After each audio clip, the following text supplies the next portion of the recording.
Strategic and financial help came from the associated farmers. 221 Thus, as with the free speech era vigilantes, the terrorist army arrayed against farm workers was a de facto arm of local government and law enforcement. Even the most extreme elements such as the Klan and the Silver Shirts had important connections to business and members in the local governments in the Imperial Valley and San Diego. 222 Richard A. Floyd, 1930s San Diego Klan leader, was active in the local Republican Party and, ironically, was a central figure in the American Mexican Republican League, an organization designed to promote cross-border business. 223 The Silver Shins were well known but, as Lerald and Griswold del Castillo inform us, ignored by most city officials who did not consider their anti-Semitic and anti-Mexican propaganda a problem. 224. It is instructive to note that while San Diego elites had long feared and sought to repress radicals like the IWW, the Silver Shirts, with their desire to cleanse society of undesirable characters, 225 were tolerated until the federal government became concerned with the Nazis in the later 30s. One can only assume that Anglo-Saxon racists were less threatening to San Diego boosters than the groups they despised. 226 With their goal of keeping Mexicans and Mexican Americans out of the professional class and in the manual labor pool where they could be imported or deported when necessary, the far right stood with many of California's industrial leaders.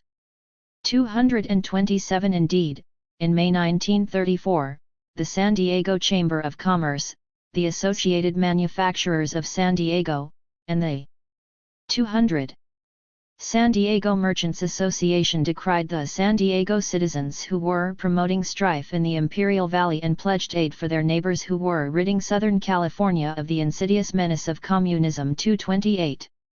Up against enemies like this, it should come as no surprise that, as an AFL official in the 1930s said, only fanatics are willing to live in shacks or tents and get their heads broken in the interests of migratory labor. 229. With the only other labor organization who aggressively sought to organize non-white migratory workers, the IWW, in ruins, the people who stepped up to the task in the 1930s were communists and their fellow travelers.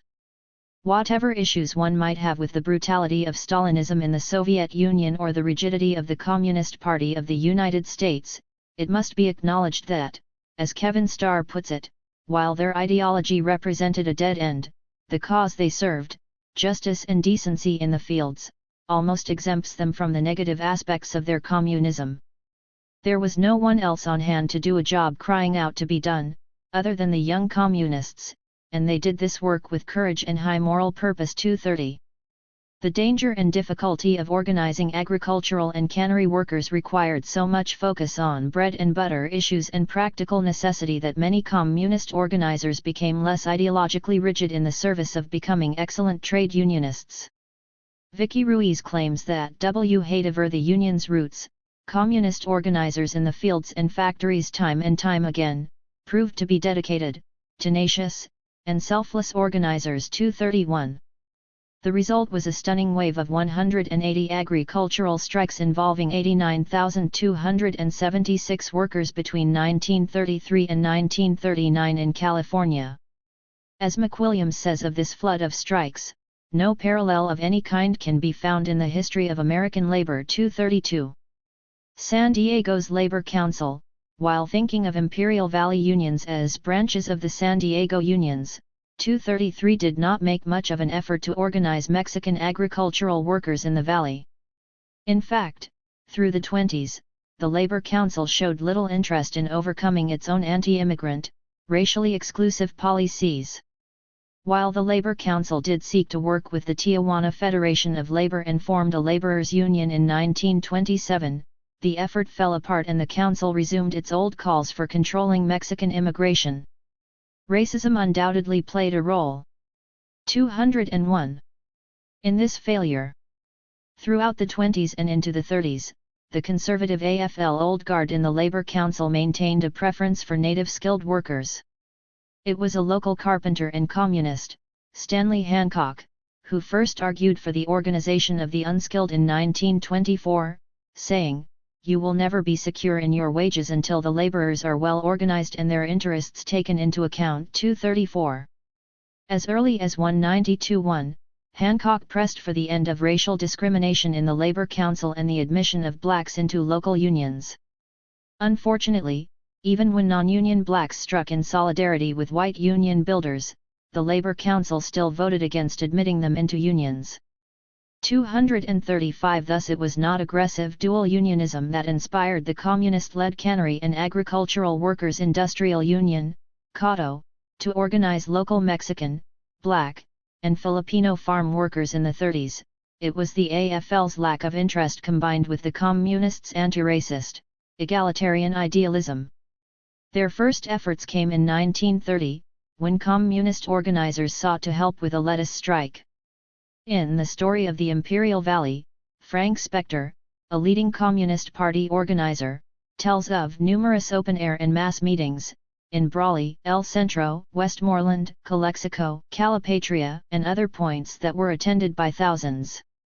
236. These first efforts at organizing were violently crushed and Spector, along with 8 other organizers, was imprisoned for criminal syndicalism after being tried in front of a judge who was a member of the American Legion, and convicted by a jury stacked with his fellow legionnaires. 237. It is also important to note that communist organizers did not impose unionism on naive partners. Starr notes that Mexican farm workers had already formed the Confederación de Unions Obreras Mexicanas in the 1920s and won wage increases and improved working conditions.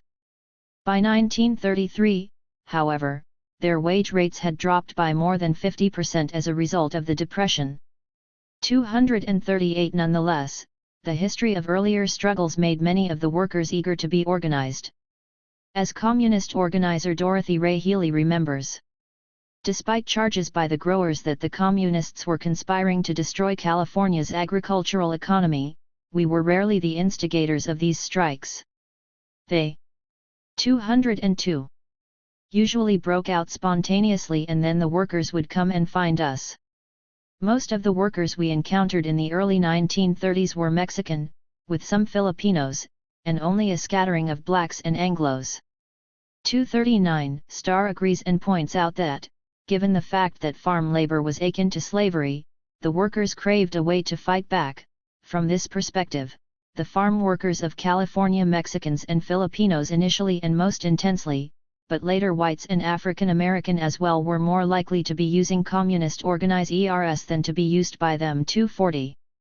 This is what happened in 1933 when 50 Filipino and Mexican strawberry workers in Twin Oaks Valley near Escondido came to the communists in San Diego for help in organizing and winning a strike by keeping the growers from pitting the two groups against each other.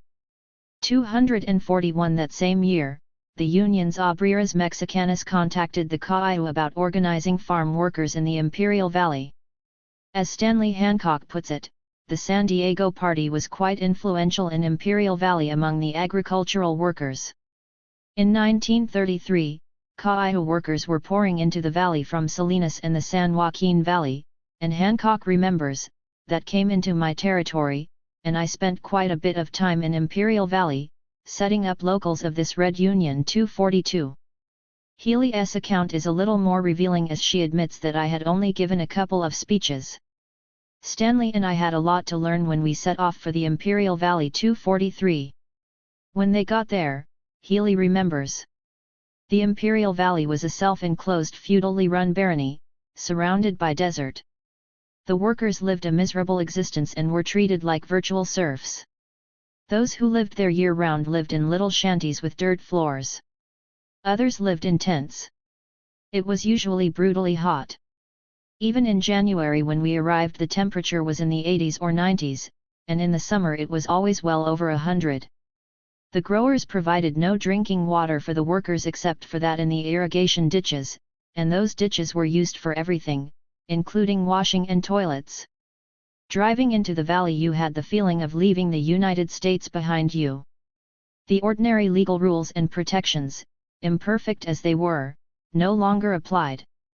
The most horrendous things could go on, and did go on, and all you could expect was that perhaps months later the news would gradually leak out to the people who read the nation and kept up with such things. 244. 203. The two Green organizers stepped into this unforgiving arena and tried to launch a cotton workers' strike for a modest wage increase, drinking water, transportation to the workplace, and other bread and butter demands. 245. By their second day there, a warrant was issued for their arrests and they had to operate covertly, moving from safe house to avoid the police and vigilantes. They held meetings in Azteca Hall, where, as Healy notes, the relations between the Filipinos, the Chicanos, and the few Anglos involved in the strike was also a remarkable thing to watch. All of them, in their own way, were initially afflicted with feeling of mutual animosity, and yet within a few days the suspicions and prejudices just evaporated. Through sharing common experiences and hardships. 246. Their political fortunes were less sanguine, however, as the strike was crushed before it even had a chance. One of their meetings was discovered by a combination of cops and thugs, and Azteca Hall was trashed by a mob that destroyed all of their furniture, typewriters, and other equipment in the process of savagely beating the farm workers and arresting 50 of them. 247. Healy and Hancock fled and were hidden by the workers for over a week, but they were eventually found by the police after being turned in by a reporter, put on trial for disturbing the peace, and sentenced to 180 days in jail. During the trial, the jury foreman stood up and interrupted their defense, in which they sought to expose the working conditions and poor diets of the farm workers, by saying, "Your Honor, do we really have to listen to any more of this red agitation? I was in the war, and the soldiers had to eat plenty of beans, and if it was good enough for American soldiers, it's good enough for these dirty Mexicans." 248. While Healy's stay in jail was uneventful, Hancock and other male organizers were sent out to a work camp, where they were harassed by vigilantes who dug a grave and burned a cross near it, leaving a cat o' nine tails and a note that threatened, "If you Reds come back, this is what you are going to get." 249. San Diego communists were also involved in other Imperial Valley strikes, as Hancock notes of the 1934 lettuce strike. "We were accepted into leadership by virtue of our previous activity, but we had to be very circumspect about it." 250. An African American Party member, Nathaniel Griffin, was sent out to help organize black workers in the valley, and East Indians, Japanese, and whites also joined with. 204. Their fellow Mexican and Filipino workers to demand a wage increase to 35 cents per hour. 251. As with the earlier strikes, their meetings were broken up and Azteca Hall was trashed along with typewriters and mimeograph machines. Free speech was not to be permitted. Legal defense for strikers was also eliminated when their American Civil Liberties Union lawyer, A.L. Wyron, was kidnapped from his hotel in El Centro by members of the American Legion, who robbed and severely beat him before leaving the attorney barefoot and penniless in the desert 11 miles from town. Amazingly, Wyron made it back to El Centro, where he was again threatened by an armed band of 200 vigilantes before he was escorted to safety by 2 deputies. As a result of his work, an injunction from the federal district court allowed the workers to have a meeting, but afterward many of the Mexicans were beaten, arrested, and deported. 252. Another attorney for the strikers, Grover Johnson, was badly beaten by Imperial Valley County official Chan Livingston and a mob of vigilantes on the courthouse lawn as police looked on passively. 253. These and numerous other atrocities led General Pelham D. Glassford, who was sent by the United States Secretary of Labor to investigate the terrorism in the Imperial Valley, to conclude. After more than 2 months of observation and investigation in Imperial Valley, it is my contention that a group of growers have exploited a communist hysteria for the advancement of their own interests, that they have welcomed labor agitation, which they could brand as red, as a means of sustaining supremacy by mob rule, thereby preserving what is so essential to their profits, cheap labor. That they have succeeded in drawing into their conspiracy certain county officials who have become the principal tools of their machine. 254. Glassford's visit was denounced by the Governor of California as a violation of states' rights, and he, like Weinstock during the free speech fight, received death threats from the vigilantes. Even generals were not immune to the fascist tactics of the Lords of the Valley. Nonetheless, while the 1934 strike was repressed, it and others to follow slowly achieved a few basic rights, if not revolution, for farm workers. As Dorothy Ray Healy remembers, by 1939, unionism was now legal in the Imperial 205 Valley 255. Still, it would not be until the 1960s and 1970s that the Imperial Valley would again see the kind of commitment evidenced by the Red organizers of the 1930s. In May 1969, Cesar Chavez led a 9-day United Farm Workers (UFW) march across the desert from Coachella to Calexico to convince Mexican workers to honor a strike against the big vineyards in the Imperial Valley. The workers endured brutal heat, carrying the Black Eagle flag of the UFW and a banner of the Virgin of Guadalupe proudly under the scorching sun all the way down to the border, where Father Victor Salandini held Mass for them. The priest, who wore a UFW emblem on his vestments, was chastised by the Bishop of San Diego but loved by the workers. They were joined by celebrities, politicians, and the media but would later have to struggle with a new generation of vigilantes. 256 The drama of events such as these brought their cause into the spotlight, and the UFW, as Cletus Daniel tells us in Cesar Chavez and the Unionization of California Farm Workers, compiled a record of achievement that rivals the accomplishments of the most formidable industrial unions of the 1930s. 257. Despite this, by the 1990s, 25% of the Imperial Valley's population still lived below the official poverty line, and today conditions are still bad for the worst paid and frequently undocumented workers who, in a few notorious cases, have actually been forced into slavery in Southern California. 258 The ghost of the Red 30s still haunts the valley. On May 30, 1933, the Young Communist League, YCL, brought 300 activists down from Los Angeles to hold a rally in Pantoja Plaza, or Newtown Park. San Diego officials had denied them a permit as the Young Radicals would not give in to the city's demand that they not fly the red flag. When they began their parade, singing the Internationale as they marched, they were met by 25 policemen who charged into the crowd with billy clubs. What began as a Memorial Day protest against imperialism turned into a riot during which 30 communists were injured and 10 cops wounded when the protesters, unlike most of the Wobblies before them, fought back with the sticks from their placards. 8 communists were arrested and the rest were escorted back to Los Angeles by the police. 259 In a 1983 article in the San Diego Union, headlined SD. Police saw red the day. 206. The communists came to town. Retired newspaperman Arthur Ribble playfully dismisses the communists' prattle and warmly remembers how the police cracked their heads together, specifically recording the wounds of the policemen but not those of the clearly unsympathetic protesters. More important, however, the article makes the argument that communist seeds of discontent didn't grow big in San Diego during the Depression despite the despair and poverty of many because the city was not industrial and had the Navy and a thriving tourist trade. Ribble goes on to mention that the police's Red Squad kept watch over the city's 300 communists, but that, other than the invasion from Los Angeles, not much else of note ever happened. 260 While elements of this story are accurate, it distorts the picture of San Diego in the 1930s by ignoring the work of communists in the local unions and early civil rights struggles. Interestingly, local elites during the 30s expressed far more worry than Ribble's article would suggest they did. San Diego's Chamber of Commerce didn't just aid the fight against communism in the Imperial Valley, it passed a resolution endorsing a local fight against the rising menace. 261. City Councilman Roy Goodbody agreed, calling for the suppression of communistic activities in the city. 262 What these declarations show is that while San Diego was far from a revolution, it did have enough radical activism to rile the Chamber of Commerce and send a shiver down the spine of a city councilman.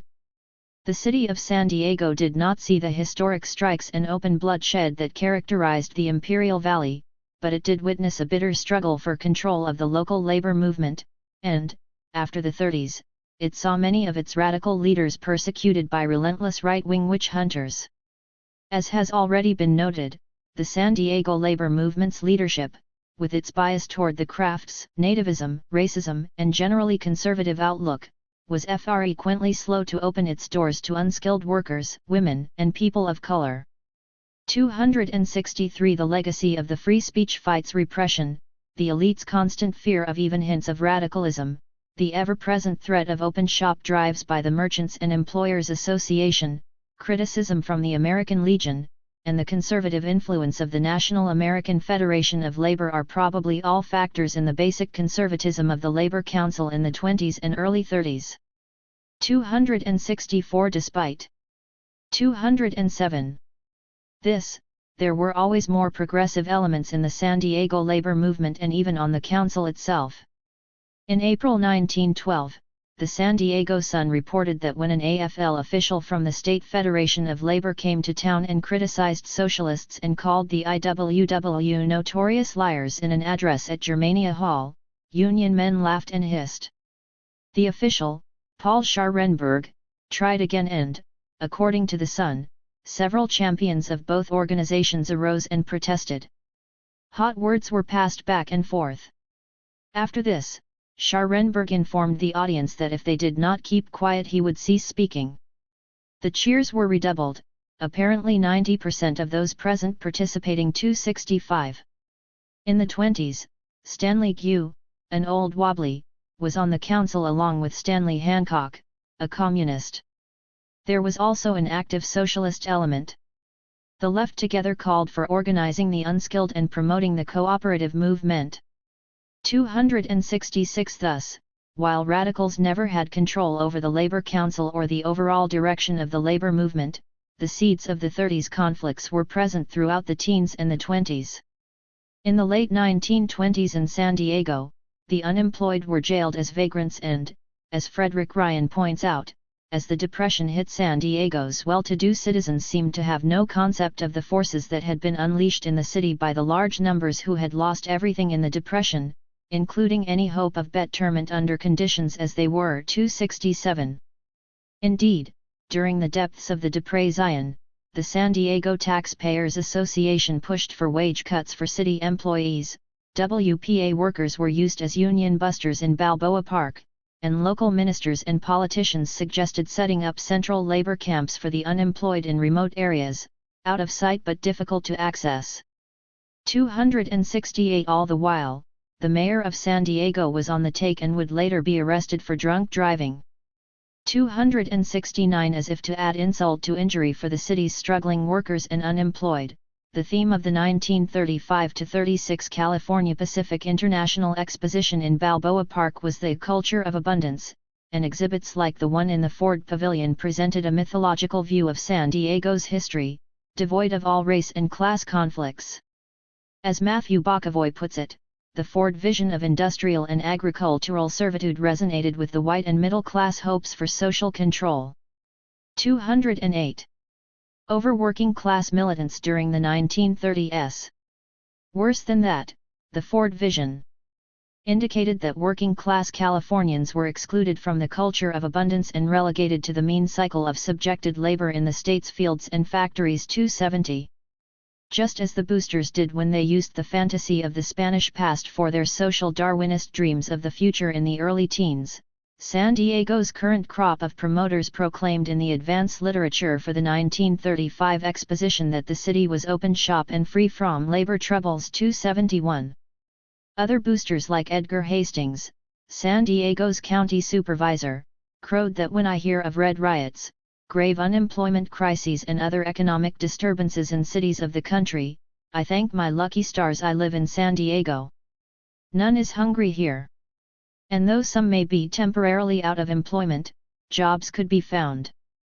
272 Despite such self-serving proclamations, the number of San Diego's unemployed soared from 5,800 in 1930 to 23,000 in 1933. 273 The WPA America Guide for San Diego was less sanguine about the economic situation in the city than Supervisor Hastings, arguing that the boosters' plans to keep the town basically a resort area has resulted in a top-heavy economic balance, with too sharp a dividing line between those who are economically secure and the large stratum of working people. 274. The conservative AFL Old Guard in the San Diego Labor Council was slow to respond to the new realities of the Depression. As Ryan points out, they restricted the activities of unions, misread the economic and political situation, and were too close to business. 275. More specifically, the policies of the Labor Council showed more fear of radicalism than business takebacks. President O.C. Heitman and Secretary-Treasurer Edward Dowell led the council and pledged no strikes or boycotts in the hope that employers would not cut jobs or wages, but local businesses ignored this and cut them anyway. 276. My survey of the labor leader in the 1930s before the radicals took over reveals that the Labor Council was constantly fighting wage cuts and complaining about new labor-saving technologies and immigrants. 2. As Ryan observes, the Labor Council's program for dealing with the crisis of the Depression was a defensive one, and it opened the conservative leadership up to criticism from the radicals. 278. The radicals, on the other hand, were calling for more decisive action. The Christmas Day edition of the Labor Leader in 1931 includes a statement by the 209.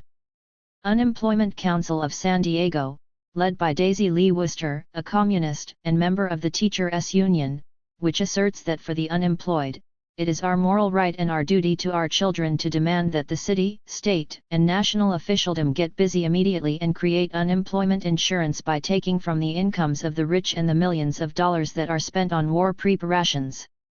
The proclamation, entitled Unemployed Council Prepares for March, went on to demand $7 a week, free clothing, shoes, milk for children, free streetcar tickets, and lunches at school for unemployed workers and their children.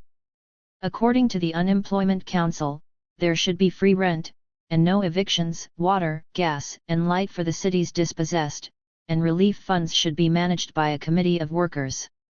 279. The contrast between the conservative AFL faction and the radicals could not have been clearer, and as the Depression deepened, opinion turned against Heitman, Dowell, and the Old Guard. As the conservative-led Labor Council pursued a defensive strategy aimed at maintaining stability, Communist Union members were quite active.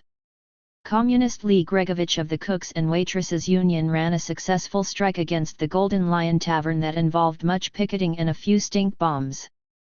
280. Gregovich was, over the years, involved in trying to organize virtually every non-union residential torrent in the city. 281. Leftists in local unions also organized a hunger march, held hunger hearings, and were active in many local unions, including the carpenters, painters, retail clerks, cleaners and dyers, machinists, and others. As San Diego communist and member of the Retail Clerks Union Dan Taylor remembers, there was a communist in nearly every trade union in San Diego. 282. Even though they never had huge numbers, the organizing work and activism of local communists gained them the respect of many workers. Hancock remembers the reception given him on his return from jail in the Imperial Valley. Many people not at all sympathetic with communism were brought very close to us in their active resentment against the repression of striking workers. That large segment of the population that calls itself liberal with radical offshoots, in this atmosphere, came more and more to identify themselves with the communists. For example, the 210 night I came home from the chain gang, it was quite an event in San Diego. The reporters were there. I remember the reporters being violently upset at this series of events, expressing sympathy. 283. If the support of non-communist workers helped the left faction of the Labor Council gain power, their discipline and political savvy were also important. Taylor remembers how every week the communist members of the union met in what they called a faction meeting, in which they discussed the aims and policies, plans, strategy, and tactics, which the communists were going to carry out at the next union meeting, or the next meeting of its board of officers. 84. Sympathetic non-party members also came to these meetings and, after the planning sessions, the communists were able to win the debate with 8 or 9 people in a crowd of 300. 285. More important than their organizational skills, the communists in the labor movement promoted an agenda in line with interests of the majority of San Diego's workers. They were, particularly by the Popular Front period, interested in working with other trade unionists rather than competing with them for members. Indeed, in the mid-30s, mass recruitment was not the goal. As Hancock puts it, at no time were hundreds of members recruited into the CP. It was not intended that way. The CP rather carefully would select 1, 2, up to a dozen, set up a unit, then start working on another unit. People were selected on the basis of their leadership capacity. 286. More than anything else, however, it was the organization and growth of new unions that brought the radicals to power in the Labor Council. The organizing efforts of 1933 and 1934 brought the lumber handlers, teamsters, gas station employees, roofers, optical workers, agricultural workers, auto mechanics, domestic employees, office workers, building service employees, dairy workers and bindery workers, among others, into the council and helped to radicalize it. As the labor movement grew, the old guard's conservatism failed to appeal to the new unions. In the spring of 1934, Alvis C. Rogers beat longtime conservative leader Edward Dowell in the election for secretary-treasurer of the San Diego Labor Council. 287 He was joined by communists and fellow travelers Daisy Lee Worcester, Harry Steinmetz, and John Lydick in pushing for change. In 1935, Steinmetz won the 211 presidency of the council and the radicals were in charge. 288 Rogers and Steinmetz won support for new organizing drives, criticized the union-busting policies of the exposition organizers, more aggressively supported the Wagner Act, and championed radical causes like opposition to the criminal syndicalist law being used against union organizers. 289 As president, Steinmetz democratized the labor movement by pushing for lower initiation fees to help expand organizing efforts, changing the constitution of the Labor Council to bring in more delegates from the industrial section, and moving away from closed session meetings to wide-open exercises in participatory democracy. Steinmetz summarized the point of his New Deal by stating that the goals of the labor movement must lie beyond bread and butter, the goal must be social. We must be the welders of a new and better social order, even of a new civilization based upon production for use, competition of ideas, devotion to a class-less society, peace. 290 This new broader social unionism led to some wage increases, more militant actions in the service of the unemployed, support for strikes, calls for free lunches for poor school children, and a significant increase in membership. 291 In advance of the Congress of Industrial Organizations, CIO, the communist-led radical leadership of the Labor Council pursued a more democratic and effective form of unionism. The radicals also criticized their conservative opponents in the trade union news, and, worse still for the old guard, garnered support and beat them on most issues. As Hancock recalls, you could say 80% of what the communists wanted done was accomplished. 292. Unable to win the debate democratically, Heitman and Dowell resorted to red baiting. As opposed to the days of the free speech fight, when union solidarity outweighed ideological differences for San Diego unionists, in the 1930s, conservative unionists persecuted their own members.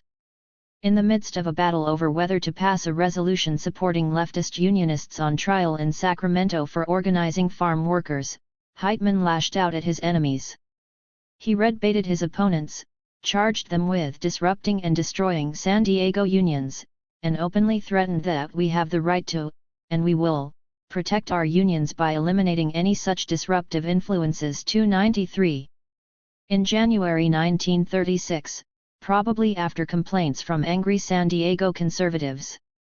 212. AFL National President William Green sent a telegram to Pacific Coast organizer Joseph Casey ordering him to revoke the charter of the San Diego County Federated Trades and Labor Council and appoint new leadership. 294 Casey came to San Diego unannounced, walked into a meeting, and declared his intention to revoke their charter for unconstitutional, illegal, and subversive activities. Casey appointed a new council, with Dowell in a central leadership position, and pledged them to oppose San Diego's communist wrecking crew. It was not an easy purge, however, as the new AFL-approved Labor Council discovered that it did not have majority support among local unions, who ignored the existence of the Puppet Council and held meetings in the Labor Temple without them. 295 and 1936, the dissident council elected John Lydick president and took legal action against Casey. 296 in February of that year, Casey returned to San Diego and assaulted Lydick, singling him out of a crowd in front of the Labor Temple and yelling, "You pink-faced baboon!" at his Union brother before missing his head with an errant swing. Lydick noted that he did knock my cigarette from my mouth. He swung a second time but couldn't connect, he's clumsy as an ox.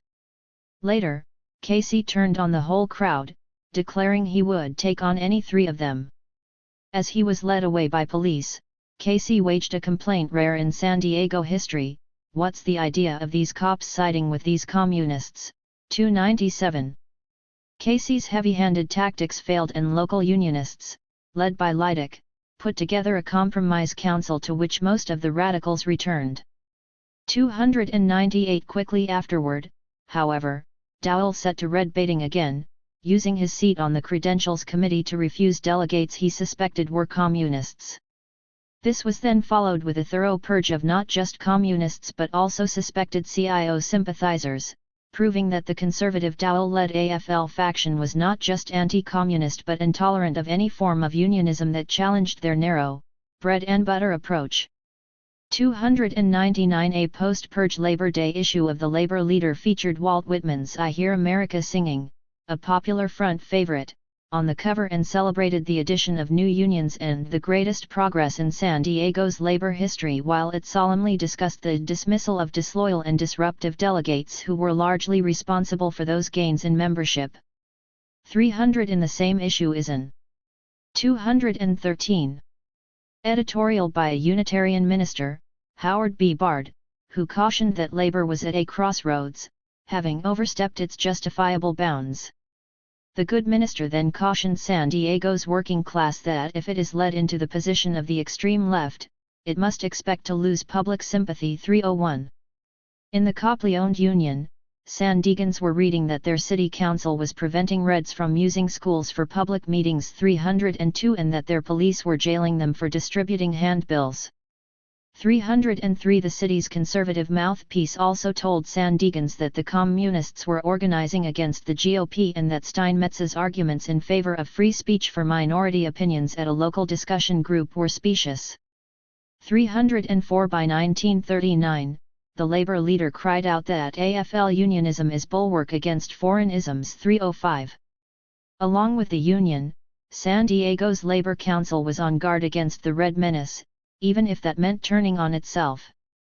In the years that followed, the AFL returned to its previous conservatism, failing to actively recruit women and minorities and continuing red baiting and expelling its members, moving toward a non-threatening business unionism.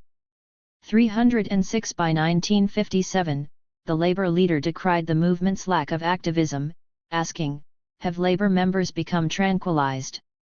However, the leaders of the Labor Council, who were slower than most of the nation in reuniting with the CIO, had only themselves to blame. 30 Meanwhile, radical activists inside and outside the labor movement in San Diego were paying a heavy price. The first local labor activist to be arrested under the Federal Anti-Subversive Act was Luisa Moreno. 308 Born in Guatemala, Moreno came to the United States in 1916 to attend college in Oakland, California, and returned again in 1928 to New York City, where her experiences with racism and sweatshop labor radicalized her.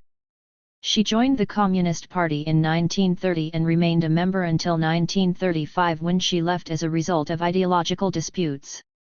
309 During the early 30s, Moreno worked organizing unskilled laborers around the United States, and she joined the CIO in 1934 after becoming disillusioned with the AFL's disregard for the plight of agricultural, cannery, and other marginalized workers. 310 Along with fellow activists, she organized the United Cannery, Agricultural, Packing, and Allied Workers of America, Hukapawa, a popular front period descendant of the Kaiu. 311. 214. As Vicky Ruiz explains in Cannery Women/Cannery Lives, Hukapawa provides a model for democratic trade unionism in the United States.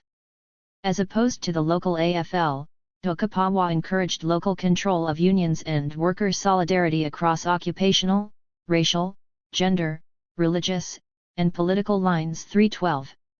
Moreno was the Southern California director of Spanish-speaking locals, a post that allowed her not only to organize workers, but also to fight for gender equality and the rights of the undocumented. 313. Her bilingual skills made her an effective organizer and defender of basic rights. 314. She came to San Diego in 1937 and began organizing in canneries and packing houses. Both the working conditions and the spirit. Copyright F. The women in the plants Moreno was organizing in Southern California are well described in a letter written by Moreno's friend Carrie McWilliams, about a meeting of nut packers. The employers recently took their hammers away from them. They were making too much money. For the last 2 months, in their work they have been cracking walnuts with their fists. Hundreds of them held up their fists to prove it, the lower portion of the fist being calloused, bruised, swollen.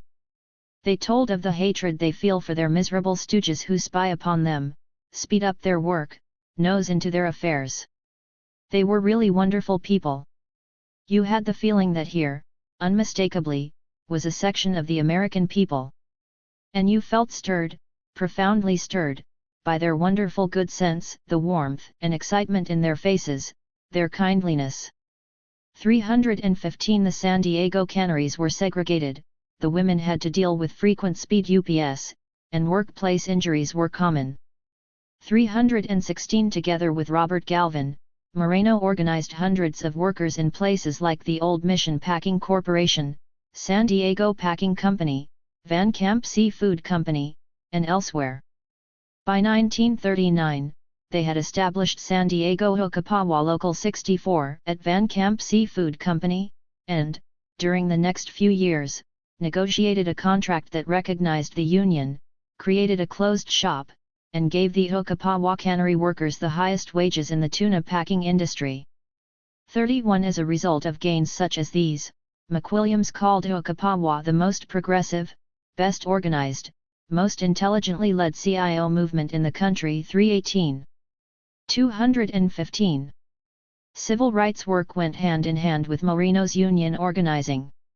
In 1938 she helped create El Congreso de Pueblos que Hablan Español, which sought to coordinate Latino organizations in defense of civil rights.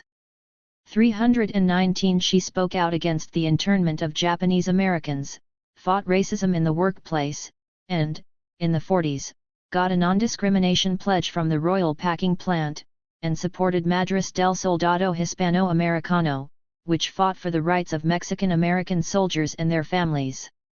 320. Also in the 40s, Moreno spoke out against the anti-Mexican hysteria that swept Southern California in the wake of the Sleepy Lagoon case and the Zoot Suit riots in Los Angeles.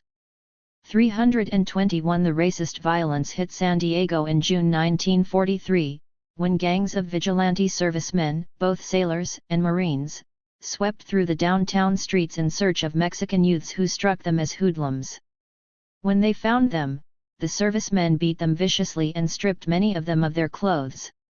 322. Incidents such as this one were followed by many individual acts of violence, as the Mexican consul complained to Admiral D.W. Bagley.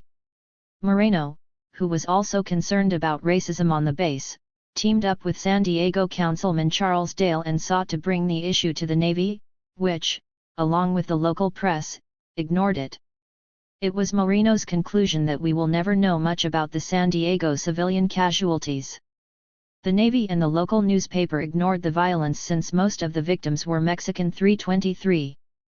Dale dropped the issue under political pressure and Moreno soon learned the cost of organizing poor women and challenging the racism of the Navy in San Diego.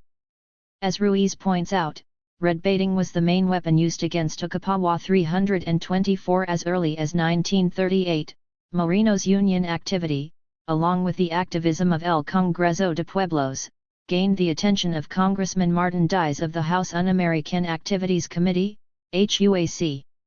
325 By the late 40s, Moreno had accumulated a group of well-placed, powerful enemies.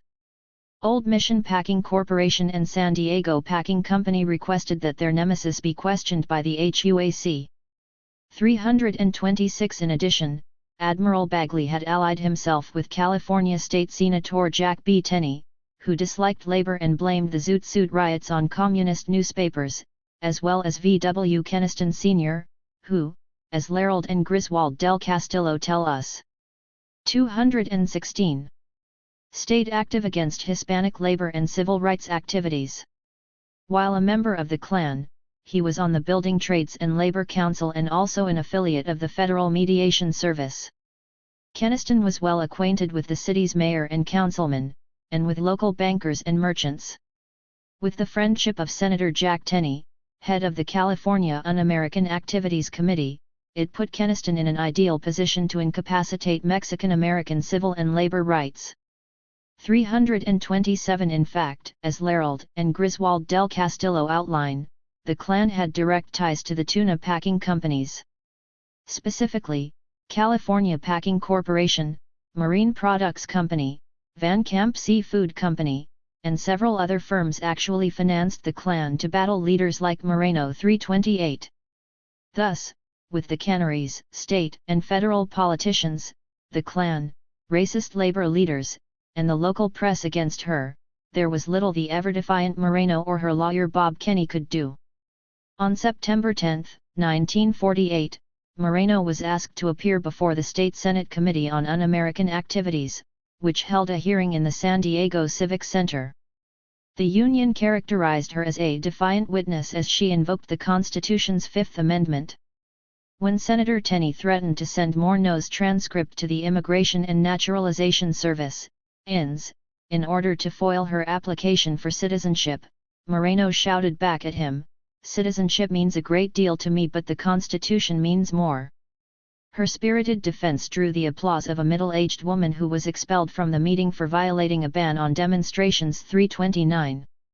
As she awaited action by the INS, Moreno's phones were tapped, her neighbors questioned, and her gardener paid to spy on her.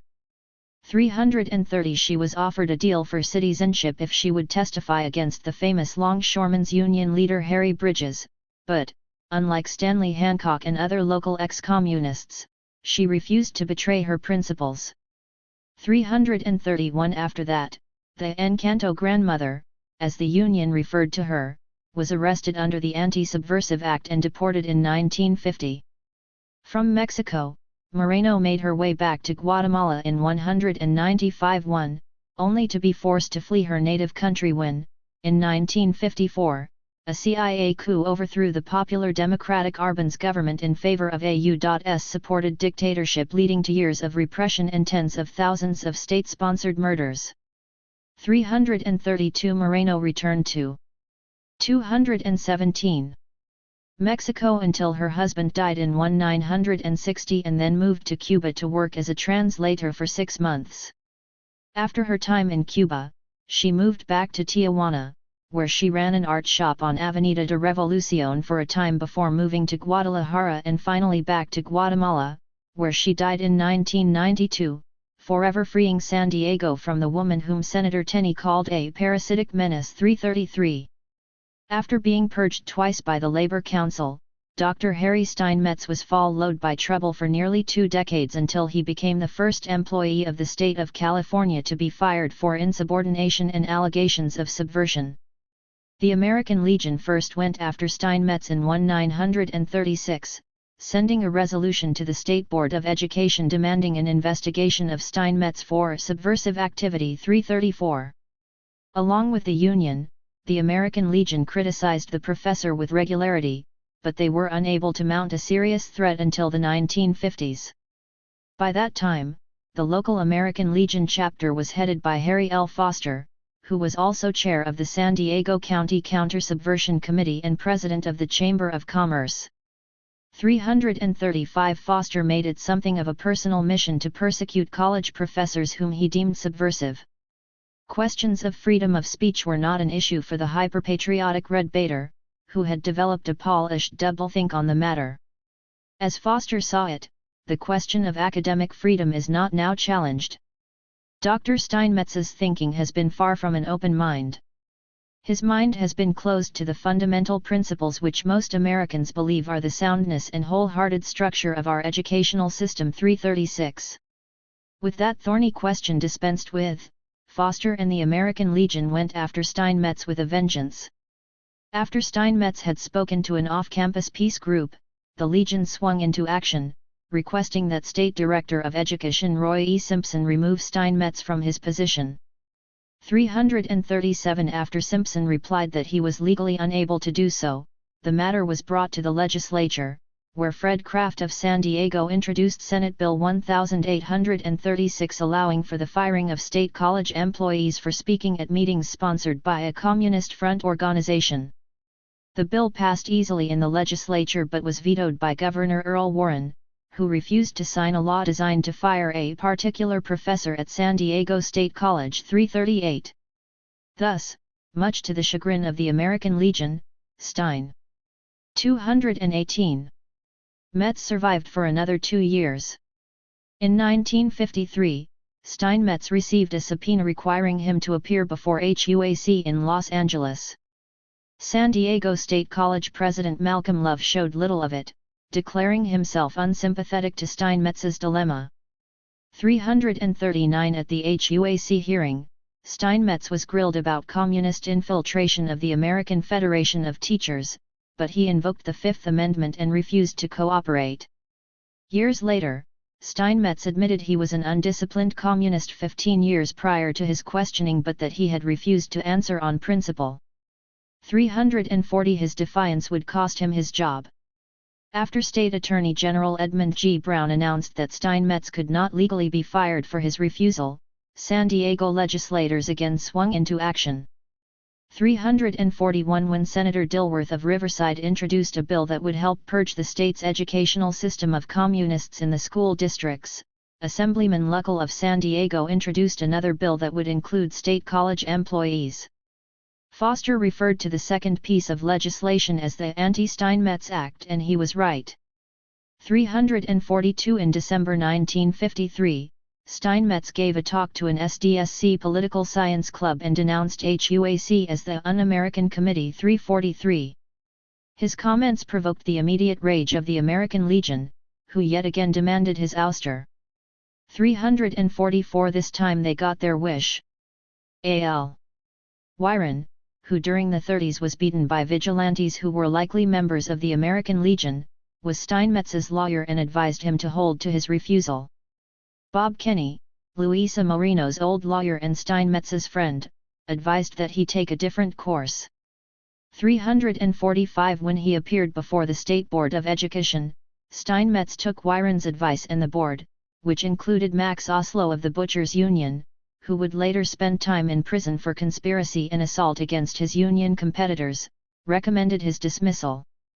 346. Steinmetz was fired on February 5, 1954, and few of his colleagues came to his defense. As opposed to the days of the free speech fight or the 1930s, when principled San Diegans risked life and limb to fight for free expression, liberals in the 50s were either too afraid or too placid to make much noise. Paul Esloefeld puts it well, quite simply, intolerance of nonconformity bred from a reactionary climate dictated that Steinmetz the activist/educator must be silenced. 347. In the midst of his failed court battle against 219. The Luckel Act, Steinmetz explained that it was his feeling of responsibility as an educator charged with the duty of cherishing freedom and democracy that fueled his struggle against the McCarthyites. 348. In an eloquent letter to the Union, he explained that, the important question for me, as the first state employee summoned for public humiliation, is not how to answer police state, one-way questions. My problem derives from responsibility for the precedent I must set. 349. It was a brave and principled one. After his firing, Steinmetz had trouble finding employment in academia and went to Europe, where, the Union gleefully reported, he didn't even have enough money to pay for his expenses for a visit to the Soviet Union. 350 without Steinmetz and most of the other ex-communists to worry about, the Union spent the rest of the 50s dealing with grave matters such as wetbacks, what an A-bomb smuggler would find at the Mexican border, and the Reds who all go to Baja and had infested Mexicali like a nest of wasps. 351. Steinmetz's son took up his father's tradition of rebellion by seeking conscientious objector status to avoid the draft. 352 The older Steinmetz did eventually visit Russia and then came back to San Diego, where he managed to be reinstated as an unpaid professor emeritus after the Luckl Act was declared unconstitutional in the late 60s. He briefly wrote for a local progressive paper, The New Gadfly, and taught world affairs in the San Diego State University Extension program until his death in 1981, living just long enough to see California's red-baiting governor elected President of the United States. 353 Racial crisis, tenured radicals, and the revolt of the guards. They would have you think that we are breaking the law, but I tell you that the Bank of America is the one that is breaking the law. And until Bank of America agrees to some type of conciliation with CORE, we will defy this injunction or any other injunction that they bring down. America is going to have to grapple with this, and the city of San Diego is going to have to grapple with this, because this is nothing but a denial of freedom of speech of millions of Negroes, and this is nothing but a refusal to recognize the deplorable conditions of racial discrimination in this city. 354 Harold Brown, Chairman of San Diego CORE. 220. Oh, a nigger lover, hey? I hope one of those black bastards moves in right next door to you. 355 A San Diego Deputy Sheriff, to Charles Collins of CORE. You know this is one of the most reactionary communities in the United States, and they don't like a free university that tolerates radical opinion. 356 Professor Herbert Marcuse, UCSD. Much of the Union's coverage of the HUAC trials and the Red Menace focused on race. Communism was seen as being just across the border, waiting to sneak in from Mexico, or in the city's ghetto engaging in what the paper called seductive crooning to Negroes. 357. Of particular concern was the Communists' argument that the United States was a racist country. The HUAC testimony of an African American ex-communist from San Diego, Tony Smith, was front-page news, as was the reason for his initial membership. I'm against discrimination and I thought this would help. More disturbing than that was the testimony of another witness that half the people at the meetings of the Civil Rights Congress were communists. 358. Framed in this way, civil rights struggles were seen by many San Diegans as troublemaking and law-breaking, the product of alien agitators rather than homegrown racism. Nonetheless, notorious incidents of racist brutality sometimes came to the surface and exposed San Diego's underbelly, such as the Elizabeth Ingalls case in 1947, in which a Coronado woman was convicted of keeping Dora Jones, her black maid, as a slave for 37 years. 359 As in the Deep South, sit-ins were one of the first forms of civil rights protest. In 1949, San Diego's first black dentist, Jack Kimbrough, conducted a sit-in at the Grant Grill in the U.S. Grant Hotel to challenge the restaurant's de facto segregation. With San Diego State students serving as witnesses, Kimbrough and his cohorts were successful at the Grant and other restaurants. 360 By the early 1960s, San Diego police were worried about the city's civil rights movement. As former Chief Wesley Sharp remembers, the number one problem started in 1964 with the passage by Congress of the civil rights legislation. Minorities thought that they had the right to do anything, and they had no respect for law and order. Putting the unrest of the 60s into historical context, Sharp claims, CORE. 221.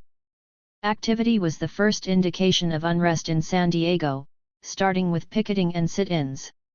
It was a troublesome time and we had no precedent, for nothing on this scale of unrest had happened in 53 years, not since the IWW riots in 1912. 361. The horror with which Chief Sharp remembers CORE is indicative of the city's response to racial issues in the early 60s. As Harold Keene's reporting pointed out in a 1963 article on San Diego's racial powder keg, there was skepticism on the part of those in local government and in the Chamber of Commerce as to whether the city even had a problem with discrimination. 362 leaders in the African American community saw things differently, with Reverend Dwight Kyle of the Bethel African Methodist Episcopal Church saying that San Diego in 1963 was the worst place on the coast in discrimination practices. The powers want to whitewash the situation, make everything appear ideal. Yet we have more unemployment among Negroes than Los Angeles or San Francisco. 363 The head of the San Diego National Association for the Advancement of Colored People, Hartwell Ragsdale, complained about discrimination within the labor movement as well, and some of the city's harsher African American critics saw it as a redneck cracker town where the whites view the blacks as inferior. 364. Along those lines, Harold Brown, leader of San Diego's core, claimed that, through the years, no substantial steps were taken by the white lead ERS out of their own consciences. They had to be pushed, and if we must hold demonstrations to obtain what is long past due, we'll demonstrate. 365. For many white San Diegans, this attitude, rather than discrimination, was the problem. Hence, Chief Sharp's disdain for protest, like that of earlier generations of conservative white San Diegans, grew out of a sense that people of color and poor people of San Diego were causing problems where none existed rather than responding to injustice. CORE persisted in the face of opposition, picketing outside of the El Cortez Hotel, while the California Real Estate Association was inside devising ways to fight the Rumford Act and mounting a campaign against the Bank of America for its discriminatory hiring practices. 366 During the struggle against the Bank of America, CORE activists defied an injunction limiting picketing outside the bank's downtown building on Broadway. As Brown, an ex-Aztec, San Diego State basketball star and then junior high school teacher, put it, an injunction that limits to minimal. 222. Expression. Any group working for the betterment of minorities is immoral because it makes this group's expression unheard. 367 Brown and future City Councilman George Stevens were arrested, as was Grossmont College Dean Charles Collins. Mayor Curran, members of the City Council, judges, and police all condemned the protesters. Collins's jailers made their racism readily apparent, calling the white academic a nigger lover and asking him if he'd like his daughters to marry a couple of niggers. 368. Nonetheless, protests continued and the Bank of America began to hire more African American employees. In the realm of education, San Diego had much to improve as well. In 1966, the city's schools were less integrated than those in Little Rock, Arkansas, and they ranked among the lowest in the nation in the number of minority faculty hires. 369 San Diego's schools maintained de facto segregation and did not serve Black and Chicano students well. 370 Indeed, as late as 1977, a Superior Court judge had to issue a desegregation memorandum decision and order, which argued that the board has not yet demonstrated its commitment to the necessity of immediately instituting all reasonable and feasible steps to alleviate school segregation. 371 This resistance to desegregation and the improvement of inner-city schools resulted not just in CORE protests but also in a student walkout at Lincoln High School in Logan Heights in 1969. The school district, which was already facing lawsuits, now had to deal with an outraged student body and an increasingly activist community in Logan Heights and elsewhere in southeast San Diego. 372 Dissent expressed itself in less orderly ways as well, as the rioting on Imperial Avenue in 1967 and in Mountain View Park, Indiana 1969 illustrates.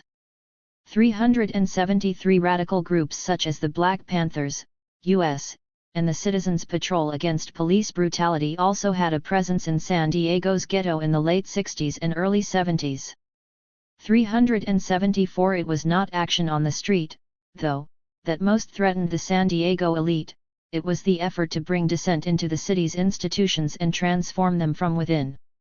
In the year Oft Monkey, former UCSD Chancellor William J. McGill's self-ing account of his years in La Jolla during the student revolts of the late 60s, he reveals his genuine terror when protesting students threatened to bring in support from radical groups from downtown. 223. The prospect of tough street people from Los Angeles and San Diego like the Black Panthers and Brown Berets appearing at UCSD to beef up the demands of our minor ITY students was real enough and frightening.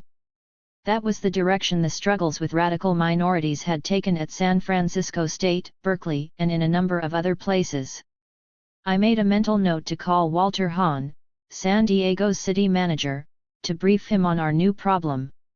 It might soon be his problem, too. 375 McGill, who UCSD professor Reinhard Letton remembers as a very questionable, oily character and an extremely opportunistic, not very intelligent man, might more generously be described as a frightened white moderate, more afraid of radical students, especially black and brown ones, than of the city's reactionary power structure. 376 While he readily admits that he had little sympathy 377 for the New Left, McGill reserves his most condemning prose for the Lumumba Zapata group that was seeking to transform UCSD's Third College into a revolutionary college specifically designed for students of color. 378 His first impression of them is revealing, as the ex-chancellor recalls the students' entrance into his conference room. All at once they appeared, 60 of them, blacks and Chicanos filing silently and grim-faced into the room. Angela Davis, who McGill refers to as a Black Joan of Arc, is said to have read the demands with a voice dripping with hatred 379. Indeed, McGill shows a special fixation with Davis in his memoir, admitting to having fearful visions of Angela Davis dressed as Joan of Arc surrounded by legions of Black Panthers and Brown Berets 380.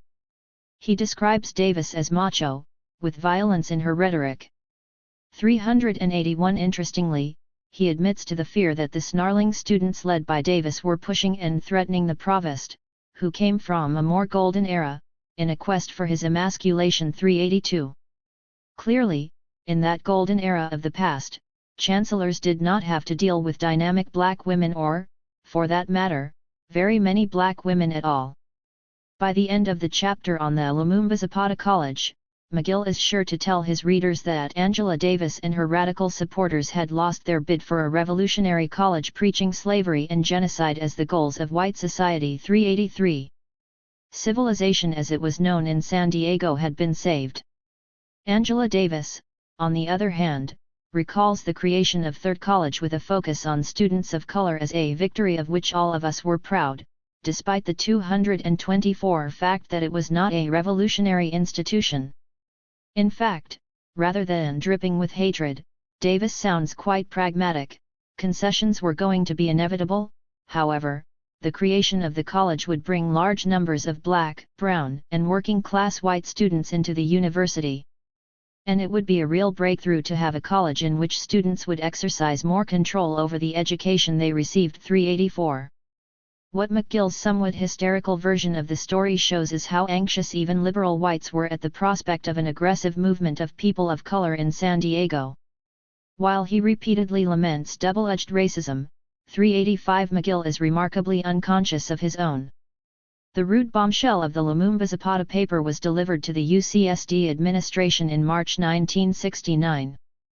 386 Rather than coming out of nowhere, as McGill recounts, the student uprising came after the moderate suggestions of the Black Student Council for improving the liberal arts curriculum by creating an institute for Afro-American studies and hiring black faculty were lost in the bureaucratic machinery of the university.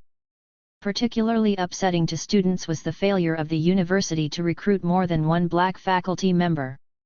As Dr. Joseph Watson, the lone African-American professor on campus at the time, recalls, the situation deteriorated from total trust and an attempt by the students to cooperate, to well-founded distrust, based on non-production and non-commitment by the university to whatever was relevant to the minority students 387. Just as the student strike at Lincoln High came as a result of administrative inaction after a highly critical report by a faculty committee, 388 the demands for a Lumumba Zapata College were triggered by institutional blindness to the needs of minority students. Hence, the student's statement asserted, if the high schools and colleges are not devising more efficient techniques of mystifying the students with irrelevant inanities, then they are consciously subjecting them to a cold-blooded and calculated indoctrination into a dehumanized and unfree society. 389. The central demands included a guarantee of higher minority enrollment, student control over the college, and a radical curriculum that included a revolutionary canon of Chicano, Black, and Third World writers and gave the students the tools they would need to analyze and transform their society. 225. If the revolutionary demands of the document were not enough to scare McGill, who remembers being paralyzed by the possibility of racial conflict at UCSD, the students' revelation that their document was prepared with the support of members of the Urban League, NAACP, CORE, U.S., and the Black Panthers probably intensified the Chancellor's deep-seated anxiety. 390. The FBI was also nervous and, as McGill tells us, agents requested the files of Angela Davis and other minority students. 391. All the tension came to a head on May 8, 1969, when the students occupied the registrar's office by shattering the glass door, and were convinced to leave only after a sympathetic faculty member, Silvio Varon, proposed a compromise solution in the Faculty Senate, which the Senate then passed. 392. What eventually emerged was a college with an expressed dedication to the education of large numbers of minority youth for the purpose of alleviating contemporary social and economic problems. There would be more student involvement in the running of the college, more flexible admissions requirements, and Third World studies. 393. While it would be assailed for its leftist stance, investigated by the regents, and criticized in the Union, the college would survive, but, with enrollment of Chicano and African American students still well under the 35% level requested by the radicals, it remains a far from revolutionary, if noble, experiment. 394. Angela Davis remembers that when the students wanted to demonstrate the extent to which we were serious, we decided to occupy the registrar's office. So we went to Marcuse and I asked whether he would come with us. There was no question about it, of course. We took over the building and we had to kick in the door, break the glass. The first person to occupy that building was Herbert Marcuse. 395. Herbert Marcuse, who would later secretly pay for the door and argue that the students read Plato as well as Third World writers, was McGill's other problem and the center of the fears of the Copley Press and the American Legion. 396. His work was widely read by an international audience of new leftists. He opposed Governor Ronald Reagan's plan for the rationalization of education, and he inspired, as well as protested with, his students at UCSD. Born in Germany, Marcuse began his career. 226. At the Institute for Social Research, where he worked with Max Horkheimer, T.W. Adorno, Walter Benjamin, and other members of the Frankfurt School, one of the most important intellectual circles of the 20th century. With other members of the Institute, Marcuse, a Jew, fled Nazi Germany in 1934 for the United States, where the school was reconstituted at Columbia University in New York. Before he gained international notoriety, Marcuse joined the Office of Secret Services in 1941 and worked in the State Department until 1951 in order to fight fascism. After his decade of government work, he got a job at Brandeis University in 1958, which he later lost after reproaching the president's attempts to stifle academic freedom. Finally, in 1965, a year after the publication of his One-Dimensional Man, Marcuse was hired at UCSD. 397. Marcuse's work fused Marx and Freud and argued that human beings had an inherent drive toward happiness and freedom that was blocked by the surplus repression imposed on human labor, social life, and sexuality. He was relentlessly critical of both capitalism in the West and Soviet-style communism, and came to believe that advanced industrial societies had created one-dimensional men who had been seduced into numbness by false needs. Such one-dimensional citizens had lost the ability to see beyond the reality of the existing society and imagine fuller lives in a better society. As he puts it in an essay on liberation, what is denounced as utopian is no longer that which has no place and cannot have any place in the historical universe, but rather that which is blocked from coming about by the power of established societies. Thus, it is the task and duty of the intellectual to recall and preserve historical possibilities which seem to have become utopian possibilities. Importantly, for Marcuse, it was no longer the traditional Marxist proletariat who had revolutionary potential, but rather students, the Third World, and racial minorities. This utopianism was to earn him condemnation from both the East and West and admiration from young people around the world. 398 It would be 4 years until Marxist Marcuse was hung in effigy from the flagpole in front of City Hall. For a while he would write, teach, and stroll the beaches of a town that was the living embodiment of his notion of the one-dimensionality of contemporary human consciousness, a utopia of impoverished imaginations. In 227. His office he collected hippopotamus figurines because he thought the animal, as one former student recalls, embodied the reality of the absurd and the possibilities of the imagination. 399. Perhaps writing utopian tracts in an affectless military-industrial complex/theme park was also an embodiment of both absurdity and the optimism of his will in the face of the pessimism of his intellect.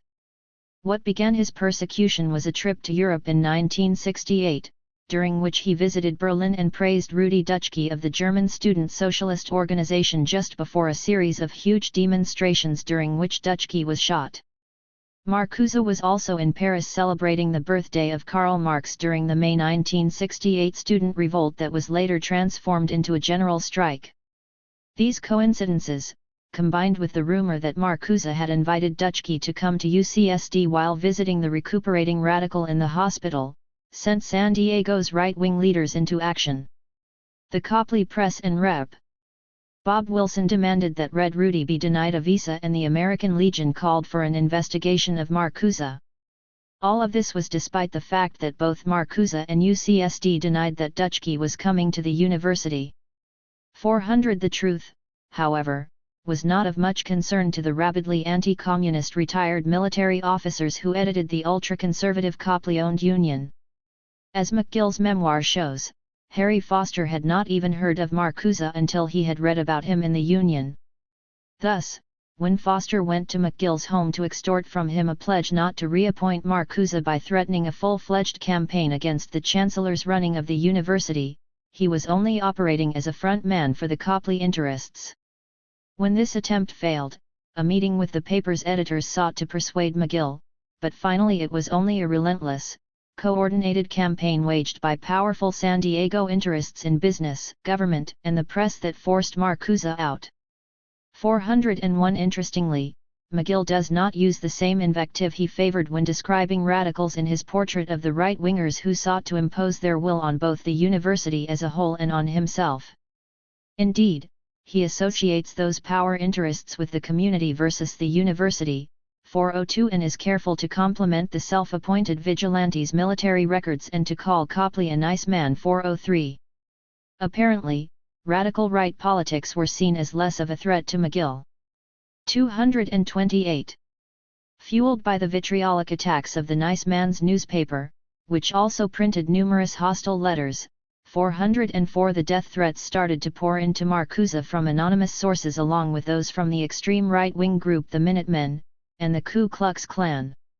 A letter he received in July 1968 from the Klan went as follows: Marcuse, you are a very dirty communist dog. We give you 72 hours to live sick United States. 72 hours more, Marcuse, and we kill you. 405. After this letter was received, someone claiming to be Marcuse's wife called and had his phone service cut off. At his wife's pleading, the two fled to Northern California and later to Italy before returning for the fall quarter. In August, the American Legion, following their old Steinmetz strategy, sent a letter to the University of California Regents asking for Marcuse's ouster. 406 UCSD's Academic Senate then issued a statement supporting academic freedom and, while in Italy, Marcuse shot back at the Legion, "I'm not going to give in." 407. By the time Marcuse returned for the new school year, two San Diego Republicans, Senator Jack Schrade and Assemblyman John Stull, were pushing the regents for Marcuse's dismissal, and the American Legion had raised $20,000 overnight to buy out his contract. 408 in September, the Military Order of World Wars jumped on board the campaign against the professor, and Foster was back at it too, explaining of the man who he had never read, his teaching goes beyond Marxism, almost to violent revolution. The expulsion of Marcuse, Foster explained, would be followed by the cleansing of all higher education campuses. 409 Unlike the San Diego State College faculty during the Steinmetz period, the Academic Senate at SDSC in the late 60s responded to the recent incursion into academic freedom and issued a statement in support of Marcuse's rights. 410 Marcuse also received the public support of his department chairman at UCSD. 411 Still, this, combined with the strong support of students as well as national sympathy from left and liberal circles, was not enough to hold off the right. 412 Marcuse's appearance at an anti-regents protest at the site of a meeting attended by Regent and then Governor Ronald Reagan, followed by his speech at a New York fundraiser for the underground newspaper The Guardian, inspired the wrath of the Union anew. His New York speech, which had engaged in a complex analysis of the past failures and the 229 possible future of the left, inspired the Union headline, Marcuse calls for sabotage of U.S. society. This was followed by an editorial entitled Doctrine of Rebellion Must Go, which engaged in a doublethink similar to Fostet's 1950s justification of the Steinmetz firing by chastising Marcuse the Marxist for saying nobody is free in this society and then calling for his head, claiming that the issue is not one of academic freedom. 413. This was followed by yet another lettet from the American Legion and continued attacks from Stull and the Union in early 1969. 414 When it came time for McGill's decision on Marcuse's reappointment, he split the difference between the right and left wings of San Diego, reappointing Marcuse for the 1969-70 school year while simultaneously announcing a new mandatory retirement age of 70, which was Marcuse's age at the time. 415 While McGill argues at length that he was defending Marcuse, the terse summary of the event in UCSD's 1993 official history is more to the point, saying, McGill technically reappointed the professor while denying him a job. 416. As Dr. Avram Stroll, one of the original members of UCSD's philosophy department, argues in his response to McGill's memoir, the retirement policy was not long afterwards suddenly forgotten, thus suggesting that McGill's action abandons morality for expediency. In essence, according to Stroll, Marcuse and others were innocent persons sacrificed by the administration to keep the public wolves at bay. 417. Marcuse himself eloquently expressed what had been on the line: what is at stake is the right and the duty of the scholar and educator to teach the truth and expose lies. 418. Thus in the Marcuse case, San Diego's right-wing elite had once again successfully cleansed local higher education. Back outside the walls of academia, things were hot as well with the emergence of an off-campus Black Power movement which included both US and the Black Panthers. 419 The Panthers sponsored the John Savage Free Hot Breakfast program for poor children at places like the Christ the King Church at 32nd Street and Imperial Avenue, but they complained of persistent police harassment. Speaking at a rally at San Diego State, Walter Wallace protested that brothers have been harassed on their way to feed hungry children. 420.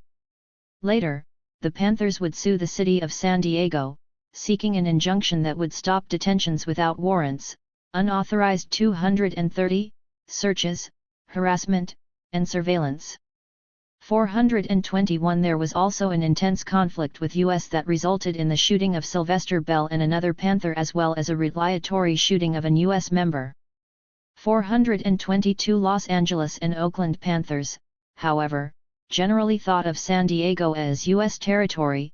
423 And by 1970, as Harold Keene wrote, the Panthers have been virtually eliminated from the San Diego scene by a combination of police pressure and fatal shootings by the rival U.S. organization. 424. Ron Karenga's U.S. organization, which persisted in the city, was less leftist and more culturally nationalist in its orientation. 425 Angela Davis recalls of the battles of those years that, beneath the facade of unity, under the wonderful colors of the Bubas, lay strong ideological differences and explosive political conflicts, and perhaps even agents provocateurs. 426.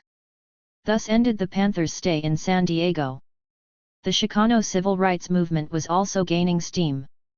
Inspired by the example of the United Farm Workers of America Union, young Chicanos formed local chapters of MECHA, Movimiento Estudiantil Chicano de Aztlán, and there was a small but active group of Brown Berets in addition to many sympathetic mainstream activists.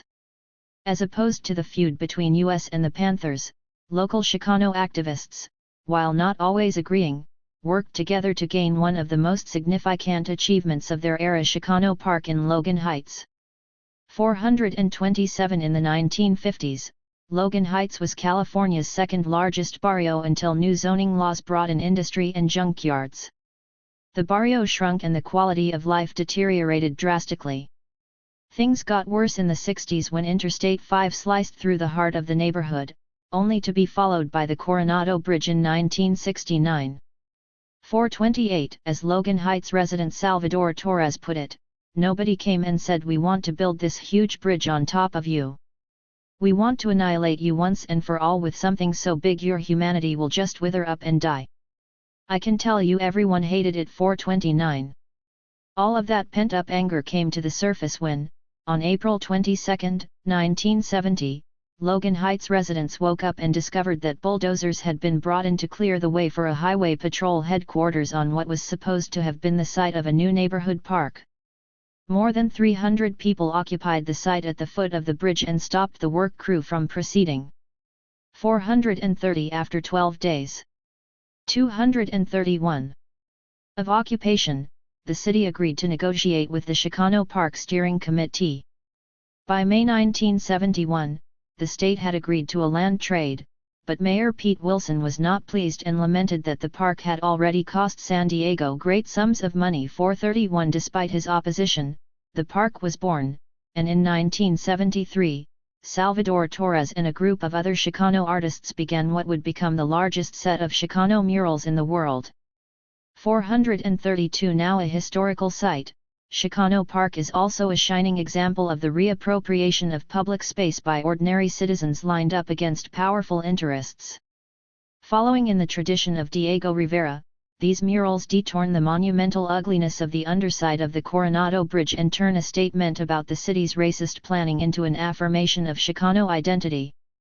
In addition to the Chicano Park protests, Chicano activists occupied the Ford Building in Balboa Park, picketed the San Diego Police Station, and marched into the City Council with 4 non-negotiable demands: to turn the Ford Building into a cultural center, commit more money to Chicano Park, create a community review board to screen police officers assigned to the barrio, and reroute the 805 freeway away from San Isidro. 433. While not all of these demands were successful, the gesture was proof of rising Chicano political consciousness in the city. These events, as well as the first stirrings of the gay liberation movement, feminist critiques of men in the movement, welfare advocacy, the LSDVS trademark debate, Balboa Park love-ins, anti-war protests from North County to downtown, Cameron Crowe's analysis of the Beatles, and erotic film reviews alongside ads for lay girls, were covered in the pages of San Diego's countercultural newspapers, The Street Journal and The Door, with the latter covering most of the drug and sexual liberation stories. More irritating for San Diego elites than all of those stories, however, were The Door's relentless attacks on C. Arnholt Smith, the Copley Press, numerous prominent local politicians, and big business leaders. As Smith snarled to his stockholders about his enemies at The Door, "I wish there was a way to bomb them clear to the other side of the Coronados." 434. Thus, while the San Diego left and counterculture were both quite small compared to their northern counterparts in Los Angeles and the Bay Area, they inspired the wrath of local elites, the police, and right-wing fanatics with alarming regularity. From 1969 to 1972, at least 35 separate 232 Incidents of terrorism were committed against the two alternative papers and/or local radicals or countercultural institutions. During that period, an alternative school was ransacked, bullets were fired into the office of the Street Journal, shotgun blasts were directed into a bookstore by the Minutemen, and $1,000 worth of equipment at the offices of the door was destroyed. In addition to these incidents, the Minutemen waged a death threat against the SDSC Associated Students president, and bombed the home of a socialist student. There was also a drive-by shooting of the Movement for a Democratic Military's office in Oceanside that wounded one, a death threat made to SDSC professor Peter Boehmer, a grenade thrown into the Peace House on Market Street, and yet another death threat phoned to Peter Boehmer, this one by the secret army organization, SOW. Professor Boehmer's house was then shot up, wounding a woman, Paula Thorpe of the door, inside. Another local radical had his brake lines cut, numerous others received death threats, and the car of a member of the San Diego Convention Coalition and the staff of the door was firebombed in Ocean Beach. Even local Democratic Party Chairman M. Larry Lawrence and future Mayor Maureen O'Connor received death threats during the month before the Guild Theater was bombed, 435 resulting in the arrest of members of the SOW, which brought out some of the bizarre connections between that group and the FBI.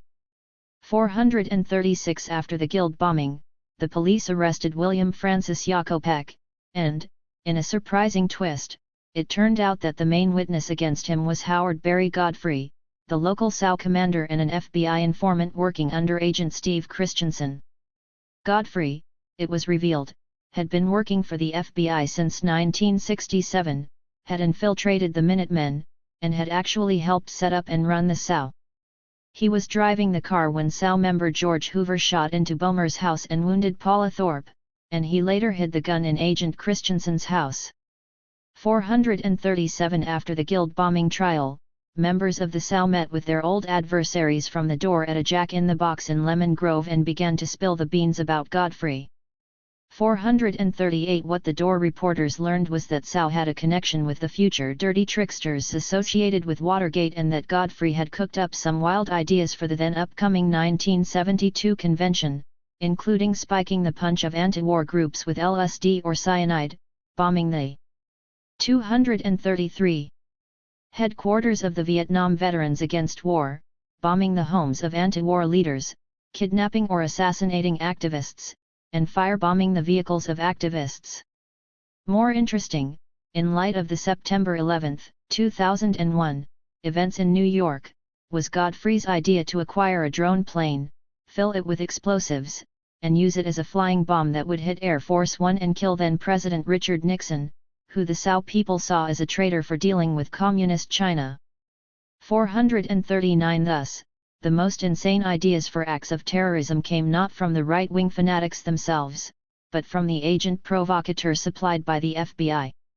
Local activists were convinced that the SOW spy served a dual function by helping to destroy the left while infiltrating the right.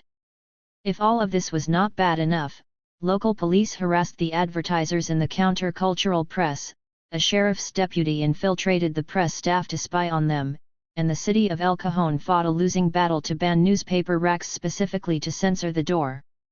440 In addition to the assaults on the countercultural press, the police, MSTA through the Investigative Support Unit, known as the Red Squad, wiretapped, spied on, and infiltrated anti-war groups, the Brown Berets, the Convention Coalition, and nearly every activist group in the city, all of whom were engaging in legal, nonviolent activity.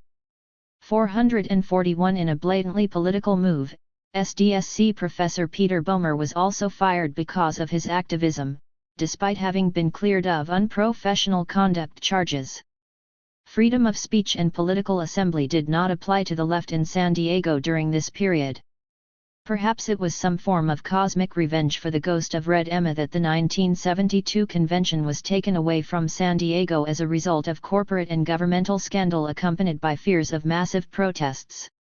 442 All the while, the Union printed little on such matters other than city manager Walter Hahn's denials of police brutality. 443 With no GOP festivities to crow about, Mayor Pete Wilson came up with the pathetic, compensatory idea of having America's finest city week to help nurse the wounded pride of conservative San Diegans. The label endures as a perpetual symbol of contemporary San Diego's inferiority complex, despite the fact that most San Diegans don't know the origins of their self-aggrandizing nomenclature. Since the demise of the alternative papers in the mid-70s, San Diego has yet to regain. 234. An aggressive, progressive alternative to the wholly conservative local media. 444. On May 10, 1970, George Winnie walked into Revelle Plaza at UCSD, poured gasoline over his body, and burned himself to death like the Buddhist monks in Vietnam. He left a suicide note that said, "In the name of God, end the war." In addition to Winnie's stark, ultimate statement of conscience, San Diego saw significant anti-war protests on all of its major college campuses and on the streets from downtown to Oceanside.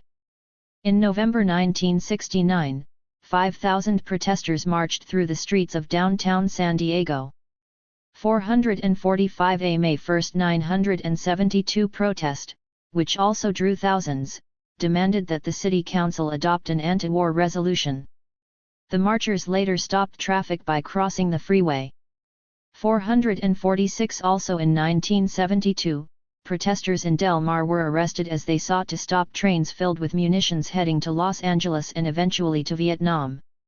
44. The wave of protest was unlike anything seen in the city since 1912, but perhaps the most startling dissent came from the ranks of the military itself. As McGill points out in his memoir, the city of San Diego was transformed by the decision of Washington officials to liberalize Navy regulations and to proceed with the full integration of the U.S. Navy. 448. This transformed the military and brought in a much more diverse group of enlisted men. Later it would help change the shape of the city, but its first effects were seen in a revolt of the Guards in the midst of a war. As early as 1967, U.S. was trying to build support for Ed Lynn, a black serviceman who was protesting racial discrimination at Balboa Navy Base. 449. By the late 60s and early 70s, resistance to racism, to Navy discipline and working conditions, and to the war in Vietnam exploded into open defiance on the part of many servicemen and veterans.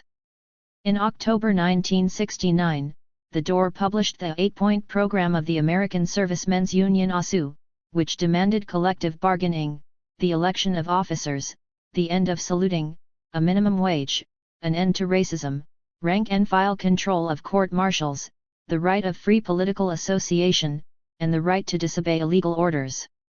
For by December, these demands had been picked up and expanded in the mission statement of another group, the Movement for a Democratic Military, MDM. In addition to the ASU goals, the MDM added a preamble calling for the ending of the suppression of the American serviceman as part of a 235 larger struggle for basic human rights and openly called for the pull-out of Vietnam. Now 451. The MDM's first major protest in Oceanside on December 14, 1969, was extraordinary in that 25% of the marchers were active-duty Marines. As The Door put it, one felt that even the military is rebelling, and indeed it is.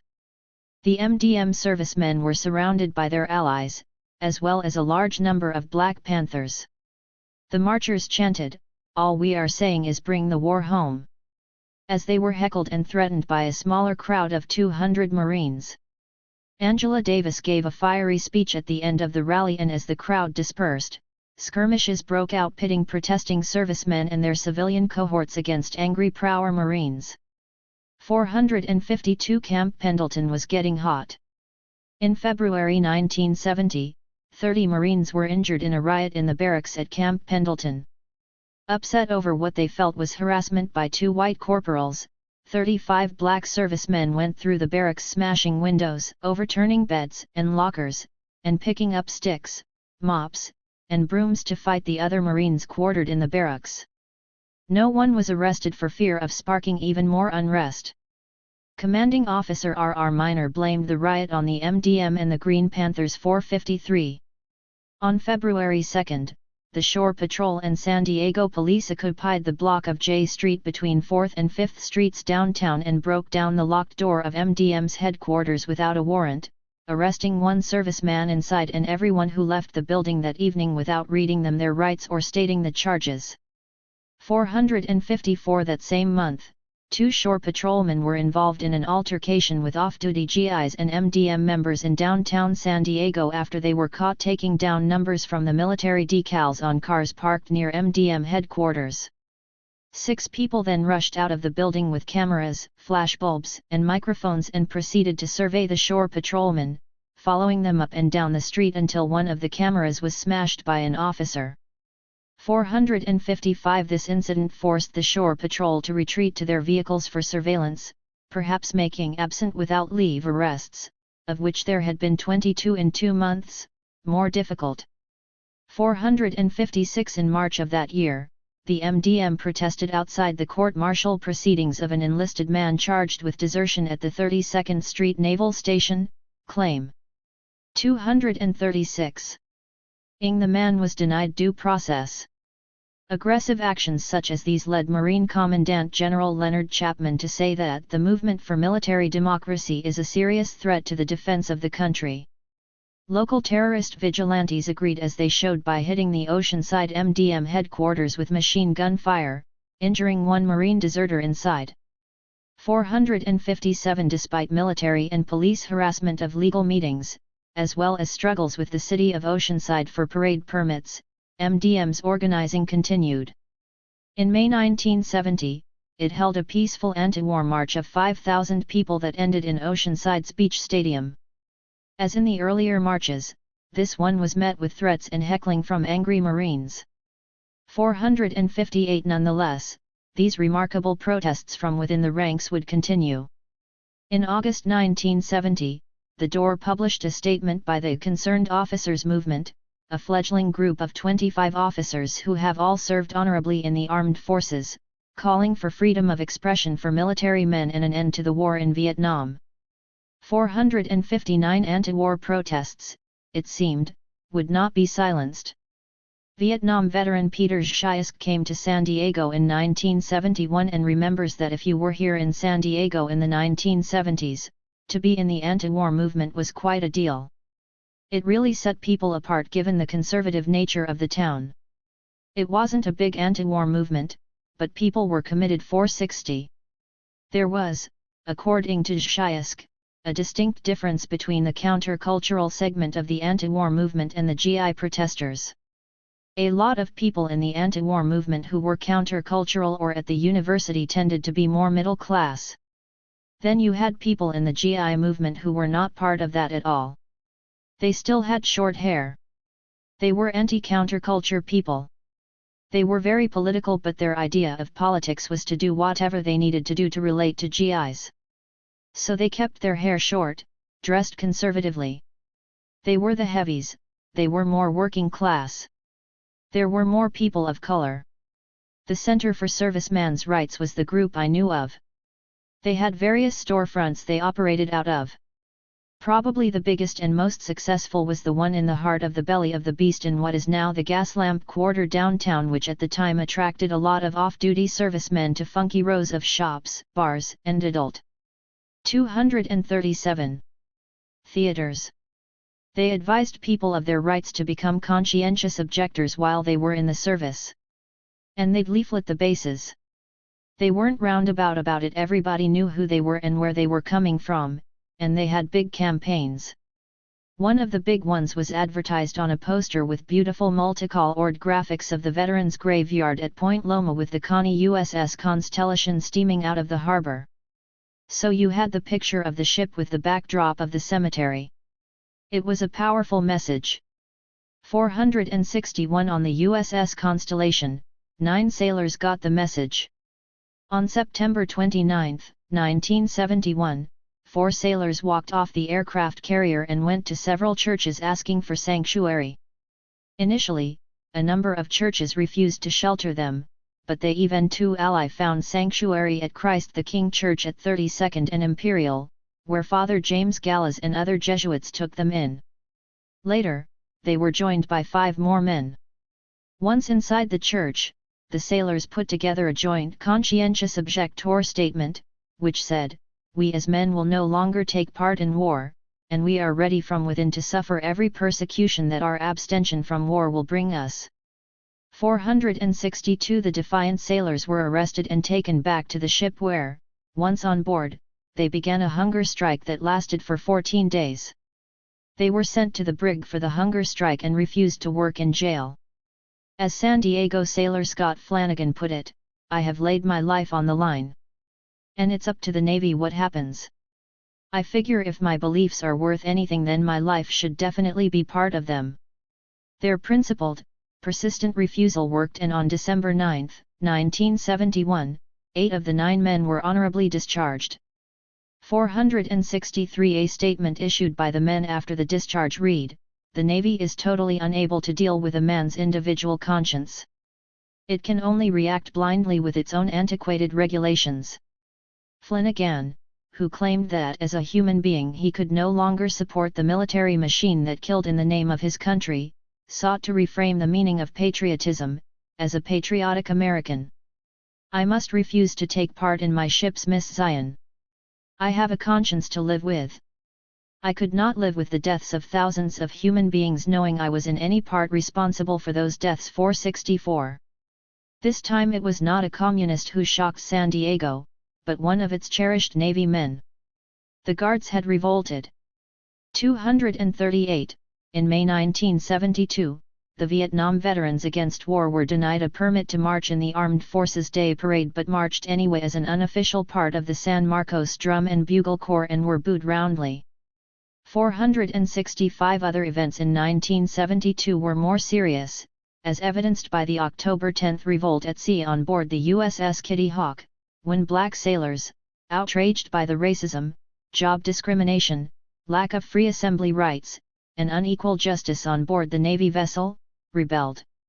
Particularly onerous was the captain's order to the Marine detachments on board to break up any group of blacks walking more than 2 abreast.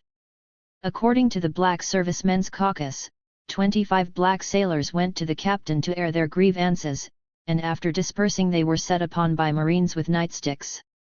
Other black sailors who were not part of the group of protesters then came to the aid of their fellows, swelling their ranks to over 200.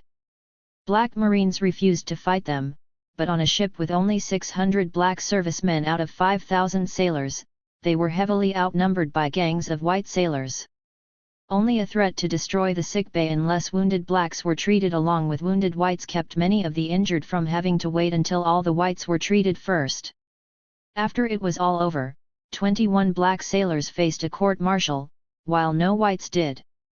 In San Diego, a Kitty Hawk Defense Committee was formed, which held a support rally on March 11, 1973, in Mountain View Park. In April, an article in the Union, Early Survey on Kitty Hawk didn't spot rising tension, cited a Navy psychologist who blamed stress along with the long tour and miserable working condition as the sparks of the riot, but did not mention racism at all. 466 Another revolt in the fleet occurred on March 30, 1973, when 23 men aboard the USS Ogden LPD-5 refused to go to work. The men claimed that the ship was unsafe and that the officers would not listen to them. A petition was given to the commanding officer, who refused to discuss the problems with the men and ordered them back to work.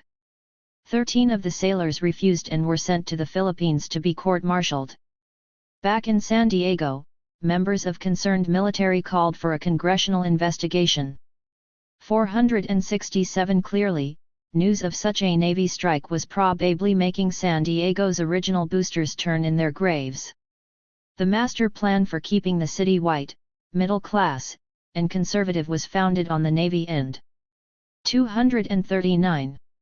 Now San Diego was witnessing some unforeseen circumstances. 468 The new sailors and Marines were more racially diverse and working class, and they would slowly come to change the face of the city.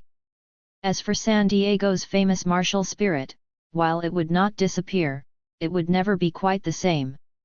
In 1982, the Union would report a draft crisis, with only 66% of 18-year-old men registering with the Selective Service.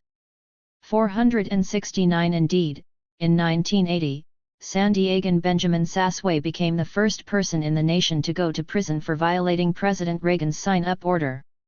470 During the 80s, there were weekly protests against the Reagan administration's Central America policy in Balboa Park as well as on college campuses and in front of the Union, which supported those policies. 471 On the eve of the Persian Gulf War in 1991, thousands of anti-war marchers again flooded the streets of San Diego, and weekly vigils took place in Balboa Park. 472 The build-up for a second war in Iraq in 2003 inspired similar dissent, with well-attended teach-ins at City College, San Diego State University and UCSD, and rallies that drew anywhere from several hundred to as many as 7,000 in Horton Plaza Park, Ocean Beach, Balboa Park, and the Federal Building downtown. Even in the midst of the wave of patriotism accompanying President George W. Bush's War on Terror, flag decals on SUVs abound, but there has been no rise in enlistment in the armed forces in San Diego County. Like the vast majority of Americans in the 2000s, San Diegans neither volunteer to fight nor protest. War has become a spectator sport, a problem for somebody else's son or daughter.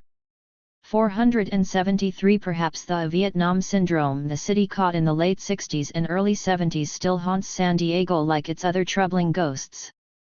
Behind the Steel Curtain and Other Tales of Fear, Loathing, and SISE Pud, 474. We do the dirty work, the dangerous work. They were friends of ours. And the next morning, they wanted me to help clean up the blood on the ship. 475 Gloria Canizales, National Steel and Shipbuilding Company worker, in 1988. 240. I used to believe in the system, but I don't believe in the system anymore. 476.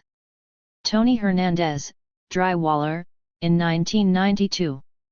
People are getting richer and we're getting poorer. 477 Ignacio Quiñones, janitor, in 2000. On May 4, 1973, Teamsters President Frank Fitzsimmons was enjoying himself at a $1.50 a plate charity dinner at the Kona Kai restaurant with Mr. San Diego C.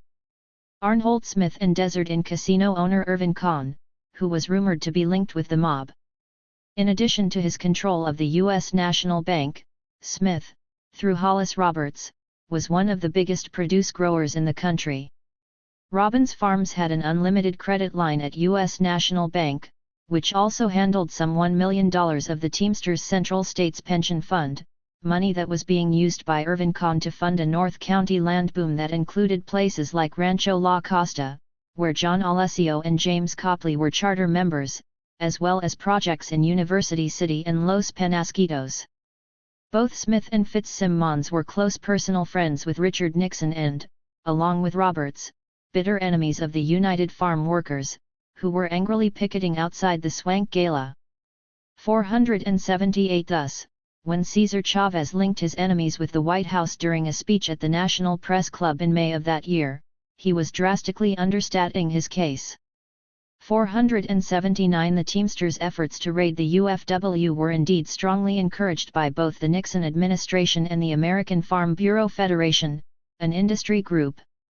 Einar Mon, director of the Western Conference of Teamsters, shared the growers' disdain of Mexican farm workers and questioned how effective a union composed of Mexican Americans could be. He openly speculated that mechanization might make jobs more attractive to whites with whom it would be easier to build a union. 480. In the midst of the battle between the Teamsters and the UFW, a union editorial predictably condemned Cesar Chavez and the UFW for engaging in senselessly disruptive activity, while it ignored Teamster corruption and violence. 481 Hence, the interconnections that the Kona Kai event revealed are a graphic illustration of the totally compromised and corrupt business unionism aligned with. 241. Powerful interests that the UFW and other rank-and-file organizations challenged in the early 70s. The Teamsters started raiding the UFW in 1970 by signing sweetheart contracts with the growers that dealt only with wages rather than the much broader agenda of the UFW, which had been pushing for power sharing, grievance procedures, and checks on pesticide use.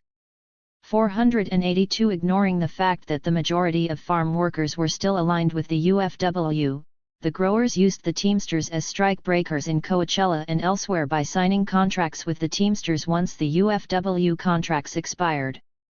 483 In 1972, the California Supreme Court ruled that the relationship between the growers and the Teamsters was collusion and lifted an injunction against UFW picketing. 484 AFL-CIO President George Meany also condemned the Teamsters union busting as intolerable. 485.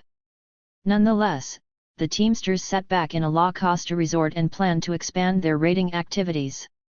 486 By September 1973, after 3,500 arrests, countless assaults, and the killing of 2 UFW activists, one by police, another by a Teamster goon, the UFW was forced to withdraw from the fields and resort to boycotts. 487 The farm workers' boycott received no support from the Labor Council in San Diego because of opposition to their fight from the Teamsters, culinary workers, retail clerks, and the Amalgamated Meat Cutters Union. 488 Only the relentless efforts of Chavez and the farm workers, with their boycotts and political lobbying, would overcome the reprehensible tactics of the Teamsters and their allies in the farm industry. During this period, the UFW received support from the students of City College, who demanded of President Gordon that the cafeteria stop selling non-union lettuce.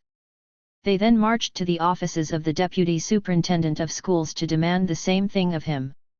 489 Mesa College students also boycotted their cafeteria.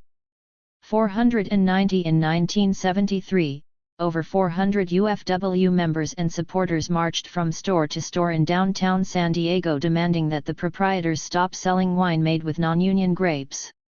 491 There were also UFW victories in the fields of San Diego County in the Imperial Beach Brownfield area as well as in San Isidro. 492 In 1974, with the election of Governor Jerry Brown, things began to turn around. California passed the Agricultural Labor Relations Act, which guaranteed the rights 242* of organization, collective bargaining, and secret ballot elections in 1975 and, within 2 years, the UFW became the dominant farm labor force in the state, effectively beating out the Teamsters. 493 By October 1975, the UFW held a 9-0 lead over the Teamsters in San Diego County elections. 494 Specifically, the UFW won several elections in Chula Vista, as well as in San Isidro, San Luis Rey, and Encinitas. 495 On September 16, 1975, Chavez spoke to a crowd of 800 jubilant farm workers in San Isidro who clapped their hands, stomped their feet, and sang in celebration of their victory. 496 By 1977, the farm workers had new contracts at 7 of the San Diego farms and in March of that year, the Teamsters signed an agreement with the UFW, handing over jurisdiction over all of the state's FILD laborers. 497 As one local ex-Teamster recalls, when his local 481 gave out coupons for Safeway in order to help bust the UFW. I thought, hey, I'm in the wrong union. 498. The UFW had that effect on a lot of people in the labor movement in the 70s. Chavez's union grew up, in many ways, outside of the traditional structure of the AFL-CIO and represented a movement in flux. 499 The genuine democracy, anti-racism, and socially minded unionism of the UFW were also seen in the American Federation of State and Municipal Employees, AFSM, garbage collectors strike in 1969 that brought together black and white blue-collar workers to fight for union recognition, the right to strike, some fringe benefits, and an end to discriminatory promotion procedures. After 2 weeks out, they won most of their demands. 500 Similar militancy was seen in the Machinists' Union 63-day strike at Roar, where another unified multiracial group of workers was joined by students and other community members who helped them picket and eventually win. 501 successful strikes were also undertaken in 1972 by taxi drivers, bakers, construction workers, and workers at electrodynamics. 502 Interestingly, some local unions even became involved in the anti-war movement, and a 1971 march was attended by the United Auto Workers, the American Federation of Teachers, the United Federation of Postal Clerks, the UFW, and AFSCME. 503 In 1973 a rank-and-file revolt occurred in the Retail Clerks Union as several members started an alternative union newsletter called Checkout that sought to expose corruption and lack of democracy in the union. 504 While their local was put under trusteeship, the rebellious spirit of the 243 workers in San Diego did not die, as the following example illustrates. Workers in the National Steel and Shipbuilding Company, NASCO, do the dirtiest and most dangerous work in San Diego. NASCO has frequently been cited for safety violations by the federal government and, over the years, a good number of workers have died in the yard as a result. As if the nature of the work was not tough enough, over 2 decades the company's union-busting activities have managed to turn what was once a thriving yard of 7,000 union workers into a shell of its former self, employing under 2,000 workers whose wages, benefits, seniority, and union security have been pillaged by the company. NASCO workers, however, did not go down without a fight. Indeed, their struggles with the company from the late 70s to the mid-90s is a story of heroic perseverance in the face of overwhelming forces at one of the most difficult times for labor in the history of the country. At its height, the shipyard was a vital place populated by a tough, multiracial workforce with a long tradition of rank-and-file rebellion. As Peter Schiask, a member and eventually president of the Machinists' Union and later business representative and one of the chief negotiators for the yard's 7 unions from the mid-80s to the mid-90s, recalls, "The shipyard was a great place to be because it was so open. When Cherokee Iron Workers Union presidential candidate Reynaldo Cherokee Inchorigol first started running, you'd be walking down the yard in the morning and there'd be huge chalk things saying Cherokee's coming written in huge letters all over the side of a ship. The political expression of the artist was totally out front. It was such an anarchistic place. There were 7,000 people wandering around this yard. And there was every kind of political banter, political writings, flyers." 505 In the midst of this environment, militant rank-and-file activism began to grow in the mid to late 1970s. Radical publications like The Waterfront Worker were circulating among the unionists on the waterfront, and men and women from the New Left and anti-war movements had filtered into the yard and had taken up union work, mixing in with an already solid trade union tradition.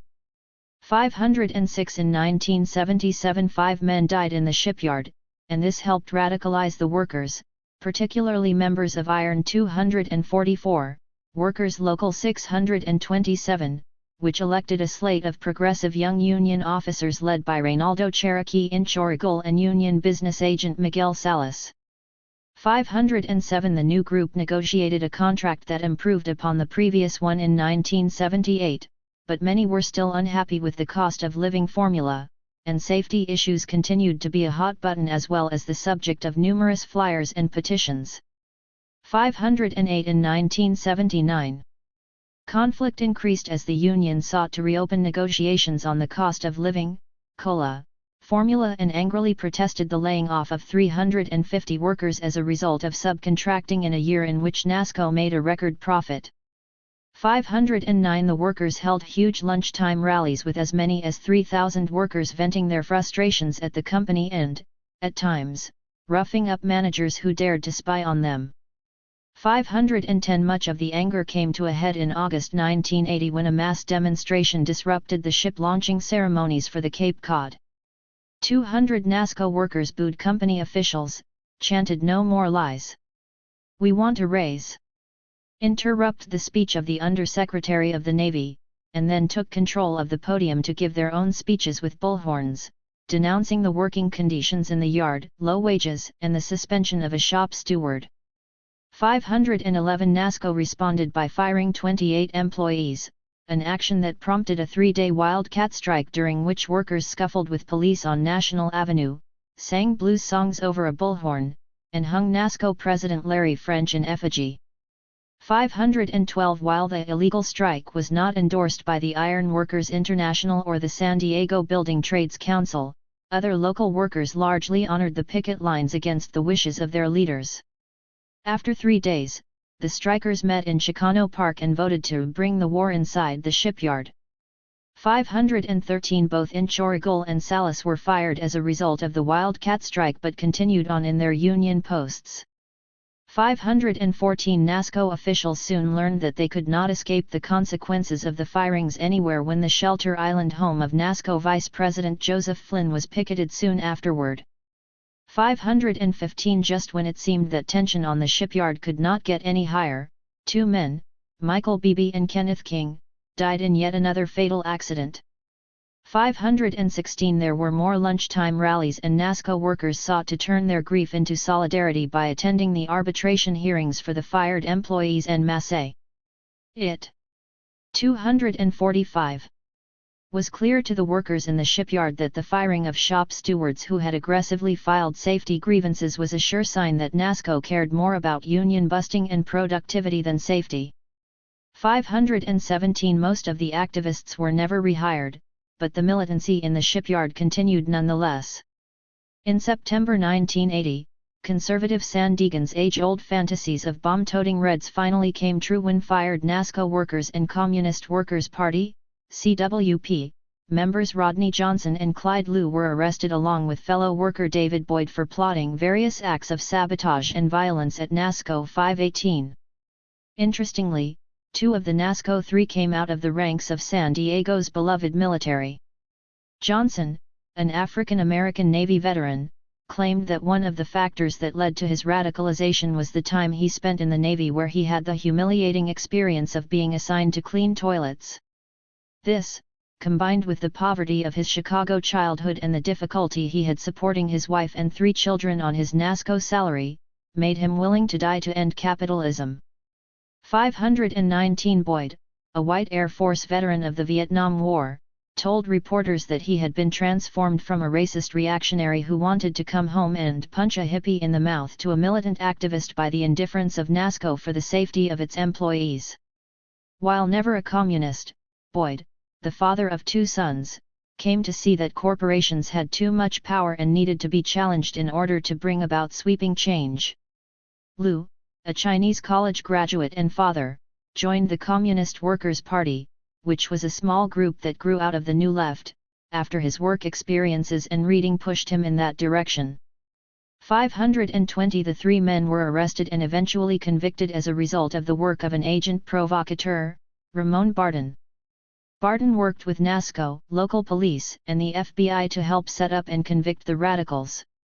While Johnson, Boyd, and Lew did discuss bombing the transformers at NASCO, their lawyers and supporters in the shipyard pointed out that Barden had always been one of the most aggressive, angry activists. During the trial, Barden was forced to admit that he disliked the defendants, had suggested a day for the attack, told NASCO about unrelated union strategy, and had been paid more than $5,000 by the police and the FBI. 521 The tapes from the trial also revealed that Barden was an active participant in the plot. 246. Leading NASCO activists as well as many outside observers to question whether or not the whole thing was a frame-up. 522 Other witnesses revealed that Barden had suggested bomb plots to other employees, bought the materials for making the bombs, and tried to get NASCO officials to give him a job as a payoff for his activity as a spy. 523 Nonetheless, the jury convicted all 3 men, who then served 4 months in prison. 524 As with the Sao investigation in the early 70s, the line between police surveillance and active participation was perilously thin. Throughout the trial, the NASCO 3 received strong support from many of their colleagues. As one of their fellow employees put it, who cares if they are communists or socialists or vote for Reagan or Carter? We know who the real enemy is. That's NASCO. 525 Miguel Salas, who himself was linked to the plot but not charged, went further, we have to stand by these individuals who have fought to build our union and spoken up to the company. The real criminals sit behind desks in the front office and other fancy corporate offices. We indict them for union busting. We charge them with the deaths of Beebe and King and the countless injuries in the yards. 526. Company officials, on the other hand, continued to go after activists, even suspending an iron worker for passing out literature sympathetic to the NASCO 3. 527. The intense publicity surrounding the arrest of the CWP members obscured the fact that the militancy in the shipyard was not the result of red infiltrators as much as it was the workplace issues that persisted there. While the coroner's final report left the cause of Beebe's and King's deaths a mystery, after a thorough investigation of the details, the Occupational Safety and Health Administration, OSHA, cited NASCO for 2 safety violations on the ship. 528. Hence, radicals who fought the company hard gained the support even of the rank and file who were very unsympathetic to their ideology. One such worker quoted in a union article on the shipyard, "Radicalism confuses labor unrest at NASCO," said, "There are a few too many radical commies. The majority of us don't favor their political philosophy but we're stuck with it. They're the only ones who are fighting for us." Interestingly, the largely unsympathetic story claims that fewer than 24 members of radical fringe groups were active in the shipyard, hardly a majority of the 6,247 workers. 529. Consequently, it seems implausible to suggest that militancy at NASCO was the product of anything other than grassroots anger and activism with a solid foundation among the rank and file. While NASCO was fond of red baiting, the union election of 1980 shows that the most radical slate had the support of enough workers to win an election. 530. Miguel Salas, who had been fired by Inchorigol from his post as an organizer for the international and business agent for the local because of his links to the bomb plot, beat Inchorigol in the following union election and his slate of supporters took a majority of the other offices. 531. Unable to tolerate the democratic election of Salas, the International set aside the results and declared Local 627 under trusteeship, an action applauded by the editorial page of the Union. 532. After a bitter struggle against trusteeship, more factionalism, and a failed effort to start a new union, Salas and his supporters were finally defeated. 533. After all of this, however, the NASCO workers who remained were still ready for a fight with the company and went out on strike for 3 weeks in October 1981. With NASCO President Larry French talking about eliminating 70% of the workforce over the next 2 years, the 7 unions went into the talks with a hardened attitude. 534. Thus, in October 1981 they struck when negotiations stalled. 535. The legacy of the radical activism of the previous leadership was still there. As Peter Schiask remembers, "The tenor of the yard when I came back in 1981 was that if you were an activist union member, I got active on the Health and Safety Committee, you were a communist. That was the residue of the struggle. The flavor of everything that happened in 1979 and 1980 was still there. There were all these different leftist groups. My politics were a pox on all your houses. It was Tweedledum and Tweedledee to me. And still, the fact was, in 1981, there came this huge strike. Even with all the red baiting that was going on, you couldn't deny the fact that for the average worker, they weren't getting COLA, health and welfare stuff. So you had this huge strike in 1981 when everything all sort of came back together and coalesced. In the 1981 strike they silk-screened shirts. These were beautiful shirts and were a link. People learned to silk-screen shirts in the anti-war movement and brought what they had learned to NASCO. 536. 248. The strike resulted in a pay increase of $2.31 over 3 years. Another gain was the incorporation of OSHA language around a joint health and safety committee. This was noteworthy because, as Schiask puts it, there were a lot of accidents before that and it was always quick and it was always gruesome. And it would always be covered up. 537.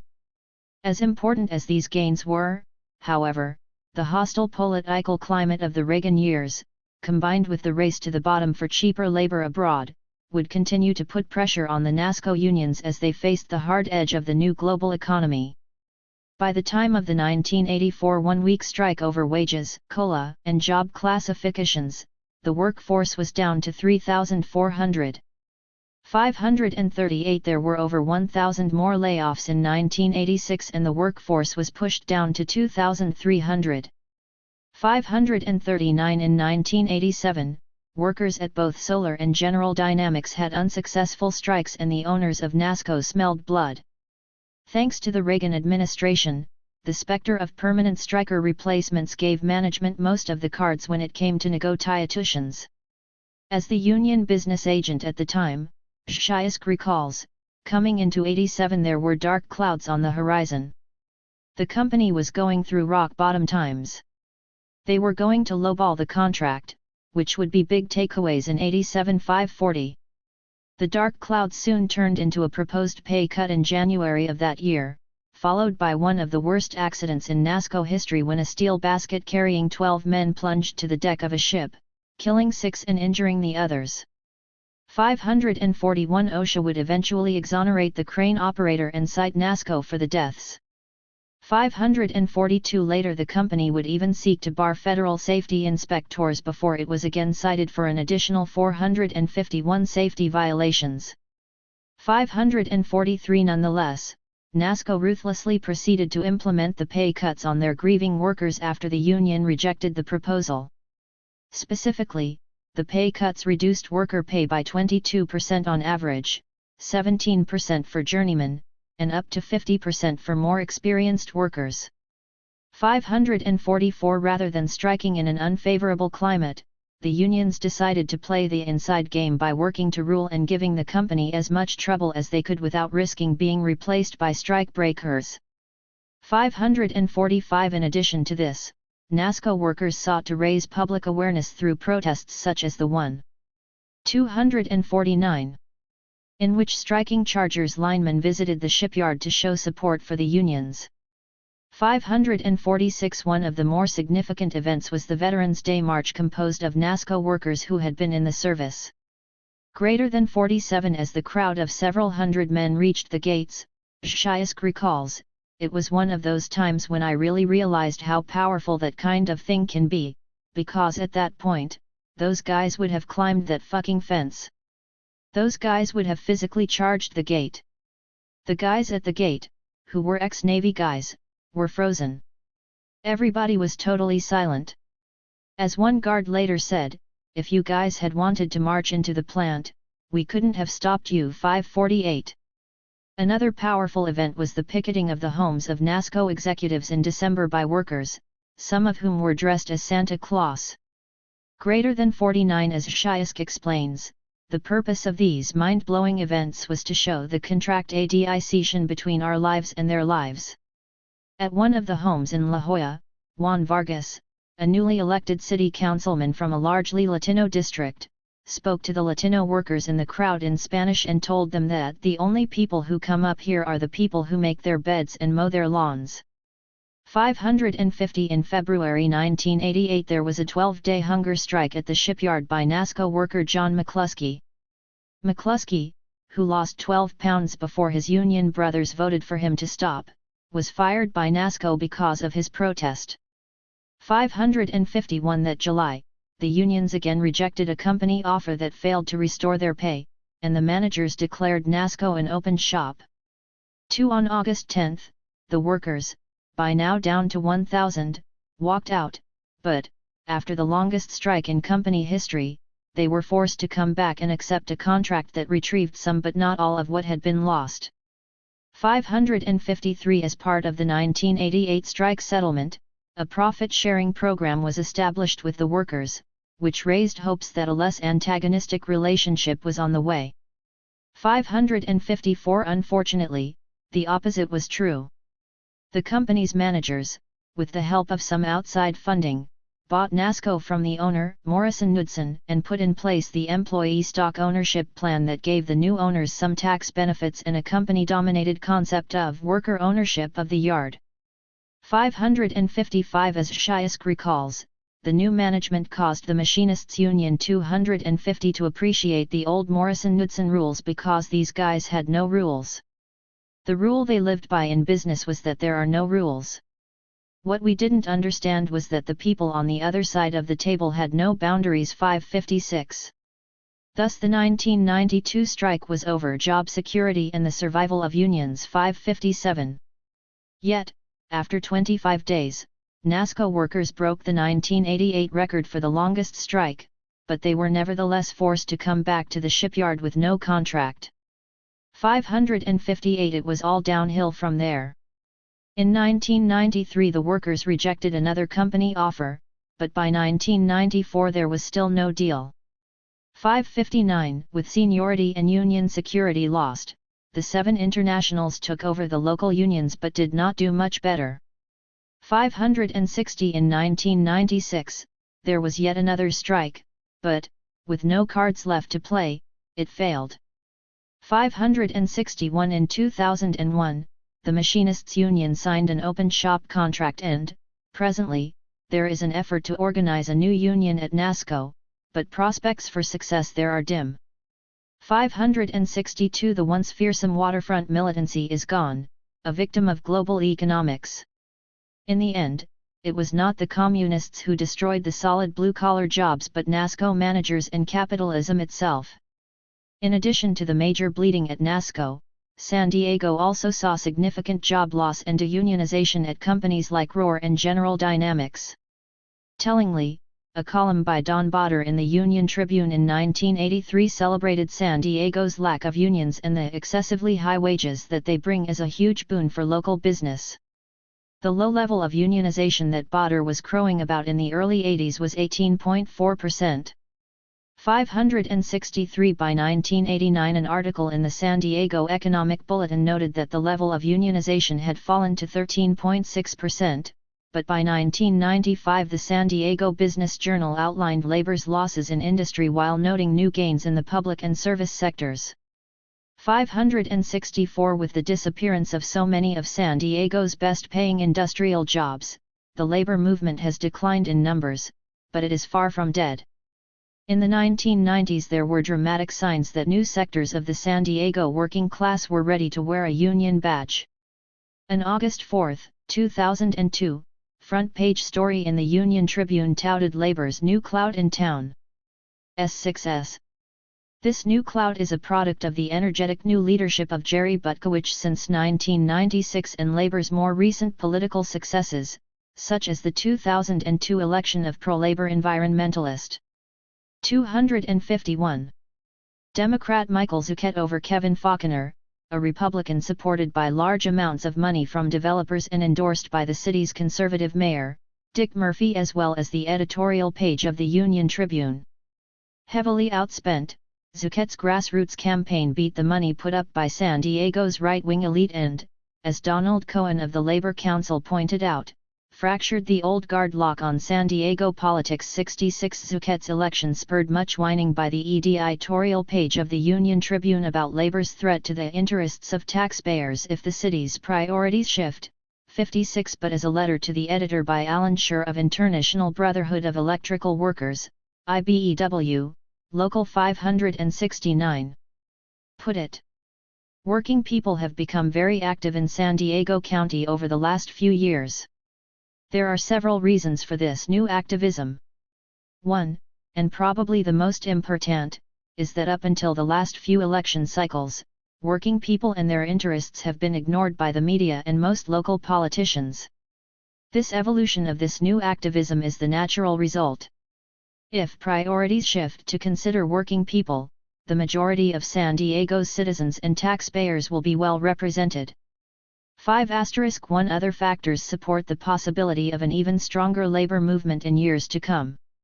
The city's demographics have changed dramatically over the last 20 years. Foreign-born residents, who now represent a United Nations-like range of ethnicities from Africa, Asia, the Middle East, Eastern Europe, and Latin America comprise 25% of San Diego's population. More important, the number of foreign-born San Diegans has grown 6 times as fast as that of native-born residents.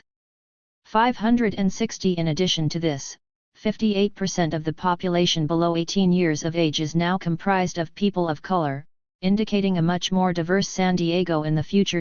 These statistics, combined with the growth of the service sector, an expanding gap between the rich and the poor, a closing education gap, and a rising cost of living, speak of a fundamentally changed San Diego in the years to come. The Anglo-bourgeois utopia that the boosters envisioned is on the run, pushing the suburbs farther to the north and east.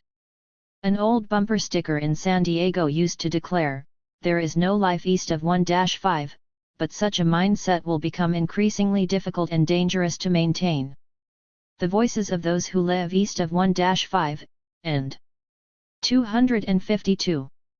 For that matter, south of 1-8, where most of San Diego's increasingly diverse working class live, have begun and will continue to make themselves heard and, in the process, transform the city.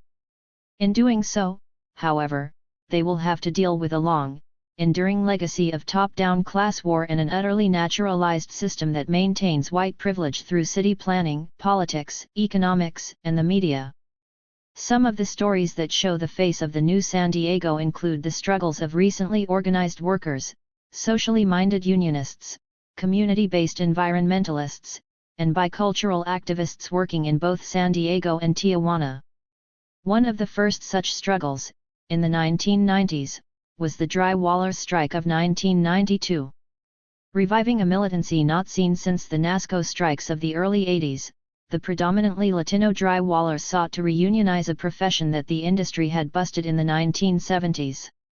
Under the leadership of Tony Hernandez, who saw the drywallers movement as similar to the struggles of the early UFW, 500 laborers engaged in a bitter months-long struggle to gain union recognition, a wage increase, and health benefits for the men who earned $300 for a 60-hour week. 572. When the drywallers walked out on June 1, 1992, things quickly became contentious, since the San Diego subcontractors fought the strike more fiercely than builders elsewhere in Southern California. There were altercations between strikers and scabs in Coronado, Lemon Grove, Rancho Los Penasquitos, and elsewhere. 573. One of the strike's more compelling events came in October when Father Victor Salandini, who had ministered for Cesar Chavez and the UFW in the Imperial Valley, held a protest mass for the drywallers outside a church that his superior was building with non-union labor in Poway. The bishop cannot practice unbridled capitalism, Salandini declared to his impromptu congregation of picketers. 574. By November 1992, the strike was won everywhere in the Southland but San Diego, where the subcontractors resisted a lawsuit that would have compelled them to accept the union, choosing instead to sue the carpenters' union for orchestrating and directing acts of violence. In the face of this stiff opposition, the drywallers rallied in Pantoja Park, picketed newly built homes to scare off buyers, held a sit-in at a drywall firm, and engaged in a 19-day hunger strike. "This is our final plea to the community of San Diego to help us," Hernandez said during the fast. "I hope no one has to die, but..." 253. "We're willing to go that far." 575. Finally, in July, the drywallers signed their first contract. 576. Their struggle was important in that it demonstrated the possibility of strong grassroots activism among San Diego's unorganized, lowest-paid workers, the very population the Wobblies sought to organize almost a century before. The drywallers' Southern California struggle was the first successful grassroots union victory in the building trades since the 1930s. Unfortunately, widespread permanent gains did not materialize in San Diego. Other previously unorganized groups also sought to unionize in the 1990s in San Diego. Local strippers at Pacers were the first group of dancers in the state to organize, winning a vote in 1993 and later signing an open shop contract. 577. Unfortunately, their union didn't survive, but women in San Francisco followed their lead, establishing a closed shop at the Lusty Lady in the mid-90s. Teaching assistants, TAS, at UCSD were more successful, winning the right to collective bargaining in 1996 and engaging in a successful strike in the mid-90s. 578 at San Diego State University, non-unionized TAS, along with faculty and undergraduates, staged weeks of protests over proposed budget cuts in the early 90s and held several rallies that drew thousands and were a contributing factor to the resignation of President Day. Outside of the four-year schools, primary and secondary school teachers struck successfully in the 90s and, more recently, at the community college level, the American Federation of Teachers Local 1931 stopped the privatization of their food service workers, won gains for office employees and part-time professors, and had success electing sympathetic candidates to their board of trustees. All of this comes in the face of mounting pressures on educational institutions to adopt a more instrumentalist business model that values cost efficiency and dumbed-down measurable outcomes over quality instruction. 579 Other local union successes include the participation of San Diego Teamsters in winning a nationwide strike against the United Parcel Service in 1997, and the successful struggle of the hotel employees and restaurant employees, here, against the Hotel del Coronado. 580 In Coronado, 24 workers were arrested during a march in which they were joined by some Japanese tourists who chanted, "The Hotel del is cheap as hell," with the protesters. 581 Only after a lawsuit charging the del. 254. With racial harassment and a one-day strike did the workers win a fair contract. 582 Here also grabbed headlines when 26 unionists were arrested at a December protest at a hotel in Mission Valley after they sat down around a Christmas tree in the lobby and chanted union slogans. 583 In August 2002, here protested the Acura Classic tennis tournament at the Fancy La Costa Resort and Spa. Unionists picketed outside, wore union t-shirts inside, and rented a plane to fly a banner over the event. 584 Born in Cesar Chavez's backyard in 1977, the United Domestic Workers, UDW, is the first labor union founded exclusively to represent domestic and other home care workers and only the third union in the history of the United States, after the sleeping car porters and the UFW, to be founded by blacks or Latinos. The UDW, which signed its first contract in 1980, is 90% women and driven by a philosophy of bottom-up unionism. 585 As President Ken Seaton-Misameji put it, the problem our union faces is that we must build an organizational culture that works against the concept of leadership. 586. In 1994, UDW merged with AFSCME, and from there the San Diego-based union went on to conduct massive organizing campaigns across the state. In 1999 it sponsored legislation that brought collective bargaining rights to 200,000 home care workers in California, and in 2000 and 2001 it lobbied the state for millions of dollars for increased wages and health insurance for home care workers. In October 2001, the UDW won an election to represent 12,000 home care workers in San Diego. 587 The gains of the UDW in organizing the unorganized in San Diego and elsewhere are historic and represent hope for the future of unionism for some of the city's poorest workers. Equally important, the UDW's socially minded unionism is a clear break with the failed business unionism of the past. Perhaps the shining example of what a new socially minded unionism can accomplish in contemporary San Diego was the janitors' strike of 2000. In April of that year, the Service Employees International Union, SEU, Local 2028 began a series of rolling strikes against the 6 contractors who supply janitorial service to most of downtown's high-rise buildings. 588 When they struck at Symphony Towers, Emerald Plaza, and elsewhere, the several hundred mostly Latino janitors were threatened. 255. With permanent dismissal and stonewalled by their employers. 589 Undaunted in their quest for a living wage and health benefits, the janitors, who made only $7.05 an hour with no benefits, persevered for 2 weeks.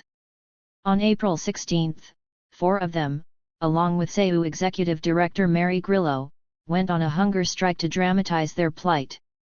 As Grillo put it, do they buy food or pay the rent? Do they buy enough food or pay for medicine for their children?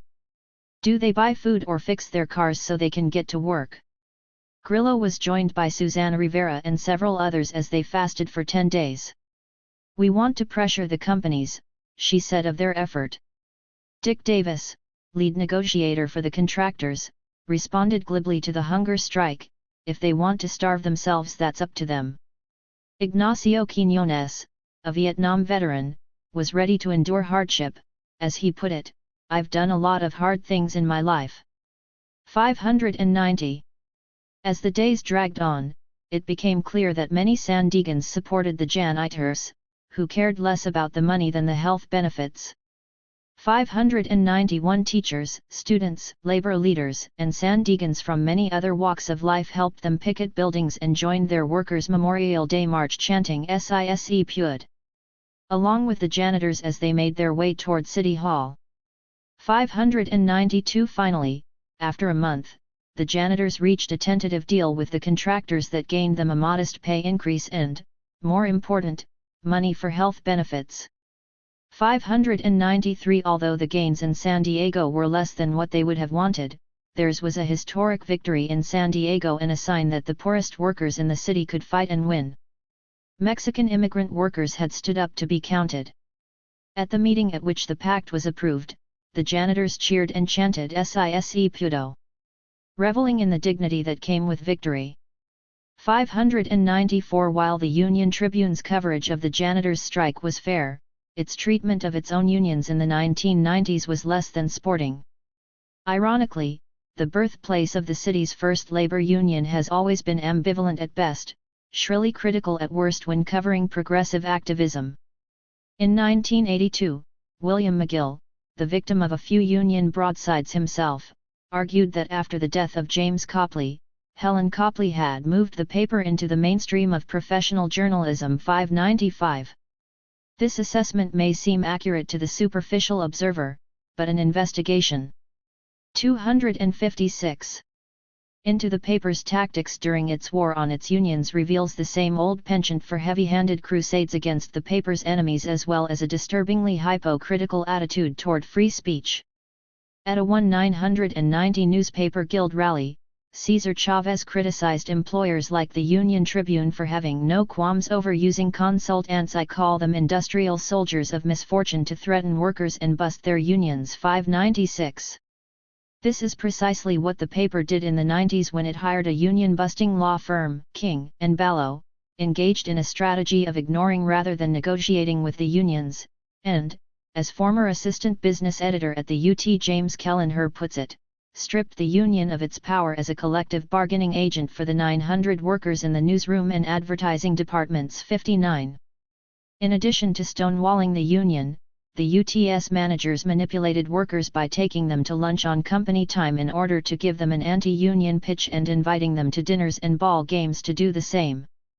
The UT's union-busting crusade also involved spending large amounts of money, union supporters suspected millions of dollars, on a well-orchestrated campaign that included giving every employee an anti-union videotaped pitch. Some of the less seductive tactics included sending employees letters informing them that, "You have probably heard that the company has been training striker replacements. That is true. These replacements would be used only for positions where employees opt not to work during a strike. If you decide to work during a strike, you do not have to be concerned about being replaced." 598. In other cases, the UT simply fired workers sympathetic to the union, as it did with Alan Sundstrom, who later sued the paper and won $790,000 in damages.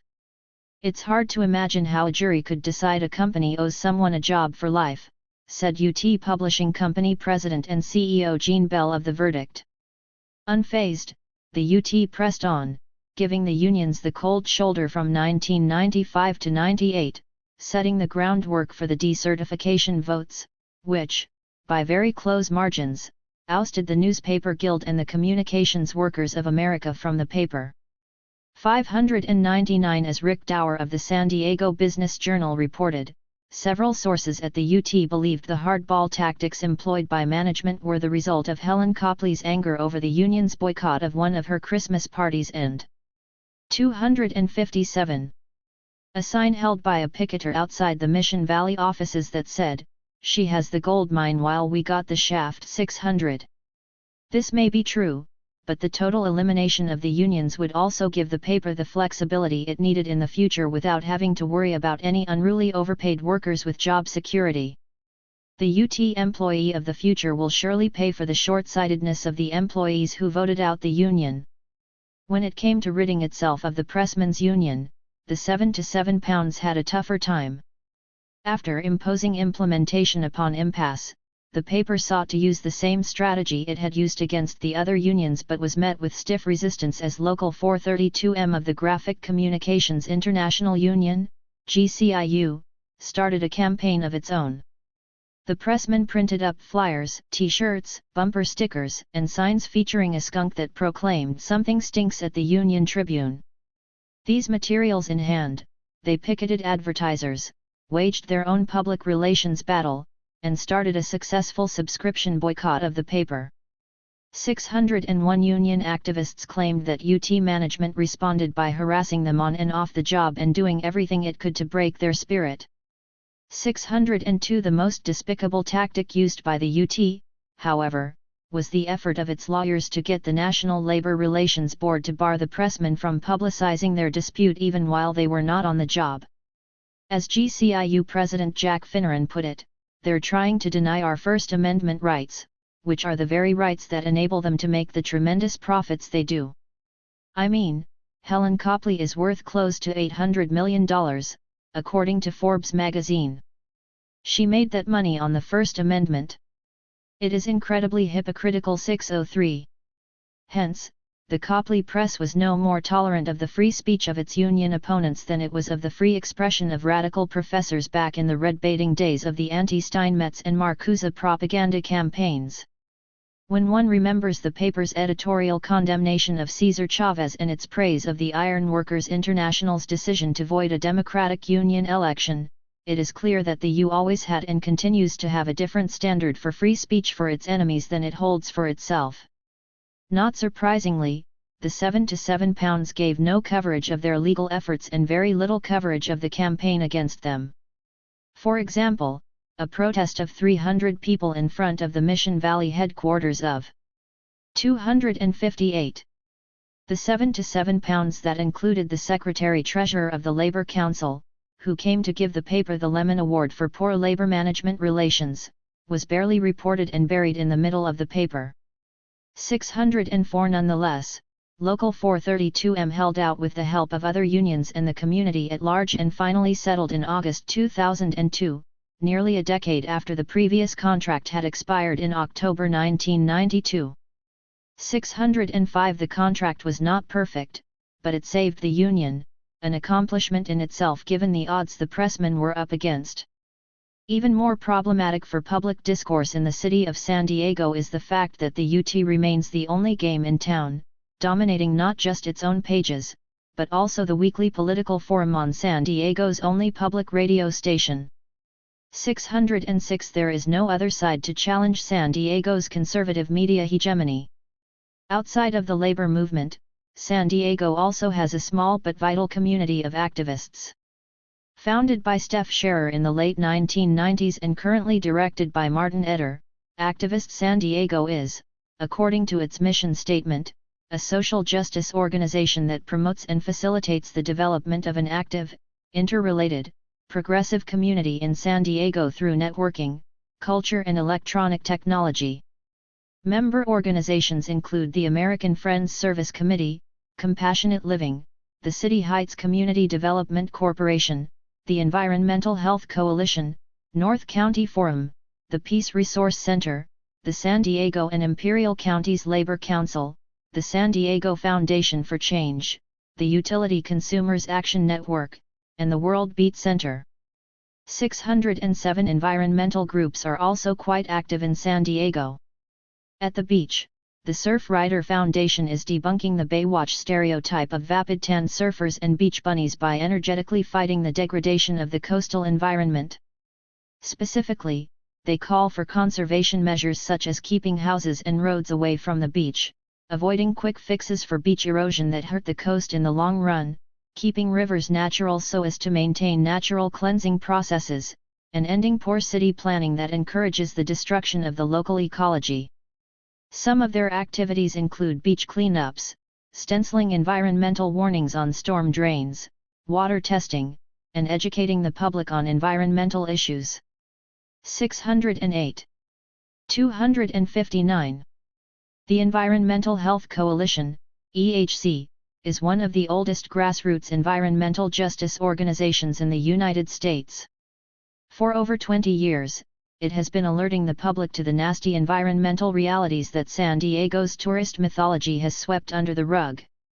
For instance, there are over 150 million pounds of toxic waste generated each year in America's finest city, 3 million of which are released into the air.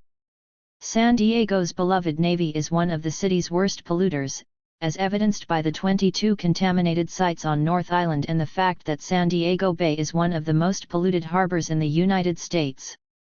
In fact, the bay is second only to Newark Bay in its pollution level, with 56% of its sediments registering as acutely toxic and 74% of the area exhibiting chronic toxic ITY.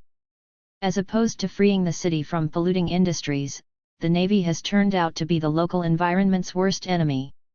On the border, the over 800 maquiladoras are also pumping toxins into the air, earth, and water. In response to these realities, the EHC has helped secure the preservation of coastal wetlands, successfully pushed for the banning of the use of the toxic pesticide methyl bromide near exposed Latino communities, persuaded the EPA to fund the relocation of polluting industries out of residential areas, and engaged in an intensive public education campaign about lead poisoning and other environmental threats to the San Diego-Tijuana region. Some of the EHC's most vitally important work takes place in Barrio Logan, where the mostly Latino residents have been victims of environmental racism as city planners have allowed a disproportionate number of polluting industries to operate there. Things like chrome plating plants next to schools have exposed children in the community to the cancer-causing substance chromium-6. By going to court to shut down or relocate such plants, the EHC is doing some of the most important social justice work in the city. As Nicole Capritz of EHC puts it, we want to reduce the amount of toxic pollution in San Diego. We focus mainly on low-income communities of color because those are the communities that are most burdened by toxic pollution. 609. Many San Diegans like to favorably compare their city to smoggy Los Angeles, but it is only the activism of groups like EHC that protects San Diego from the same devastating environmental problems suffered by its northern neighbor. 260. The Global Phobics are a binational network of activists who have sarcastically adopted former Mexican President Ernesto Zedillo's dismissive name for critics of neoliberal economic policies. Seeing the Tijuana-San Diego region as a microcosm of globalization worldwide, the Global Phobics proclaim, "Those of us who live on the border or who live in the two Californias have been the laboratory and guinea pigs for the globalization experiment. First came the maquiladoras, then came the North American Free Trade Agreement, NAFTA, and now we have the proposal for a Free Trade Agreement of the Americas, FTAA, to take effect by 2005. The World Trade Organization, WTO, the International Monetary Fund, IMF, and the World Bank, as well as the governments of Mexico and the United States, have been instrumental in establishing this model of corporate power on the border that is its home." 610. In response to this reality, in October 2000 the group held the Festival of the Global Phobics, Cry of the Excluded Ones, which brought together organizations and individuals to analyze the effects of neoliberalism on the border region. For 4 days, 250 environmentalists, advocates of the rights of women, migrants, and labor, as well as artists and people concerned with children's issues, met in Tijuana and formed the Global Phobics Network of the Californias. They committed themselves to struggle against the authoritarian version of globalization that undermines democracy and human rights. Specifically, Global Phobics resolved to promote a constitutional salary in Mexico and a living wage in California, campaign for the rights and self-sufficiency of indigenous peoples on both sides of the border, create a binational front in defense of the environment, work for the demilitarization of the border and an end to Operation Gatekeeper, and fight for just legislation concerning education, respect for cultural diversity, environmental justice, and other matters. On April 21, 2001, 1,500 to 2,000 people gathered for a peaceful protest against the FTAA in Cesar Chavez Park in San Isidro. Buzzed by police helicopters and surrounded and surveyed by officers on horseback, the protesters listened to speeches by San Diego union activists, day laborers, farm workers from San Quintin, Mexican and American environmentalists, and members of the Frente Zapatista. After the 261 NFLJR, 500 protesters marched past hundreds of heavily armed police to the port of entry and met 500 more people gathered on the other side at Playas de Tijuana near the border fence. At this gathering, they heard more from maquiladora workers and others who outlined the negative impact that globalization was having on their lives. Today, the global phobics continue to act on behalf of maquiladora workers, farm laborers, indigenous peoples, migrants, and others who have been left behind by the corporate globalization that continues to be pushed by the Bush administration even as evidence of the costs multiplies.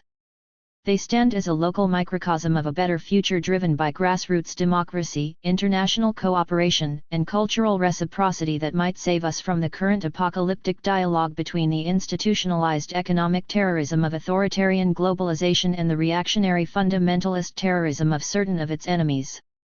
At present, such thinking seem naively utopian, and pessimism about the future is warranted in light of San Diego's history of reactionary politics and short-sighted city planning, but hope, as Percy Bysshe Shelley once said, is a moral obligatic anti-war body bag installation art, UCSD, 1970, better believe it, Northeast San Diego, 1970, Don't Go Near the Water, Mission Beach, 1976, NASCO Strike, 1981, Pentagon Mall, Fashion Valley, 1988, A Motto for the 90s, 1996, Solidarity with Maquiladora Workers, 1997.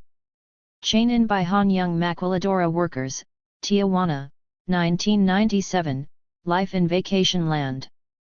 The Other San Diego. Kelly Mayhew. The rush to California reflects the greatest disgrace on mankind. That many are ready to live by luck and so get the means of commanding the labor of others less lucky, without contributing any value to society, and that's called enterprise. Henry David Thoreau. When you take a cab in San Diego, your driver will likely be Somalian, Eritrean, Ethiopian, Ghanaian, Afghan, or Pakistani. This, of course, is not unusual in many large cities. It does, however, run counter to the image San Diego's boosters have worked hard to promote of their sunny city. With its pristine sandy shores, tanks of jumping shamas, strolling mariachis, and bougainvillea-covered adobe houses with red-tiled roofs, the tourist version of San Diego is meant to conjure up a hybrid picture of relaxing sunshine glinting off an azure ocean in a romantic ranchero past. Such a chimera is very much at odds with the reality of the place. Your cab driver, for instance, may have been questioned or even detained by the Immigration and Naturalization Service, INS, as part of Operation Game Day during the 2003 Super Bowl game, played in San Diego. With its growing Latino population and waves of 272 immigration from Africa, Asia, and the Middle East, contemporary San Diego offers up a paradox in which the real city is all but eclipsed by the tourist mecca. Because many of its communities are isolated from one another by a labyrinth of canyons, freeways, and class divisions, a lot of the city's own residents don't know how multifaceted and multicultural San Diego has become. And those sandy beaches might not be so pristine if there has been a recent sewage spill or storm water runoff. All of these contradictions make the United States' seventh largest city an interesting place to watch. As San Diego becomes more democratic in its politics, the gap between the rich and the poor continues to grow. Communities in the South Bay Area between San Diego and Tijuana, such as Chula Vista, National City, Bonita, San Isidro, and Imperial Beach, have become largely working and middle-class Mexican American. Meanwhile, downtown San Diego is witnessing a high-end building boom that is pushing out those who can't afford a $600,000 condominium. In line with the city's history, these developments are just another attempt by business leaders to promote their interests by recreating the downtown as an elite playground toward gentrifying urban pioneers. Coupled with the city's marketing of itself as a vacation paradise, such urban renewal, vaunted as it is on glossy flyers and full-color magazine ads, obscures what it is like to actually live and work in America's finest city, the feel-good moniker coined by then-Mayor Pete Wilson after San Diego lost the 1972 Republican National Convention. As the portraits that follow show, the reality of vacation land is not always perfect sunshine and endless summers. So what is the other San Diego like? Beyond the beach, the biotech industry, SeaWorld, and the zoo, San Diego is a city characterized by extremes. There is gorgeous weather, the landscape is beautiful, and tourism and the military produce jobs. However, the cheery sunshine does not prevent one from falling behind on the exorbitant rent or mortgage. Tourism and the military don't pay a living wage. There is also the city's exploitative and exclusionary relationship with Mexico. From its past as a debauched drinking and gambling outpost to the current era, with its maquiladoras churning out a wide range of consumer goods on its outskirts, Tijuana exists as San Diego's Mexican alter ego. In many U.S. citizens' view, Tijuana is merely a 273 gateway for countless illegal migrants crossing over into the Promised Land. And yet, ironically, San Diego's economy depends on this migrant labor force to work for a pittance. This constant migration is so much a part of the fabric of everyday life that migrant crossing signs featuring a silhouette of a running man, woman, and child line Interstate 5 near the border just below the INS checkpoint on the northern edge of San Diego County. The American greed for new TVs and fashionable blue jeans keeps the maquiladoras humming along while tourists and military personnel roam Tijuana's Avenida de Revolution looking for cheap souvenirs and plentiful tequila shots. But beyond the gringo vision of Tijuana, as Enrique Davalos points out in his portrait, is a cultural crossroads to which more and more people are moving from all over Mexico and Latin America to create new lives for themselves. Many who migrate to San Diego note the rich border culture that exists in this region, and the city's growing Latino population attests to the fact that Anglo hegemony will be challenged in the future. The portraits that follow are an attempt to capture an emerging San Diego. How do people experience the city? Why are they there? How are they helping to change San Diego? Their stories represent a loose cross-section of an overlooked San Diego made up of people involved in labor, environmental, and community activist movements, as well as those who challenge the fun in the sun stereotype. Some, like San Diego Congress of Racial Equality, CORE, founder Harold Brown and University of California at San Diego, UCSD, Professor of Literature Carlos Blanco, have participated in some of San Diego's seminal political movements, including the Civil Rights Movement and the founding of UCSD's Third College in the early 1970s.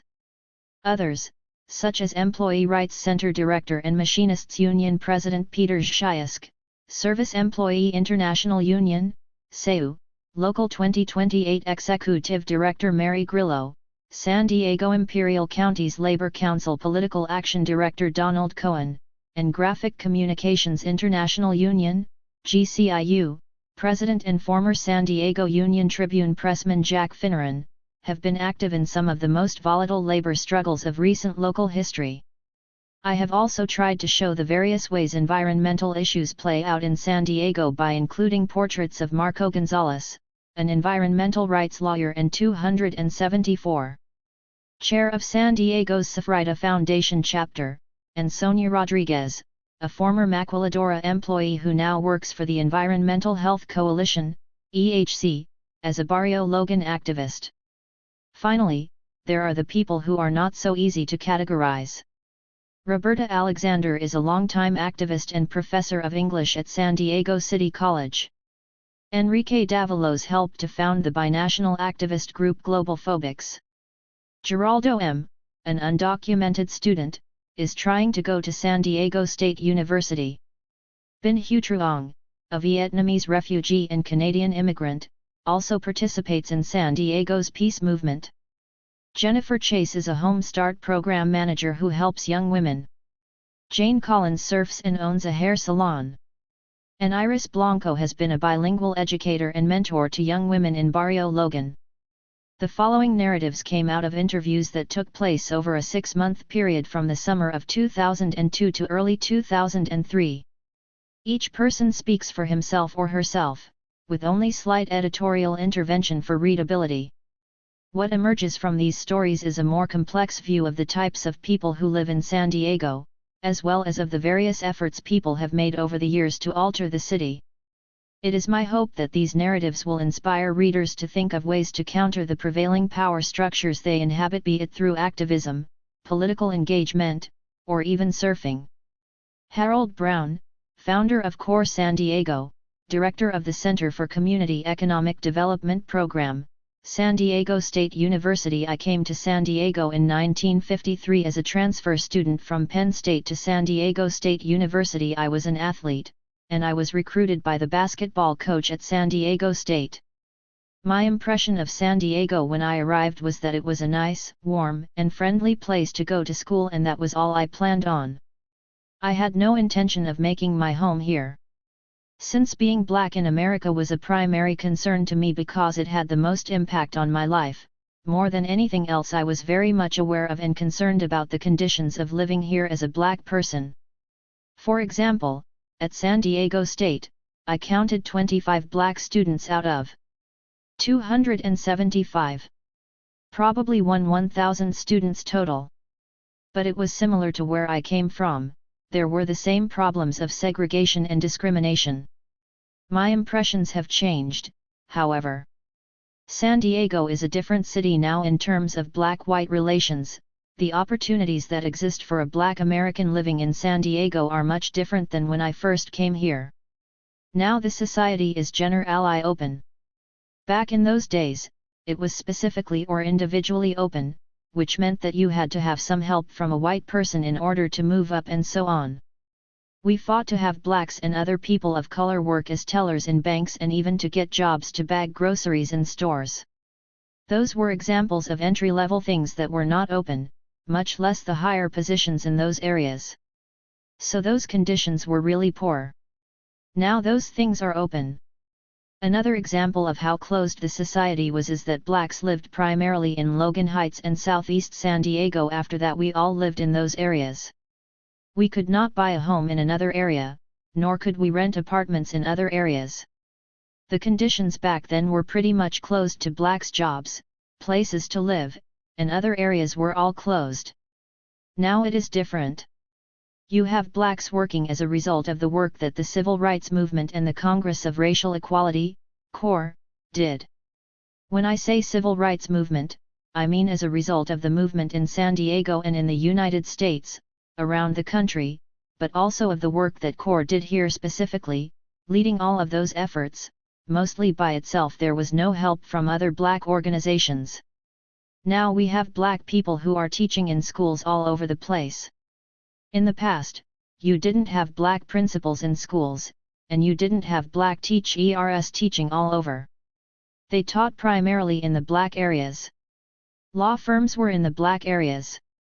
Dentists and doctors were all in the black areas. There just wasn't this mass participation, this freedom to participate in this society economically and politically. It was just not available then. For instance, there were no black elected officials back in those days. Now we have had some. They may be regarded as tokens, but we have black elected officials in San Diego and around the country. So a lot has really changed. I'm not so sure about attitudes of people.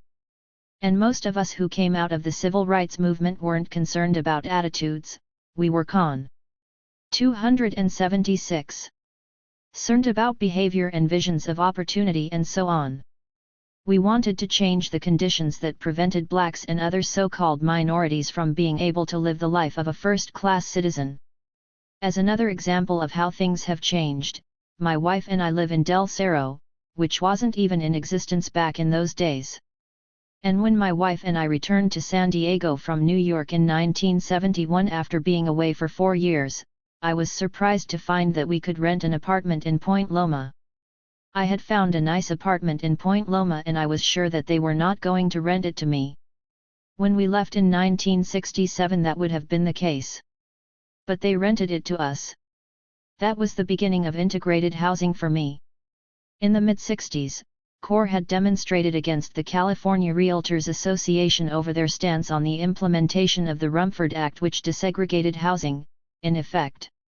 In 1961, I had been asked to help organize a CORE chapter by Jim Stone, who is now deceased.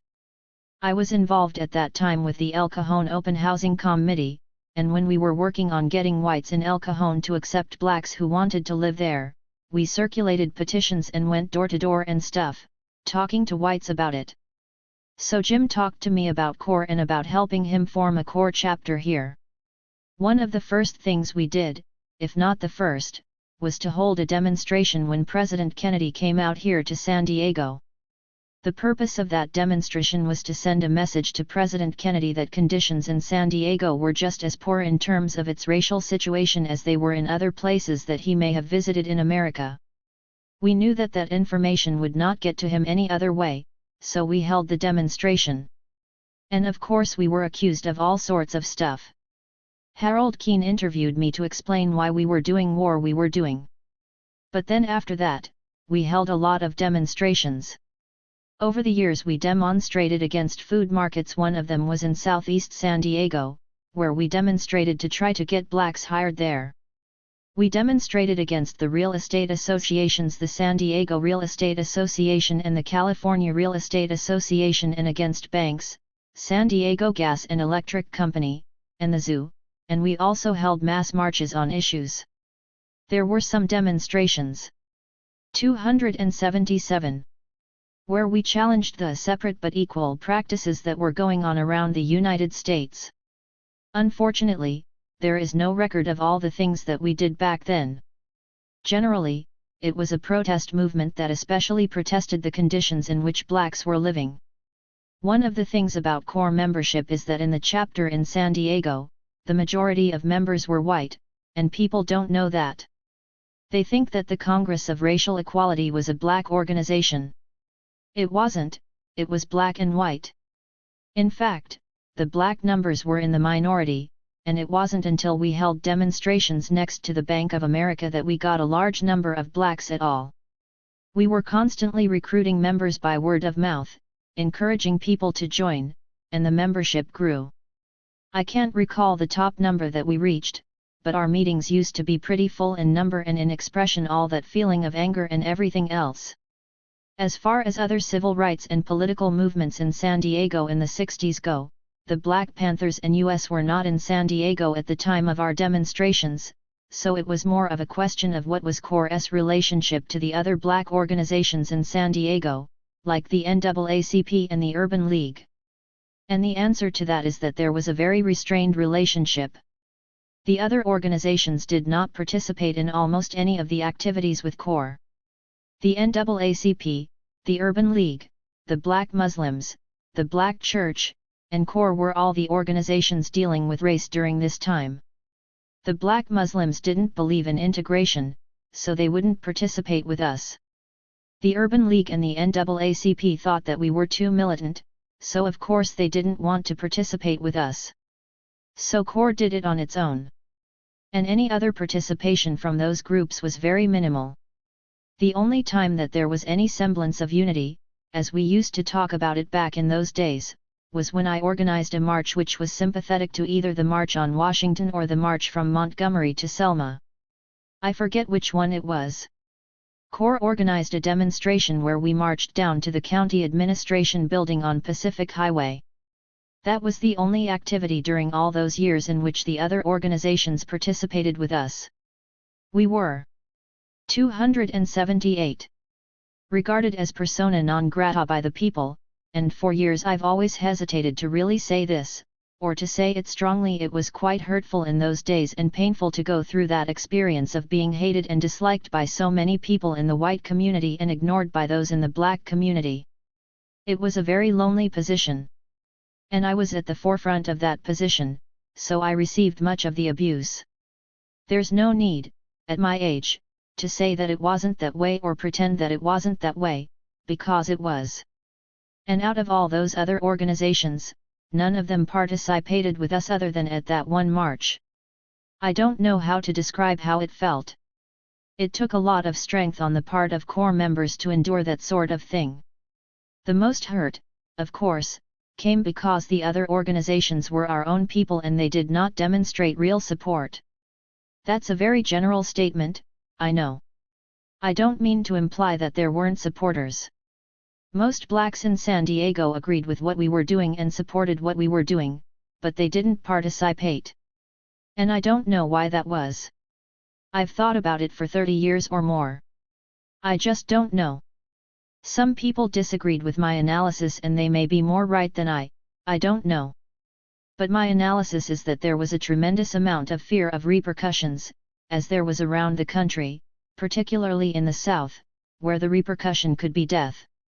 So blacks in San Diego had a lot of fear of what could happen to them if they protested. I think some people were content to let other people do the work and they would benefit from it, which is the case everywhere.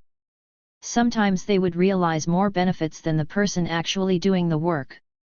I watched many people go forward in protesting inequalities. Meanwhile, the ones behind them got the jobs and the political positions and all those things. None of us were going to get those positions because what we were doing wasn't too great for those organizations. The thinking was, break the individuals, especially the leaders, which was demonstrated in terms of the jail sentences that were handed out. I always got the most time because I was the leader. Maybe I was actually arrested 6 to 7 times, and the jail sentences came as a result of 2 demonstrations at SDG&E and Bank of America. The jail sentences handed out were for trespassing. Those were some tough times and they're still kind of raw for me. 279. I eventually left San Diego and Corps in 1967 to become a deputy director in the United States Peace Corps in Africa, and I'm not sure how much longer the San Diego chapter of Corps survived after I left. Not that long, I think. Even though it was there at that time, there was not much going on. There was still a lot to do, but there was a lot of internal strife, which forced me to resign. Although it doesn't sound good when I say it, when you take leadership away from an organization, that leadership is missed.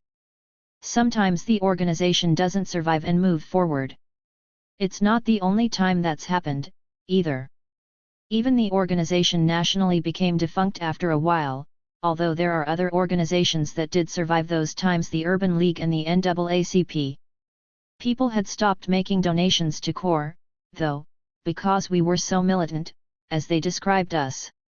So it was a combination of things that led to Corps' demise in San Diego. I had applied to the Peace Corps because I had this strong desire, this longing, to visit Africa. The opportunity came in the form of the deputy director's position. I was asked if I would be interested in it, and I said yes. It was a fabulous experience and did so much for the soul. It was also good for me to get away at that point. After returning to the United States and living in New York for a few years, San Diego State University was particularly interested in my coming to SDSU as an administrator to help them with their Afro-American Studies program. That was very interesting to me. So I accepted the position, and from 1971 to 1973 I organized the Afro-American Studies program along with performing my other duties as an administrator. I also served as the director of the program.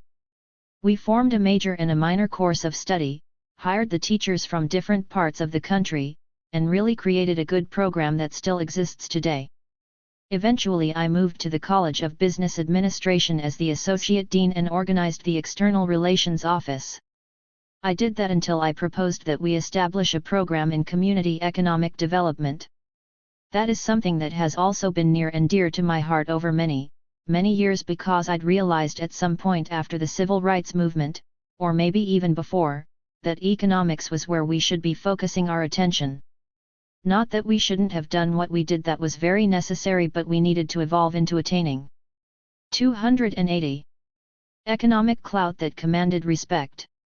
So that was the area which I felt was the next step for the civil rights movement. I decided, here I am, associate dean in the business school, why not do it here? The college agreed, and that's what I've been doing since 1995. There were other organizations that were very important in my life in this whole process. In 1987, we formed a Black Economic Development Task Force. The purpose of that organization was to introduce economic development into the African American community. I served as president of that organization for close to 10 years. And another organization that I and two other very prominent and successful white business leaders created here in San Diego is Community Leaders Undoing Biases Club. We started that organization in 1995, this is our 7th year. So, there's a lot of work to be done, and I think it's going to take some really strong leadership from the business community and from the political and the civic organizations. The Community Economic Development Program is important because it helps people who are out there in the community understand what this country is all about, how the economy works, how business and economics fits into the goals that we have socially, and so forth, and how to meld those and bring them together. That kind of intelligent leadership is in our communities, and if we can get intelligent leadership from politicians and business people, then we've got a really great thing going, where maybe someday we will actually become America's finest city, although I have a mental block about that term. San Diego has such great potential. But no one's addressing the economic development issue that I'm aware of. It certainly wasn't on the list of things that the mayor said he was going to do when he got into office. Roberta Alexander, teacher, San Diego City College. For the most part I grew up in Los Angeles, California. My parents were always very active. My father was a trade unionist for most of his life. He was a mixture of what we used to say back then was Negro and white. His mother was Scots-Irish and his father was black. My mother was Jewish. Her father came from Russia and her mother came from Poland. During the 1950s, I remember, anti-communism was 281 rampant, and my family was actually sympathetic to the idea that socialism could give working people a better life and that the wealth in this country should be distributed in a different way. I was involved in the civil rights movement in Los Angeles when I was in high school, and when I went to school at UC Berkeley, I participated in the free speech movement in the 1960s. I went on a study abroad program to Spain and got kicked out for participating in a demonstration against the war in Vietnam. When I went back to the Bay Area and graduated with a BA in Spanish, I joined the Black Panther Party for a short period of time. It's interesting to me that I got my BA in Spanish, because, while my father was black and my mother was white, I grew up largely in an immigrant neighborhood, or a neighborhood that was changing from being mostly black to being predominantly Latino immigrant. That's South Central Los Angeles. I didn't have an official position in the Black Panthers, only men had official permanent positions at that time. My unofficial position, when they found out I could type, was to work on the newspaper. I didn't do the female things. In fact, Bobby Seale always cooked for us. When they found out I had a BA, I also ran some of the study groups for the Panthers. And I was sent to Seattle and Japan as a spokesperson. I think I became known as an orator after my speech about women in the Panthers at the United Front Against Fascism conference that the Panthers held in 1969. After I left the Black Panther Party, I was trying to figure out what to do. I went to see a mentor, Carlos Blanco, whom I had met in Spain because he was the director of the University of California Abroad program, and he encouraged me to come down and get involved in the Third College at UCSD, which was going to open for the first time in the fall of 1970. So I came down and had an interview to become the resident dean of Third College. After I actually got the position, at the age of 22 or 23, believe it or not, I moved down and had my own little house near the dorms in the grassy area on the edge of campus. The experience was very interesting. It was a wonderful project initially. Third College had been organized by Chicano, African American, and white students at UCSD who wanted to have a college that would both serve students from ethnically diverse backgrounds and also emphasize the study of people who do not share in the 282 power structure of this country, namely, Chicanos, blacks, and working people in general. But what happened right from the beginning, from the first meeting that we had in the fall of 1970, when everyone was there and all the students were trying to make some decisions, was that a lot of very divisive things were said. There were some African American students who immediately started to attack Chicano and white students, saying that they were racist and that they were trying to get all the resources. It really set the tone for the college for the whole first year and caused problems for a great deal of time after that. It set up a situation in which people were fighting with one another rather than working together, which was very unfortunate. It was indicative of what was happening at that time in the late 1960s. There just seemed to be people who were very provocative who ended up not doing things in the most constructive kind of way, which would have been sticking together rather than working apart. My involvement in political movements in the late 60s and early 70s in many ways ended up being very painful for me because they involved identity-based politics, and I didn't fall into any of the categories. I crossed the categories. So the Panthers, to some degree, and UCSD's Third College, where you were being forced artificially to choose an allegiance between one or another ethnic group, were impossible dilemmas for me. So that part of it was extremely painful.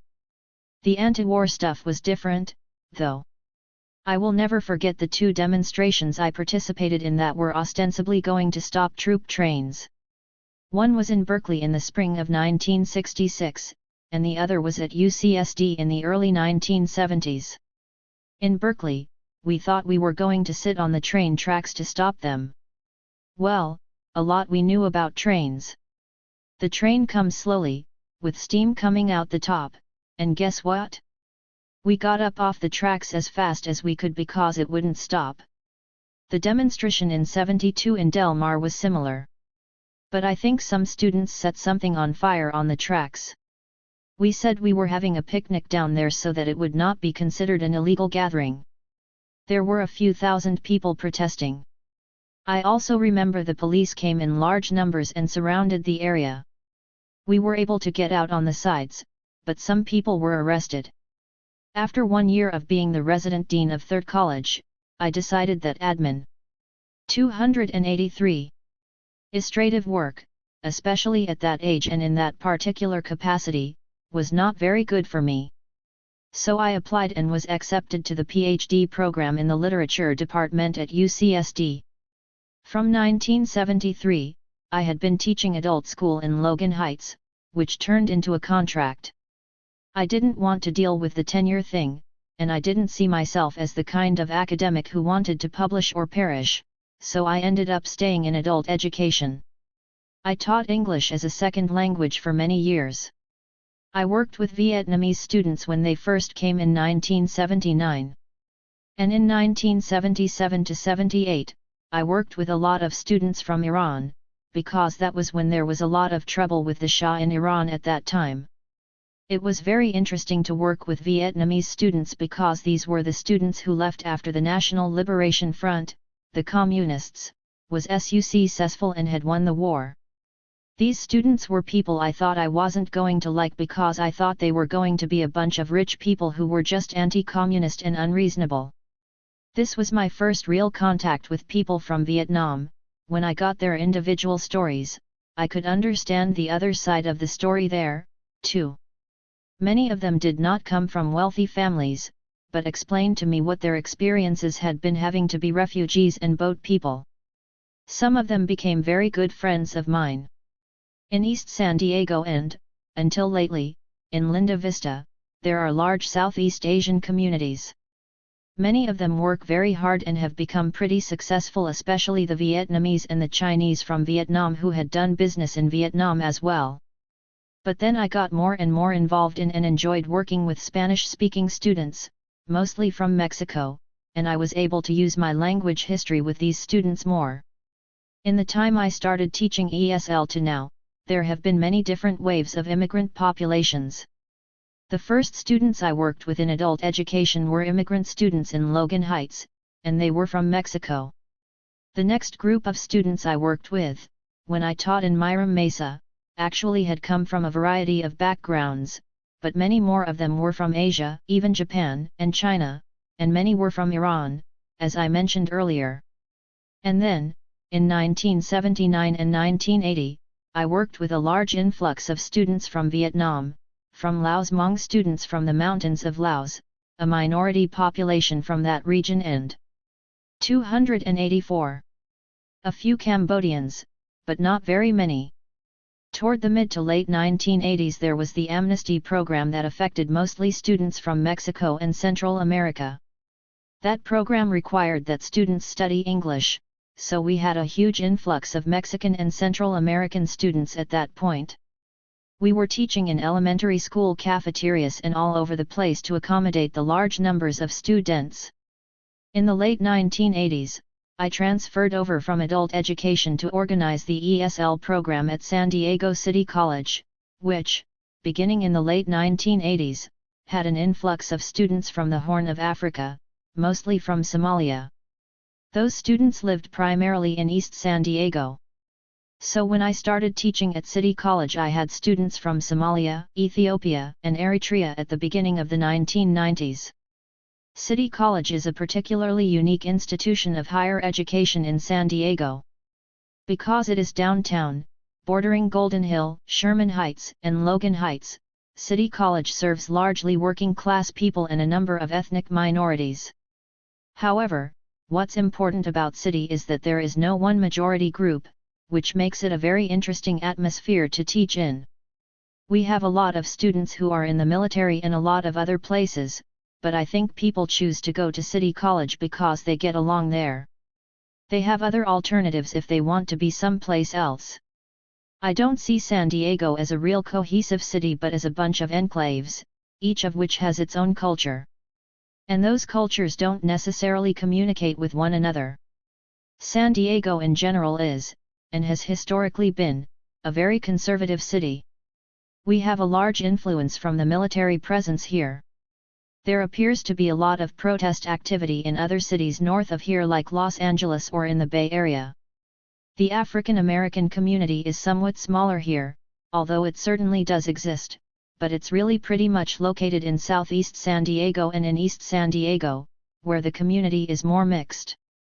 My son lives on 50th Street in East San Diego, which is a particularly interesting place because there is a 3-block area that shows how immigration is transforming the city.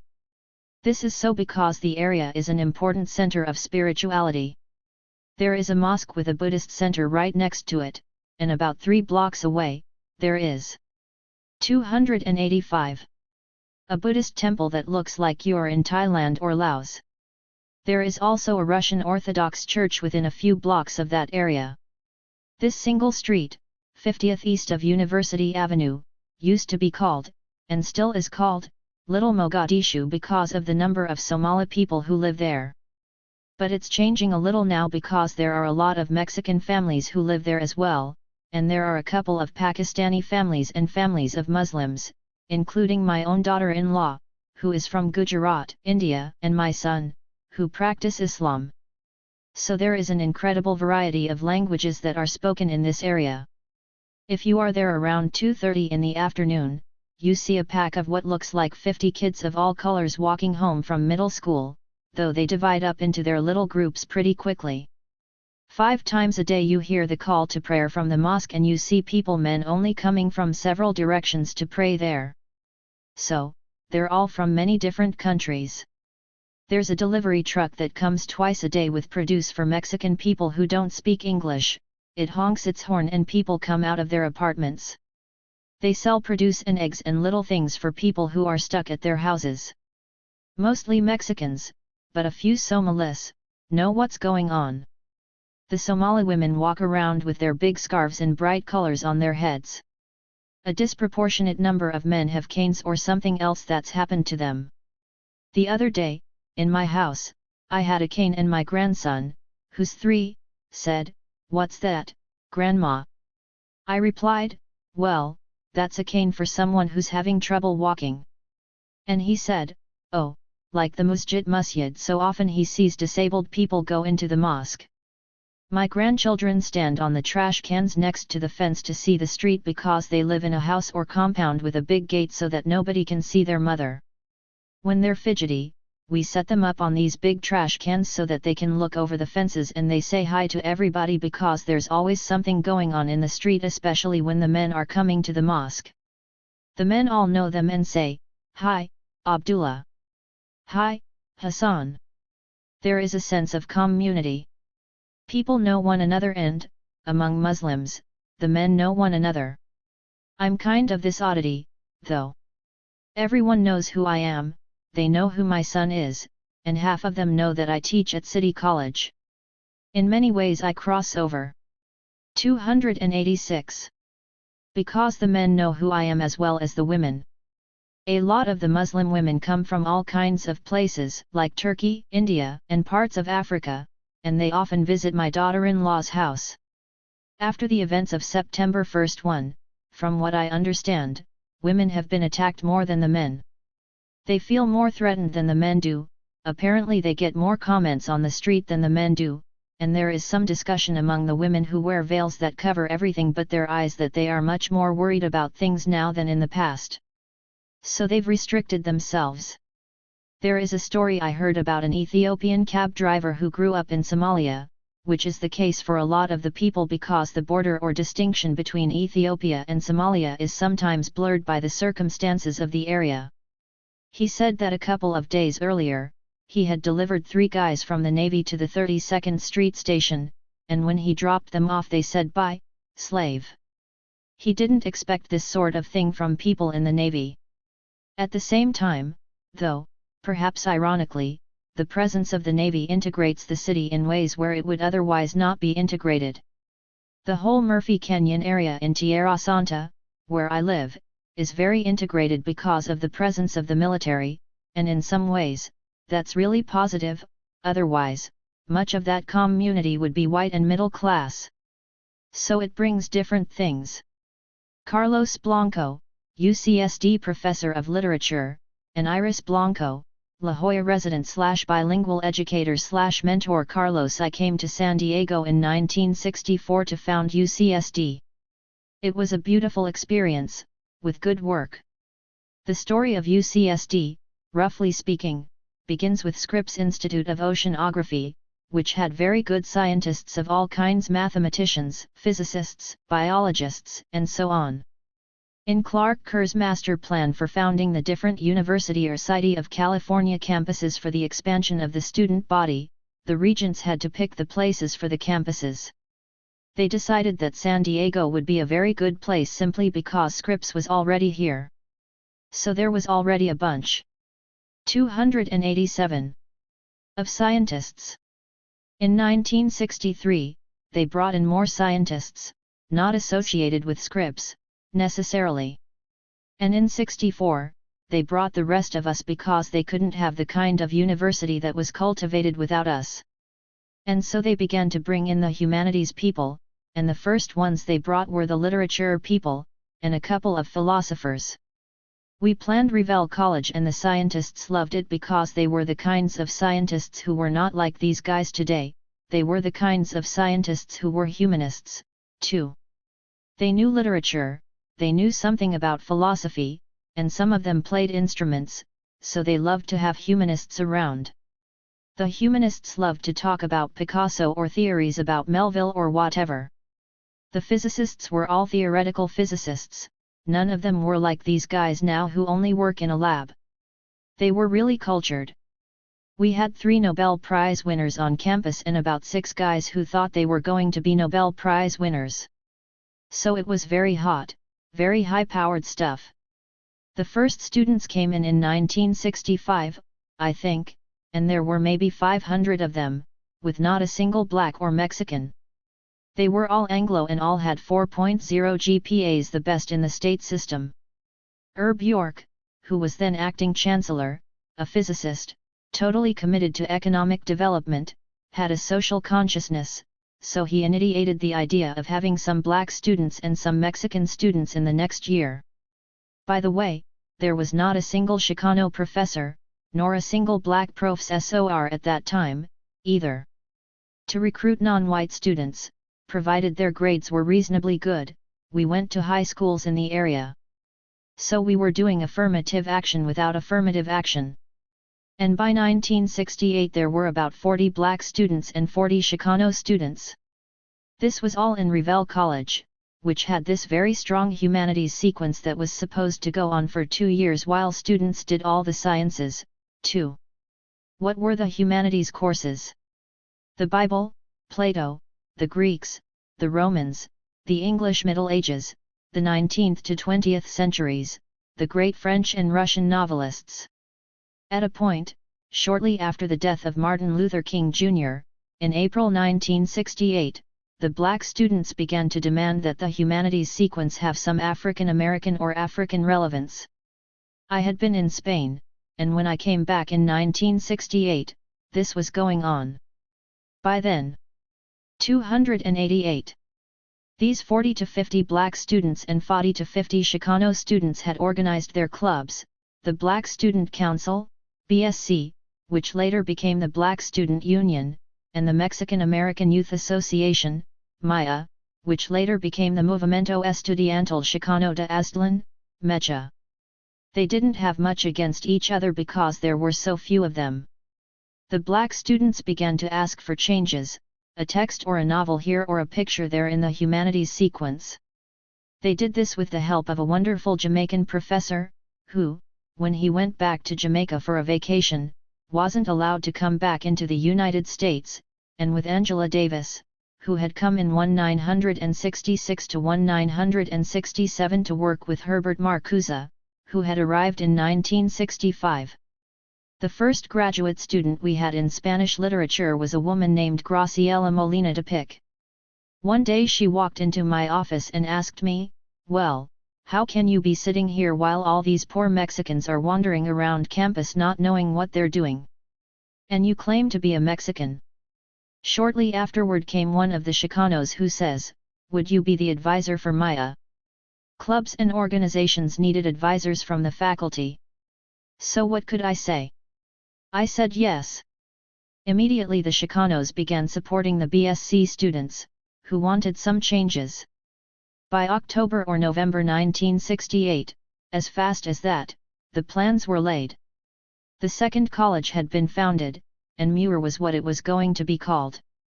There was also going to be a third college, the provost of which was going to be a guy named Rappaport, who was a historian. By then, we had historians. And to respond to the demands of the black students, who had been supported by the Chicano students, the faculty decided to have something in the third college, which was going to be a historical college, relevant to blacks and Chicanos. I was on all the committees, and I had all the information, so I reported to MECHA. And through the influence of Angela and myself, we began to have joint meetings between MECHA and the BSC for over a year. We had all sorts of meetings. And somebody said it first, at one of these meetings where we were debating what we wanted in this third college, "Well, why don't we just get the whole college?" We all said, "Wow! Yeah, let's get the college." A year later, in March 1969, it was approved, and in September 1970, it started. And of course it was not enough to say we wanted 289. The college, we had to say what's going to be in the college. So hour after hour, night after night, we worked and the students drafted the program. First, it would be called Lumumba Zapata College, after Patrice Lumumba, the democratically elected, CIA-assassinated president of the Congo, and Mexican revolutionary Emiliano Zapata. It was then very obvious, there would be Third World Studies. The college would also have communications because the establishment lied to us, so it was not how communications machinery worked, but rather the ideology of communications. And, we thought at the time, blacks were mostly urban and Chicanos were mostly rural, which may have been true at one point, but by then it wasn't quite true anymore, but we still thought that way, so we had urban and rural studies. And then, of course, we would have science and technology. And we wrote all this out. These were the basic courses for the first year. They were compulsory, everyone had to take them. To get this through we had sit-ins, occupations of buildings, demonstrations, speeches by Angela, marches, speeches by Marcuse, the total support of Students for a Democratic Society, SDS, and things were happening all over the place. Everybody was for it. We would have these meetings in Revel Plaza in the center of campus with a microphone, and Angela would come in, then Marcuse would come in and say a few words, then we'd march. And the administration was scared shitless. As I was writing all this down the other day, I began to check dates and what was going on. Of course they were scared. Things were happening all over the place. At Kent State things had taken place, People's Park in Berkeley had seen a big conflict, there was violence all over the country. And in 1964, there had already been the free speech movement in Berkeley. So they were scared. Jorge Mariscal, one of my colleagues, has found a letter from then-Chancellor William McGill to me saying, "Dear Professor Blanco, I understand from a good source that you were one of the people occupying Building 3F. I know that on your honor you would tell me if you were."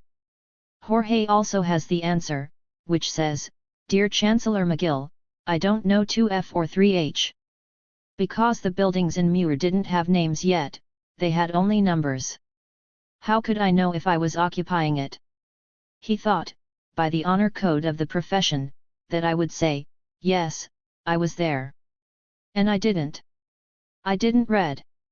290. McGill's book on his time at UCSD as Chancellor. I looked at a few pages and it's all lies. Not only is he a racist, he lies. By the time the final debate was taking place in our academic senate about Third College, Joseph Watson was around, and he was the advisor of BSc. Watson was the only black professor, he was very young, and because he was an assistant professor, he had no tenure. The only guy with tenure in the whole Chicano movement in California was me. All the other young Chicano professors had no tenure.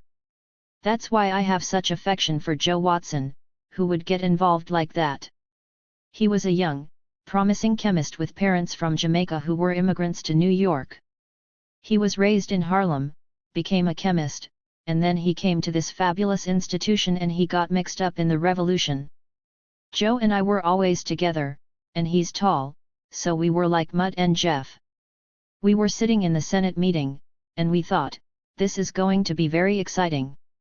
All of a sudden, Dean Murphy comes in and says, "Gentlemen, the students are surrounding the administration building, and I would beg you to make a decision because things are very bad." Some assistant of his comes in and tells him that the students are taking over the administration building. Joe and I shot out the door and ran to the administration building. Sure enough, students were taking over. They had knocked the door down. So we came back and they approved the college. In the process of the discussions in the Senate over several days, our students had presented the case. Azan Davis would get up and explain why there would be science and technology, someone else would get up and explain why third world studies, and so on. The faculty listened to these 19-year-old kids explain what the new college was going to be about. In the meantime, we were having rallies with speeches, and some people were walking around with guns. Some jerk came into the Senate meeting one day with a gun. He didn't do anything, he just gestured with it. So the Senate approved the proposal for the college. And then the regents had to approve it. And they approved it with UC President Kerr in favor from the start. The college opened in September 1970. We had gathered a faculty that was pretty respectable and even included some eminent people like Herb Schiller. We had recruited the administration, too.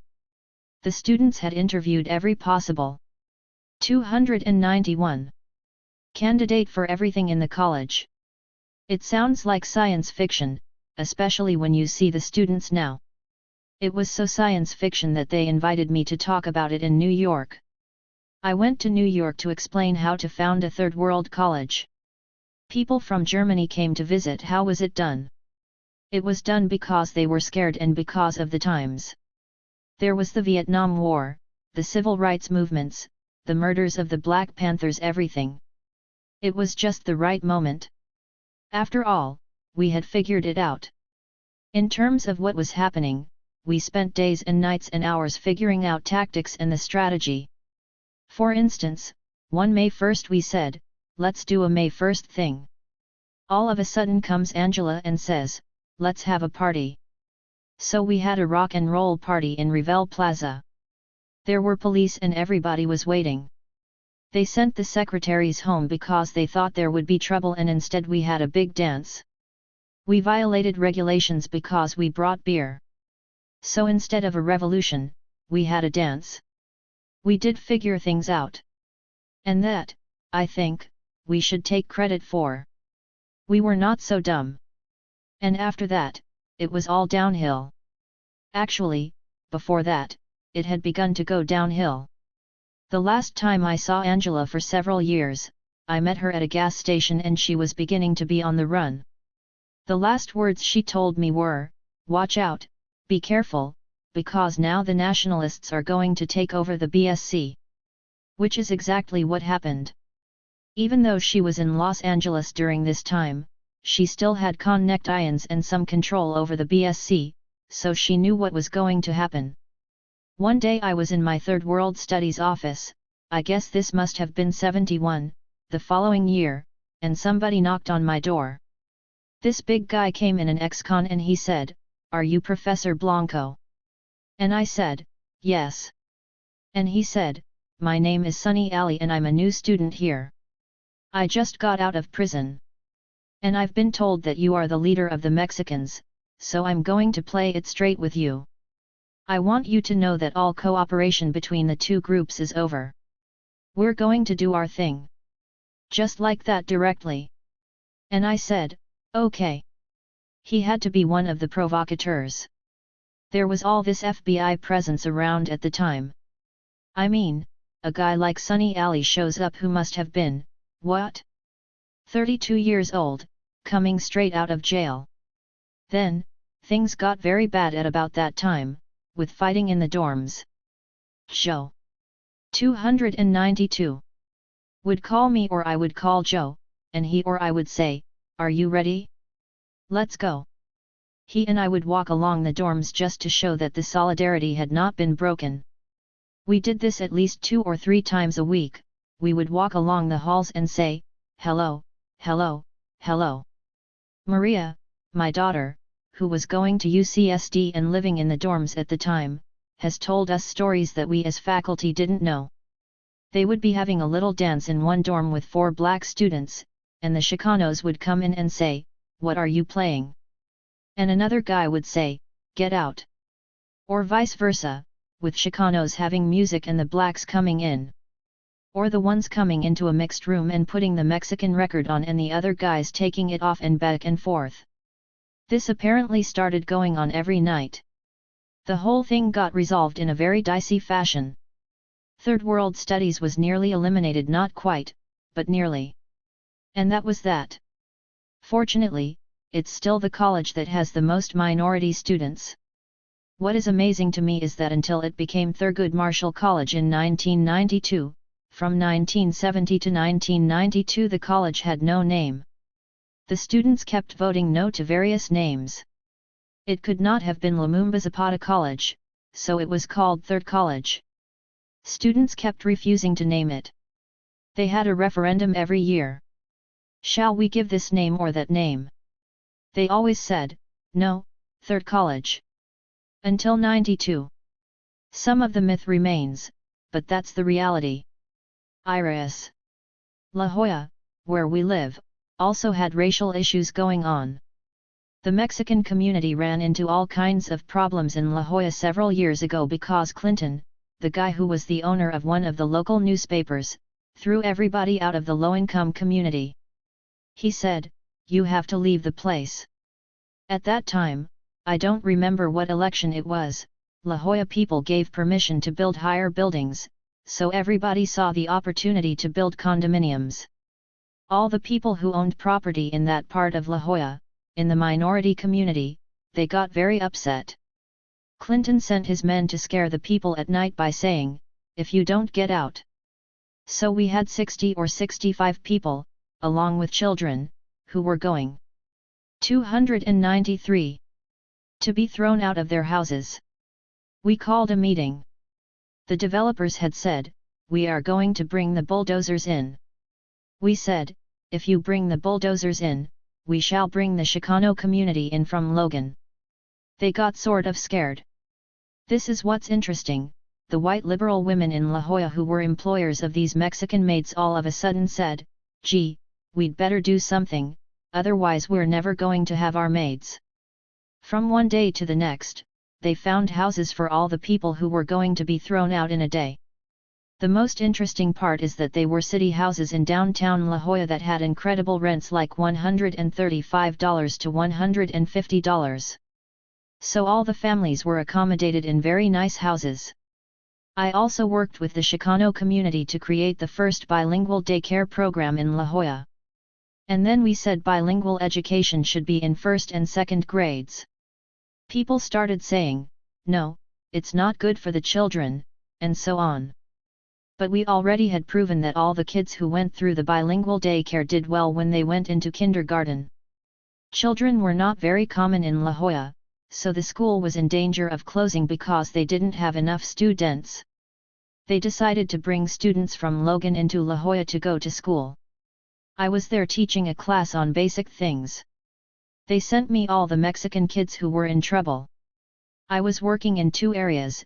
In the morning, I was working with the kids in the school, and then the Logan kids started coming, so I took over the daycare after school as well. I cooked in the daycare center at UCSD at the time as well. Finally, though, I said to myself, why don't I go to the source of everything? Why don't I go to Logan? So I started working in the elementary school there. It was a great experience for me because I felt immediately that it was the right thing. But then there were cuts that affected teachers' aides. They also cut art, and all kinds of other programs. I saw that the bilingual kinds of programs were shrinking, and I figured that very soon I was going to be cut. And that happened. But I had been working with a group of such bright students, mostly girls, that I went to the junior high and said to the woman who is in charge of personnel there, "I have a dozen or so young girls who are very bright and I would like to keep on working with them." She said, "Only if you can find 2 or 3 teachers who would like to work with you." I was lucky because I found 3 teachers who were very 294 interested in the girls. So we organized our club, which began in 1992. I worked with the girls for so many years that I moved with them from elementary to junior high and then on to high school, and I think I did a very good job, because half of them went to college. The important thing is what Irma Castro, who invented the program, said: we have to grab them. We have to get them when they are in the 4th grade. We need to be very sincere, very brutal. We have to talk to them like they are older. And I see how this works. You get 3 or 4 teachers in the elementary school, you get 3 or 4 mothers, and you get the girls. And then you stand moving. If we can get more mothers, more teachers, we make a solid group. Never does a woman say, "No, I cannot do it." I have never found a mother, and I have a good eye, who didn't say, "Yeah, we have to do something for those girls."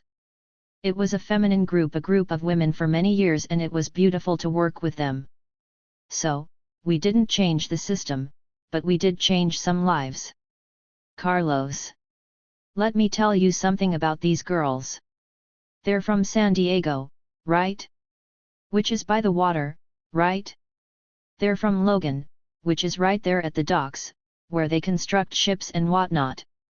The first time Iris brought them all over here, this was a few years ago, they came in and they had never been to the beach. Can you imagine that? They had never been to the beach. So, what does the establishment do? Well, it does things, of course, but then they close these programs. So what are you left with? An individual here, and an individual there, trying to make things better. Jennifer Chase, young women's advocate for Home Start, San Diego. I came to San Diego when I was 2, so I'm one of the only people I know who actually grew up here. I think probably I was extremely isolated from life. I went to school in Ramona, which is not a very diverse place. But I was determined to get out. I got my bachelor's degree, took a semester off, and then went right into my master's degree program in communications from San Diego State University. My first semester of graduate school was horrible and wonderful at the same time. My professor, Dr. Geist, had everybody do some volunteering for her course. She said, "Go and volunteer. You must do so in order to be in this DAS." My idea when I got into graduate school was that I was going to be a consultant to hospitals and doctors. Instead, I got an internship with the YWCA helping women get out of abusive relationships, or get off drugs, or get off street. I ended up staying there for 4 years as both a volunteer and a paid employee. I also worked in a domestic violence shelter. My first research, my first passion, and my passion still, was to help the people who actually work with the public, the direct service staff. They so often don't get the support that they really need, and then they can't give support to the people they're working with. I did one of my first research projects on the hotline workers and the trauma that they experience. San Diego, my opinion, has a big problem with domestic abuse. Most places do. After I got my master's, I eventually worked for the Center for Community Solutions for a year and a half. The center is approximately 32 years old now and had been part of the Women's Studies program at SDSU until it broke off from the university. I was an educator and community developer, and my favorite part was working with kids in the high schools talking about sexual harassment, sexual assault, and relationship violence. I worked all over, mostly eastern San Diego, in East County, in Lakeside, which has a huge problem with racism, in El Cajon, and all the way out on the Indian reservations. I also worked a lot in Lemon Grove, which is a great corn community. They really want to do the best they can do for kids. I worked in the schools, and I would work with kids. In East County it was and still is very difficult to talk about sex or diversity or anything like that in the schools. The kids, though, knew so much about what I was talking about, and the teachers knew so little, that it was a surprise to the teachers. I would teach the teachers more sometimes than the kids. And the kids would teach me more often than I would teach them. I left the CCS to work at Home Start, where I've been employed for almost 2 years now. When I started, I got to work in the best program, even the Wing Gram, which means working to ensure and nurture girls' success. That program was about a year old when I got there, and my office mate and I had the same division. We were team leaders. We each had 5 home visitors, which is a case manager in social work who works primarily in the home with the family and the primary client, who 296 was a teenage girl between the ages of 12 and 18, referred to us through probation.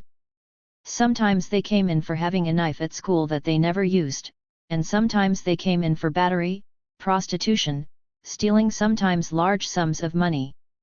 We had a client who stole $100,000 from a school financial aid office. I don't know why they had $100,000 lying around, but it was $100,000 that she and her 2 friends were arrested for. We had all sorts of girls, and all sorts of families. We had specialists in drug and alcohol abuse and victimization and abuse, we had delinquency specialists, a nurse on one team, a parent advocate, and a parent educator. Each of the home visitors had up to 20 clients, which is a lot, given the cases that they had. We had some really good success stories. We had a girl who had lost her mother to obesity while the home visitor was working with her. They were a poor black family. The girl was really shy at first and dressed very inconspicuously. Then, about 4 months into working with her, the home visitor and a lot of the other people noticed a huge change because she started wearing small, flashy clothing, with lots of makeup. We immediately suspected that she was prostituting herself, which turned out to be true. It took us a long time to get her to admit that. It was through our trust and compassion for her and her situation with her family that she finally said, "I've got to tell you something," to the home visitor. So many of the girls, and she actually admitted this in a group of girls, just want to be wanted. And while a few of the girls knew about her, a lot of them didn't know that she was prostituting. Each one of them had their different answer. Some said other things, but she said, "It's because you want to be wanted, you want somebody to love you." She ended up speaking to groups on 3 different occasions for us and stayed in the program longer than she was supposed to. But she was wonderful, and I'll always remember her. Prostitution is a huge problem now in San Diego. I would say it is in San Diego because of the changing economy and because the line between well-off and extremely poor people is getting wider and wider. More people are just not able to make it here. And so the girls have this, quote-unquote, opportunity to be loved, to be wanted in very skewed ways, to make money, and to have a little bit of what they think is power. They have somebody giving them something that they want for. 297. Doing something that after a while they say isn't very difficult. So the prostitution in San Diego is really bad, and it's directed at all men and not just some groups, like the military. What the police officers would say is that it's because more men have access to afternoons and lunchtime, and have internet access. A lot of the prostitution right now is on the internet, so there are a lot of avenues of access. There was another case, a girl who was born in Ethiopia. Her parents, her younger sister, her older sister, and she came here as refugees. The girl herself also has a 2-year-old daughter that she had when she was in Ethiopia. The family came here because of the upheavals in their country. The minute they got here, she was picked up by a prostitution ring. This is a very heavy, very violent nationwide Ethiopian prostitution ring. Her little sister was either in it or being recruited into it. And the girl stepped up. It's just amazing what these girls will do sometimes, and got her aunt to report it to the police, with the help of the home visitor and a parent advocate. At a big interview with about 2 police officers, and after a lot of questioning, the younger sister told them, "Well, they gave me a pager." And that was the cue that she was being manipulated, being sold, and was doing something she didn't want to do. She also had to tell the police what she had to go through. This was one of our girls, who wasn't one of the higher level probation girls. She was a low-level probation girl. Currently, I'm working in North County, a new area of San Diego, for Home Start. Home Start has 2 programs there. I help 2 other managers coordinate the operations of the building. I miss Wings, though, because it was an awesome program. All the women, and it was all women, we weren't against having men, but they just weren't as qualified to interview the girls, worked, as the drug and alcohol abuse expert said, as women should work together. We were very nurturing, very very open. There was none of the competitive stuff. But the state budget cut us off, so that was it. I warn about what will happen because we helped a lot of girls and we won't be able to do that as much anymore. My impression of San Diego as a city is that it's way too money-driven, way too conservative, and blind in many aspects to what people need here. There are so many people who are just being forgotten. 298. Binh Hue Truong, Vietnamese refugee, student, peace activist. I was born October 3, 1974, in Vietnam, which shows you why my name, Binh, means peace. This was probably what my mother was thinking when she had me. I wish this war would end. I am Vietnamese of Chinese extraction. Truong is the Vietnamese version of Chong. My living immediate family is my father, my mother, my 2 older sisters, and a younger sister and brother. My sisters and I were born in Vietnam, but my baby brother was born in Malaysia in a refugee camp. That was when we took off, in 1979, and there were several hundred of us on the boat. We were boat people. My memories of all of that are sketchy, enough to traumatize, but not enough to put together a full story without my parents saying, "Oh yeah, that did happen." I know that I lost my aunt and 2 of my cousins in one of the boats, but I'm not certain if that was one of the boats that went out with us or if that was a boat that went before us. And I remember the really stupid details, like it smelling so bad. That's how refugee camps are. The toilets are these pits. There are thousands of people and it was summertime in Malaysia. But it was on a beach, and we were little kids running around naked. And I remember crying so badly because they had to take pictures of us for identification purposes or to figure out who people were. I remember thinking, I have to put on a sweater. It was a bright red sweater, and it was so hot. I was being a brat. It's kind of a silly memory, considering everything else that was happening. I remember that you could trade on water. We would take anything we had when it was raining: bottle caps, pots, pans, bottles, to collect it and hope that some other desperate family didn't steal it. Our family had to drink from something like a bottle cap, and there were 7 of us. We were in the refugee camp for 9 months. After that, we got really lucky because when my brother was born, the international community, which at this point was composed of mostly churches in the United States, Canada, and Australia, was sponsoring families. My mother had a newborn, and several other kids, so we got sponsored to go to Nova Scotia, Canada. We were flown to Montreal in January or February 1980, and, getting off the plane, I had never seen so much white in my life. Everything was white. I wondered, what is this place? I had never seen any 299 thing like that. Then we were brought to Halifax, Nova Scotia. We lived in a really small town, but there were 2 Vietnamese families at that time, my family and my friend's family, out of a community of about 200 people. So that was traumatizing because we were refugees and also really poor. The reason we left Vietnam is because my uncle was a very prominent person in the community. He was a cross between the principal and supervisor of the Chinese school. He controlled the Chinese school system, and he owned several bakeries that my father and mother worked at and managed for him. There were a lot of restrictive laws placed against the Chinese when the communists took over Vietnam. So my uncle was sent to prison for a year and the communists took over the house and the business. I remember hating the communists because I was thinking that my parents still had to work, that they weren't paid for it, and if they had money, they couldn't buy us food or else they'd be accused of stealing the money. So we were eating stuff like raw sugar. As an adult, this is really strange, looking back, because I don't hate communism.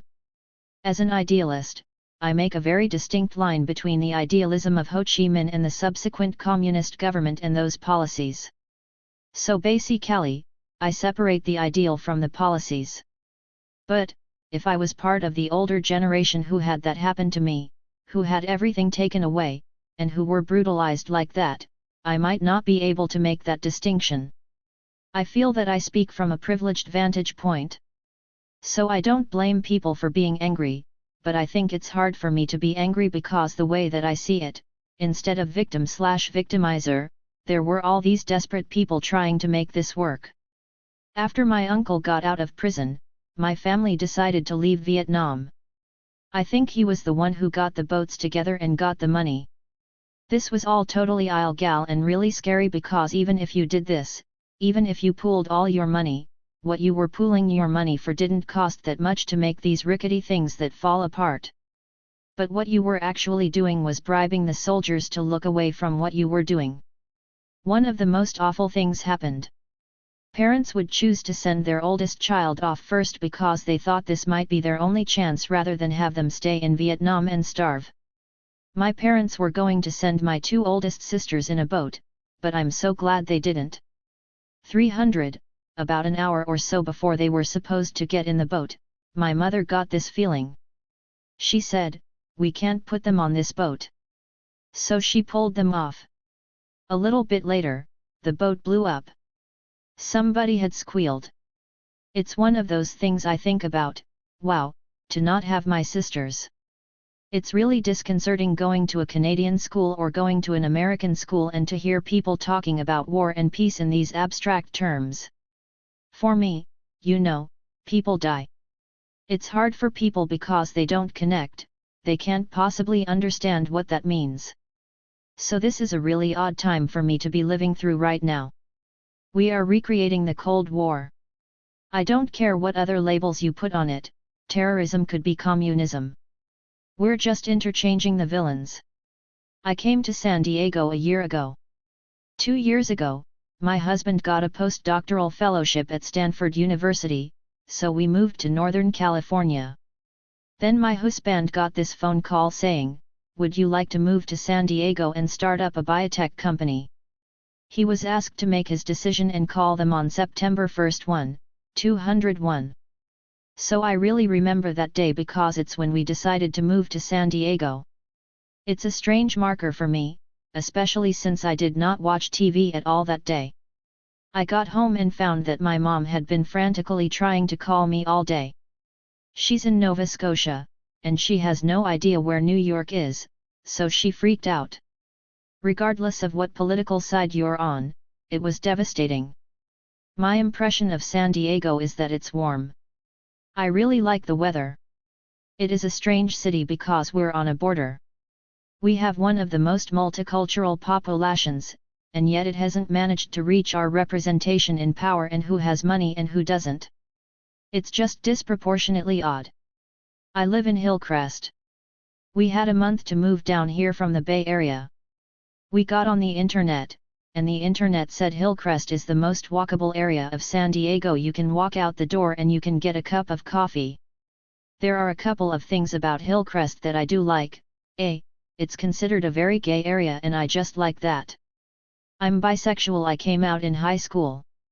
The gay and lesbian community, not everybody, but specific people, has usually gotten me through some of the worst times of my life. So I really value them, and I'm much more comfortable. 301. Living around them. And, b. Hillcrest is walkable. It's very different than the rest of the city. It's a very multicultural neighborhood, which I think might have to do with the fact that once you reach a certain economic level, race ceases to matter as much. So, you either live in the ghettoized, ethnic communities, or you live in the white upper-class neighborhood, or you live in the middle-class melange. Middle class is okay, you're not breaking that glass ceiling. I think that's why we like it, it's kind of neutral. Currently, I am a full-time student. My major is political science and I'd like to get into law school. And while there are a lot of things I'd like to do in the future, right now I'm thinking that I'd like to get into the international court. I'm really interested in human rights issues, things like getting rape included in international law. It's interesting because rape has been used as a primary tool for so long, partly because devaluing women devalues the community, since in most communities women are highly valued. Rape wouldn't be such a powerful tool if women weren't powerful. So I'm interested in the International Criminal Court, and also, in general, I want to get involved in international law and refugee rights. When my family was in the refugee camp, I was hanging out with my baby sister. I was 4, so she must have been about 2, and this woman comes by. She goes to my mother and says, "You have so many children. Let me help you and give you some money to feed your children. Let me just take this youngest daughter." Slave trading is pretty common. The refugee community is the most desperate community in the world. They are easy victims for slave traders, as is anybody in an impoverished community. My mom said, "Of course not." I was so upset, even though at the time, I didn't really know what was going on. But I started crying and told my mom not to let her take my sister. I still have nightmares about this. So from a very young age, I knew slavery was still happening. It's one of those things most people don't believe because they're not closely tied to poverty, they're very far away from it. It's an interesting thing when you look at our media today, when it focuses on Western and First World experiences, because it allows us to completely ignore the fact that many people are experiencing this as a reality and that all these other things are happening. It's a strange thing. My dad was a taxi driver in Canada before. 302. He retired, so anytime labor issues and immigrants come into question, I think of how my dad's a former taxi driver and my mom's a former janitor. I remember how hard they worked and how much less their work was valued by society. I don't really know much about the Asian or immigrant community here in San Diego. I got here and started school immediately, so I'm not really connected. What I do know is that there is an organization of Chinese Americans here. There was one Chinese American student who decided to educate his fellow students about a certain type of academic testing that was optional because students weren't being told that they could opt out of it. He got suspended but took the school to court, and he won. He got an apology and all of that. This was in San Diego, believe it or not. And a whole bunch of students opted out of the test. I thought this was great not only because he spoke up, but also because we tend to ghettoize ethnic communities to ethnic issues, and this Chinese guy brought up this broad issue that affects everybody, and that's what we really need to start to deal with to make those connections to those broader freedoms beyond our personal communities. These days, my own activism tends to be limited to going out to protests or to educational forums. In the past I did a lot of stuff around gender and queer politics and training immigrant and refugee youth for leadership roles, which is one of the reasons why I'm going back to school. It's important to realize what you don't know. You think you're on the side of good, but you have to know what that is. I've been involved in peace issues as well, protests against a war with Iraq and marches about the illegal occupation of Palestine. My husband and I feel that this is extremely important. He's Jewish, and one of the things people like to believe is that it's a holy war and not an economic one. My impression of the activist community in San Diego is that it's old in age. I don't mean that derogatorily at all, it's just that I've gone to the meetings organized by the San Diego Coalition for Peace and Justice, and I think a lot of the people are members of the college communities or the Unitarian Church. They're great, they do really good peace work, but I feel so weird going in there because I swear I'm the only one under 50. That is not to make fun of them because they are doing what I believe the young people should be doing, and it really shocked me that more young people aren't there. For some reason peace 303 has become this passé idea. Peace was okay for the hippies way back when, but it's not okay now. I think the idea of peace has become marginalized recently. There are definitely groups here, Activist San Diego being one of them. They're trying to organize people. It's just less active down here. But things do happen. Geraldo M., college student, undocumented immigrant. I am a 24-year-old student who has been here for 8 years. I immediately started taking English classes like crazy when I got here, and I have been in school ever since. I've also tried to assimilate into the culture and to get an education.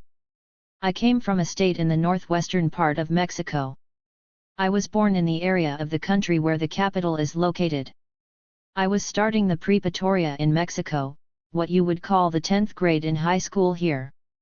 I was going to study law, but I always wanted to have English as part of my repertoire. And I wanted the opportunity to actually live in the United States and learn the language from the people. I had taken English classes in Mexico, but it wasn't the same thing. You never really learned how to speak because you didn't hear it from people's conversations. So I thought I'd go on a vacation and take courses in the United States and go back and continue in my law studies. But since I came here, I ended up staying for practical reasons. There are a lot of professional people in Mexico who, after they finish their educational careers, try to get work and there are no jobs, no place for them to work. It's not easy to say, I'm going to school, and I'm not going to make it. You want to say, I'm going to have a degree and have a good paying job. I've seen a lot of people who finish their careers and take a job at the corner stand. So my brother said to me, why don't you stay here and try it out in school, and then you can finish in Mexico and come back here. My brother really influenced me. He came here about 3 years ago, I think it was. I've had a lot of support from my family. I have about 8 family members here. There are 11 children in my family, plus my parents, so a lot of my family is already here. My parents go back and forth between here and Mexico. Currently they are residents, with so many kids here and some of them are already US citizens, they were able to get resident status. They go back and live in Mexico because they 304 don't want to give up their citizenship in their homeland, but they also live here with us. We are a binational family. I just hopped into this country unexpectedly. It was much easier to do it when I came in July 1994. My niece and I went up to Tijuana. It was before Operation Gatekeeper was in existence, which means there was not as much driving back and forth by the Border Patrol. We ran across the border, jumped the fence, and we were in San Diego. We ran into the street on the other side and someone picked us up.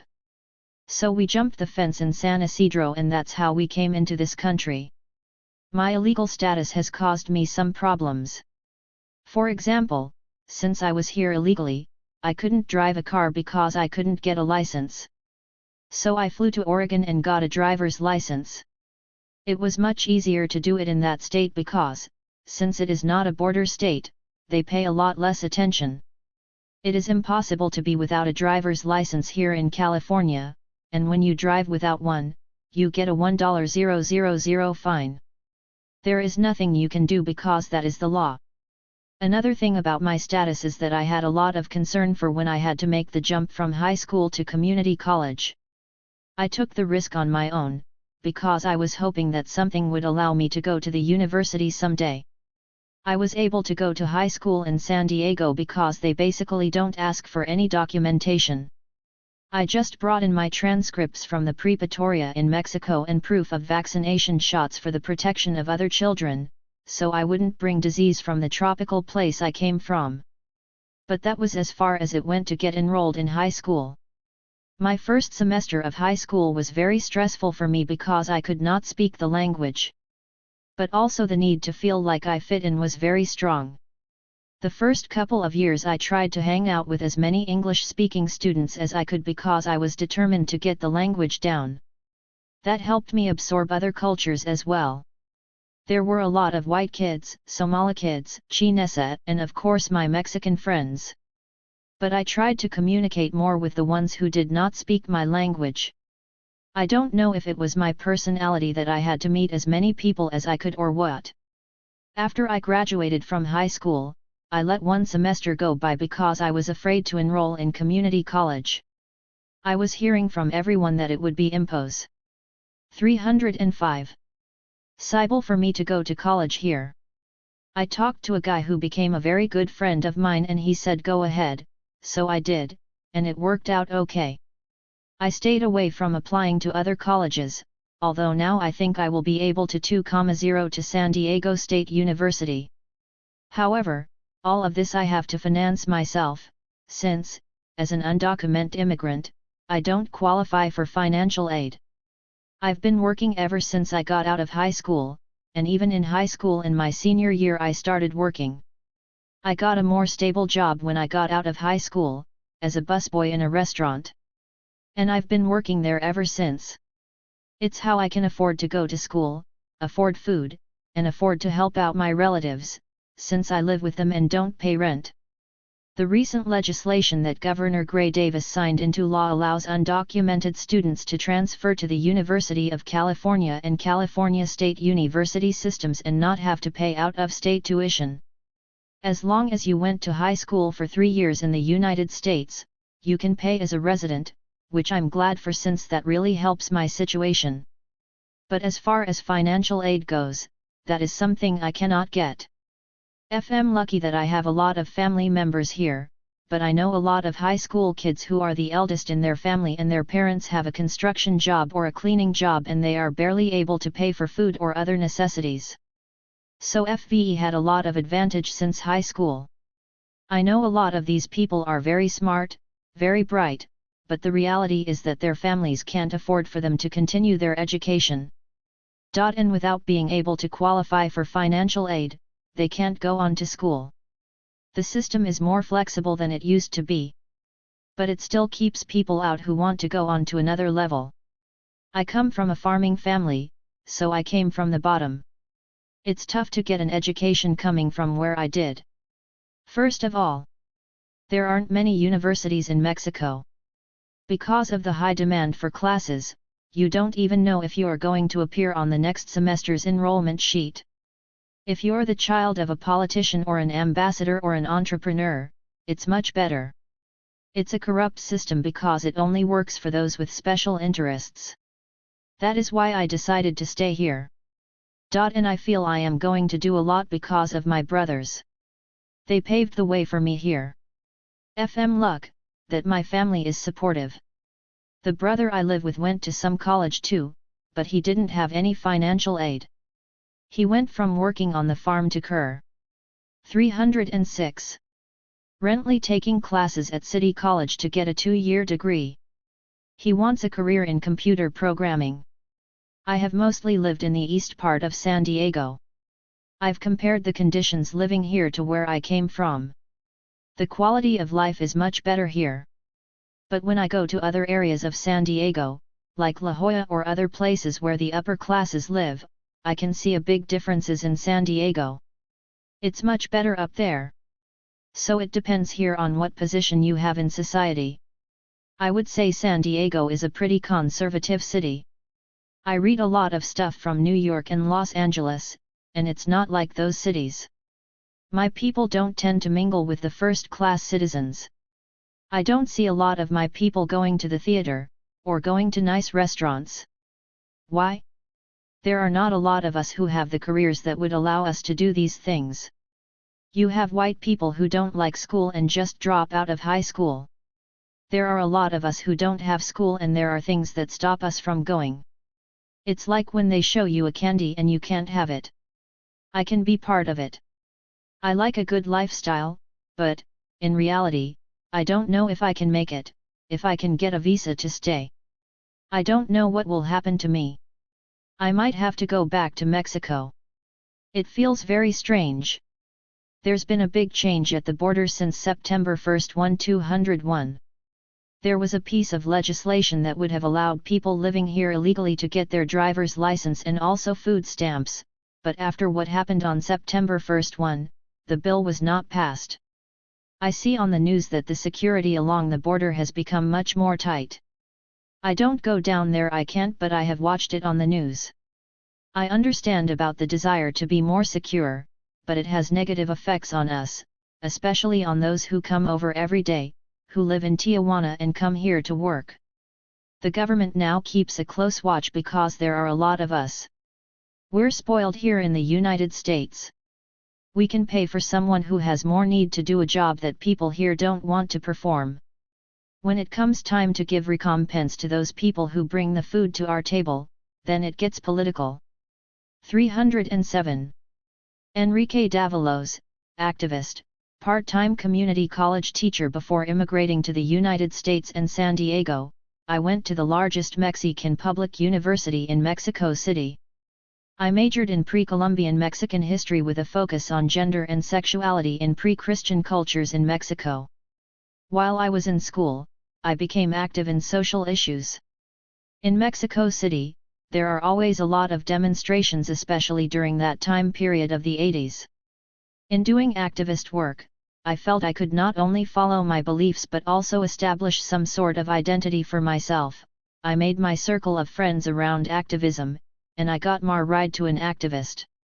The people I was involved with were all leftists in the university. We mostly supported the struggles of workers such as truck drivers and elementary school teachers.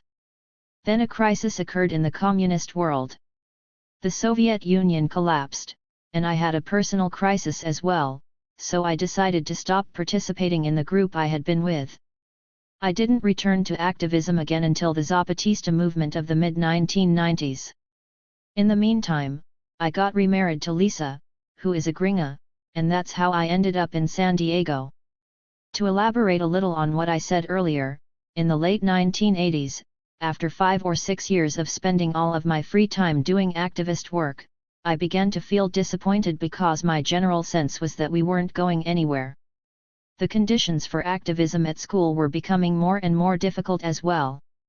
On top of everything, the group I was involved with began to transform itself and it became more like a sect rather than something that was open to new developments and responsive to what was happening in the country. The people in the group no longer enjoyed their lives while working at doing something to change things. They became more and more like a radical, closed, and in some ways pain-filled sect. I didn't want to be there anymore. In addition to that, when the Soviet Union collapsed, we knew that they were not real communists. Of course, it was a turning point in society in general that made everything more difficult. And the process of China's emerging alliance with the United States was a little bit disillusioning as well, so I decided that a break from everything was needed. I decided to go to the past to learn about the Aztecs and to learn about history. That was when I went to graduate school. I also wanted to 308. Do something that I didn't usually do, which was travel. I went to the United States, Cuba, South America, Europe. This time away from being an activist ended with the Zapatista revolution and partially with discussions with my wife, in which, in talking about world events with her, I rediscovered my positions and my interests. I came to San Diego in 1997–98. My wife and I lived in Mexico for several years after we got married, but she had a cultural crisis because she missed her country. She suggested I move here with her. Since I was already becoming a little disappointed with Mexico City at that time and not sure what to do with myself, I agreed to move with her. After a brief stay in San Antonio, Texas, the only place we found where we could both be comfortable was San Diego Tijuana. In this place, we could live in both countries, and also, on both sides of the border, there is a city. That's why we ended up here. Probably the most important aspect of this city for me is that I never think about it as just San Diego, but always as San Diego Tijuana. So actually I spend my time both there and here in San Diego. I teach on both sides of the border and I can't really be in one city without having something to do with the other one. When my Mexican-American students come to Tijuana, they say that Tijuana is really ugly. Actually, that is the impression they have of Mexico as a whole. They put the two together.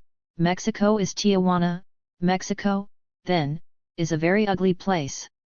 What I find interesting about Tijuana, however, is that it is the combination of many Mexican cultures, so you have migrants from all around the country as well as people from Central America in this part of the country, which is unique for the Mexican culture.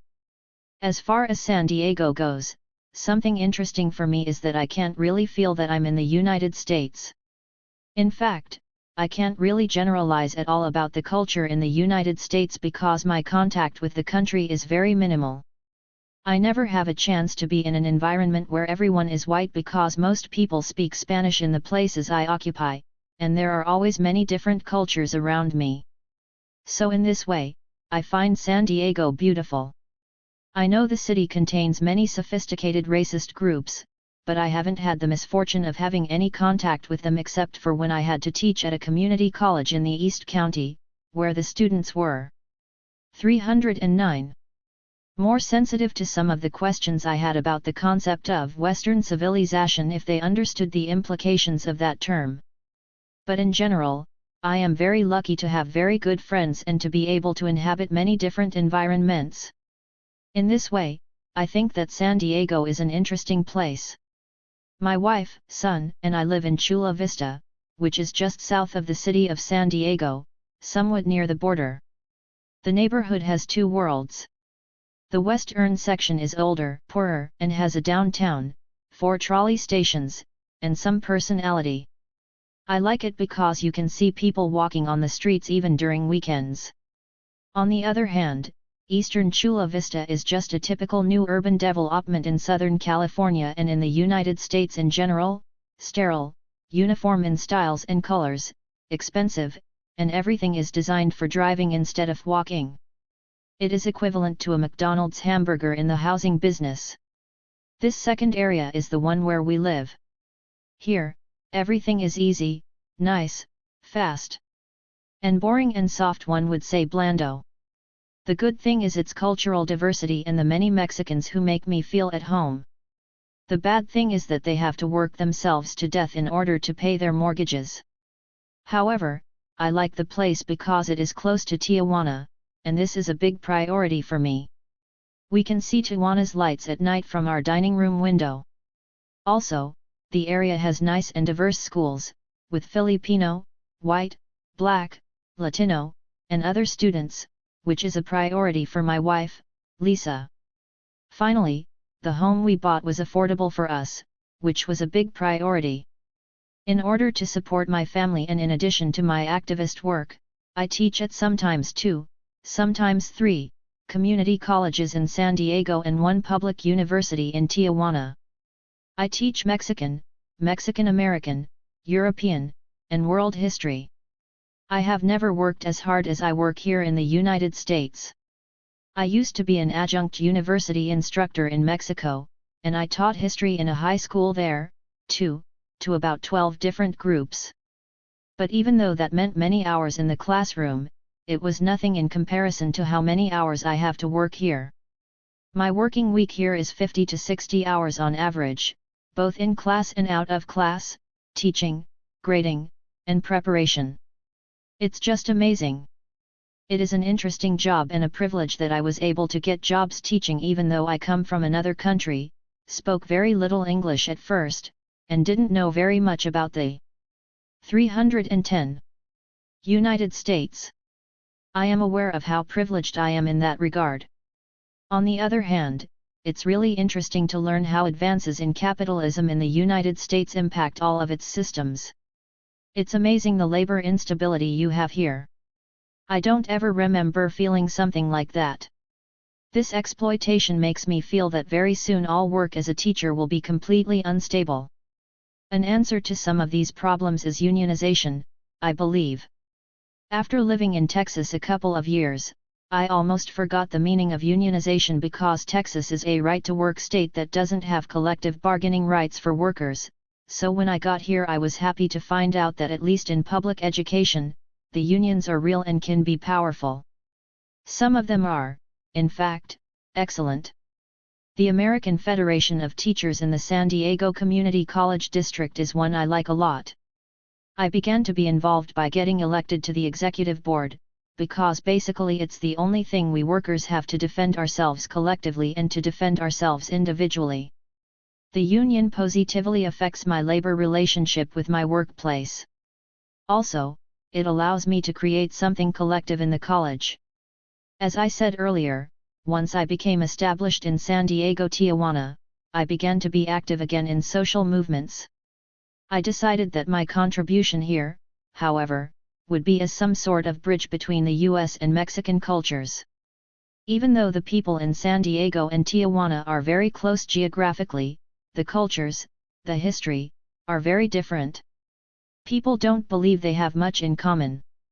There are a lot of misunderstandings, people don't always believe each other and there's a lot of mistrust.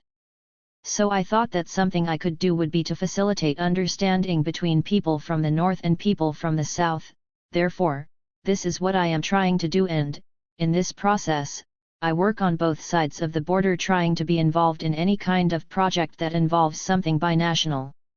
The first thing I did here in San Diego was to participate in a demonstration in front of the Mexican consulate in support of the Zapatista Revolution. We also gave presentations, showed films, and generally tried to get the word out on what was happening in Chiapas and what people could do about it in San Diego. The Zapatista movement really captured my attention and the attention of a lot of people in Mexico. The Zapatistas came into being at a moment when things looked very 311. Dark. The Mexican president at that time, Ernesto Zedillo, had plans for Mexico to become a first world country, while everyone knew that that was a complete lie. Also, the Mexican government seemed so powerful to people because of the North American Free Trade Agreement, NAFTA, with the United States. It was amazing that, overnight, a group of Indians coming from one of the most remote areas of Mexico, the poorest people in Mexico, the people with the least power, in only 1 to 2 months, could just completely destroy the lies the Mexican government was putting out and show the country's real face in a way that was impossible to predict. So it was a show for everyone, and it was also a demonstration of what was possible to do. It would have been difficult not to become inspired. The Zapatista movement is an incredible combination of Mexican indigenous tradition with Mesoamerican cultures, modern or postmodern ideologies, and a combination of Marxism and Christian liberation theology, which have created some very original ideas about revolution that have captured the attention of people worldwide. After that, I also got involved in a coalition of more than 20 different progressive movements that tried to address several key issues important to California and Baja California, San Diego and Tijuana: human rights, immigration, maquiladoras, and moral issues in one single framework, or one coalition, called Globalphobics. We felt that globalization could be the issue to unite all of these things. We saw that more and more people were talking about globalization and that the movement was becoming stronger. As we put in our mission statement, our principal objective is to construct bridges which promote communication, respect, and understanding, and to generate reciprocal support between progressive individuals, groups, and movements of both sides of the Mexico-United States border in the California region. The name Globalphobics or Globalophobicos is an ironic use of former Mexican President Zedillo's term that he came up with to dismiss critics of neoliberalism. We use it to show that we reject the neoliberal form of globalization. We organized a conference in October 2000 that was very successful, and we saw that there was a lot of interest in these issues. We wanted to create something global and binational, something about Baja California/South of California. A few months after this conference, on the weekend of April 20 to 22, 2001, we 312 held a big demonstration on the border against the FTAA, the Free Trade Agreement of the Americas. Thousands of people participated in the seminars held in both San Diego and Tijuana. We had one rally on the US side with many speakers and then another rally on the Tijuana side later that day. Between 1,500 to 2,000 people showed up in Cesar Chavez Park in San Isidro for a rally with speakers from many different organizations around the area. At the end of the rally, over 500 people tried to march across the border but were stopped by US police, who aimed guns at the protesters. A lot of people did manage to cross the border and were able to join the demonstration in Tijuana, which was followed by a binational cultural event later that night. It was a pretty successful event. After these actions and others, I now realize that trying to do this kind of work is very difficult. When the euphoria that comes from doing a successful specific action wears off, it is difficult to maintain something so big. One needs to choose something more concrete that one can work on every day and be successful at. So I chose the issue of maquiladoras to focus my attention. Now I am trying to be instrumental in supporting groups of workers in Tijuana that are protesting maquiladoras every single day. In most of the cases, we are trying to do something to help. Every day a group arises which may be destroyed, but then a new group springs up in its place. The corporations know exactly what to do to destroy these movements. We try to support these people in their efforts to protest and to take action against these companies, and we try to make their activism more successful. Sonia Rodriguez, Barrio Logan environmental activist, help with Spanish/English translation by Hayes Witt, Policy Department.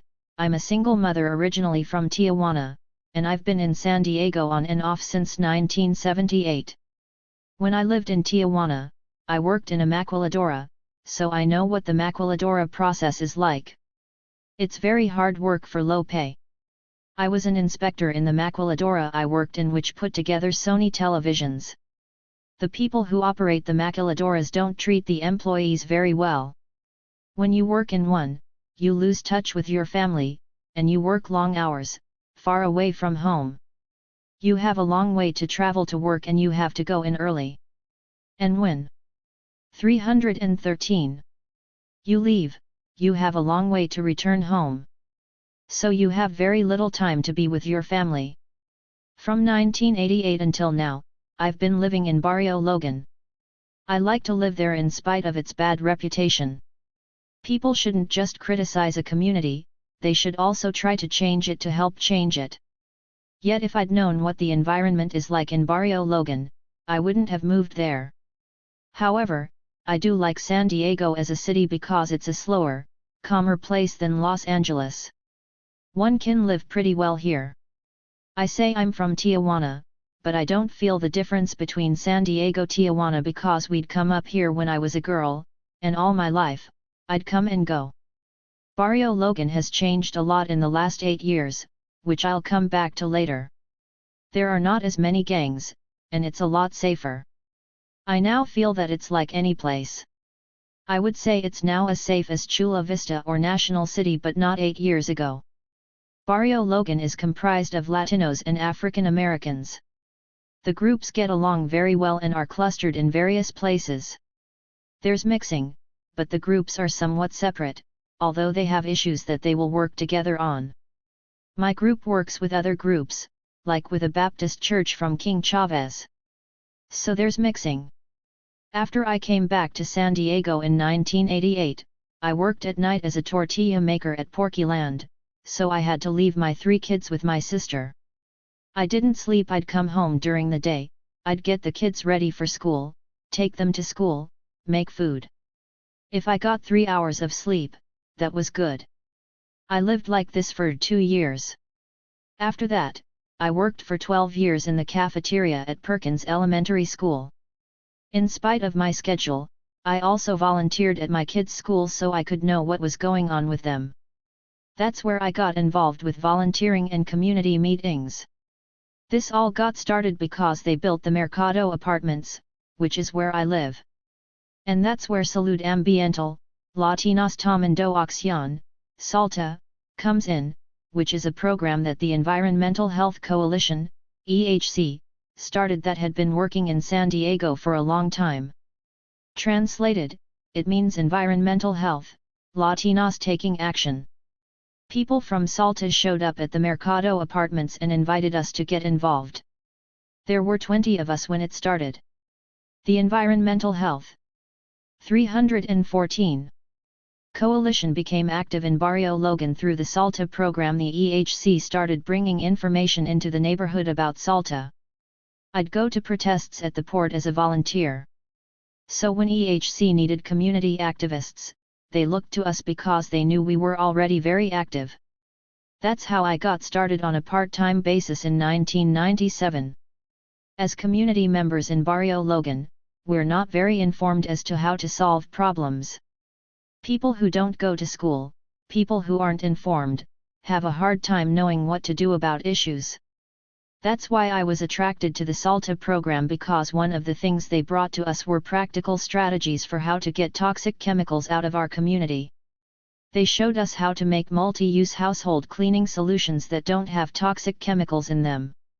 For cleaning glass there's water and vinegar, and for cleaning other things, just soap and water. That way we don't use chemicals in the house and it's cheaper. This program opened a lot of people's eyes. We also started learning who our elected officials were, which is something we didn't know before. Originally we were very fearful when we didn't know who these officials were. The organization has shown that we have a right to live in a community that is as clean as other communities. Now we demand it. Things have changed a lot. As I said to someone yesterday, we know we can go to our elected official because we know what his name is and what his job is. Before, we asked if maybe he would do us a favor, but now we demand it, because it's our right to do so. We learned not to ask, but to demand. We have the right to live as safely as anybody, anywhere. To live like that we have to work together and the residents have to do their part too. We're not just waiting to let them worry about it themselves because we know they won't. So we go knock on their doors and ask. That's the difference today.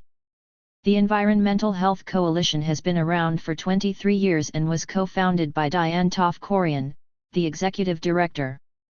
It was a small group back then, now there are a lot more of us. The other projects EHC works on right now are the Clean Bay Campaign, a border campaign that works with community members on problems with maquiladoras and social injustice issues related to them, and a shipyard campaign. I've gotten involved a bit in the border campaign since I know 315 Tijuana, and I worked in a maquiladora. So if they need me, sometimes I help them. As far as the shipyard campaign, to get them NASCO, for example to clean up their toxic sediments, we want a good neighbor agreement. We are not just trying to close the shipyards down for the sake of closing them down, but we're thinking about the employees, about their safety, about their security. We want the shipyards to clean up their problems, but we recognize that they are a source of jobs in the community. We're also worried about worker safety. We have a good relationship with labor. Other organizations that come to the community, arrive, take what they want, and leave. Or, if they're still there, they're not doing anything for the neighborhood. The EHC is an organization that's like a school for the neighborhood, so it's very unique, I think. It's educating us and we know that it's about the health and well-being of our families. They know, too, that we're also residents and that we understand people's problems because we live them. That's the difference between EHC and other organizations. We're not getting rich working here, just the reverse. I see people working late, and on Saturdays and Sundays. We're working hard because we have to. If we have something to do, we do it. But I see other organizations that go and say they're doing their work, but it's for their own benefit only. People here think EHC is different as well. As Latinos, when we met Diane Tofkorian, we saw an American, but we also saw a difference in the way this organization treats us. We were housewives, we were volunteers, but also housewives. And we have had a lot of opportunities opened up to us to learn by working here. We work on computers, we do a lot of things we didn't know how to do. So, we've grown a lot as human beings. I'm very happy here. One of the big reasons I started getting involved in EHC was because of the environment in Barrio Logan, as I mentioned earlier. 8 years ago, there was a lot of gas in the air, smells would emerge and we didn't know where they were from. There were several kinds of health problems people were having. We had a lot of asthma, respiratory problems, a lot of allergies, including those of the eyes. Wherever you would go, there would be asthma and allergies.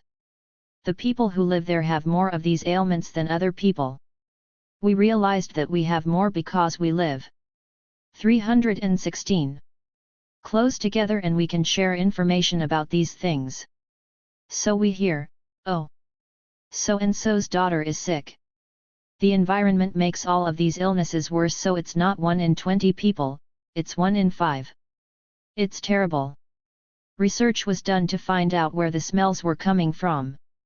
We found that there was a sewer pump that was ancient, and they hadn't cleaned it for years.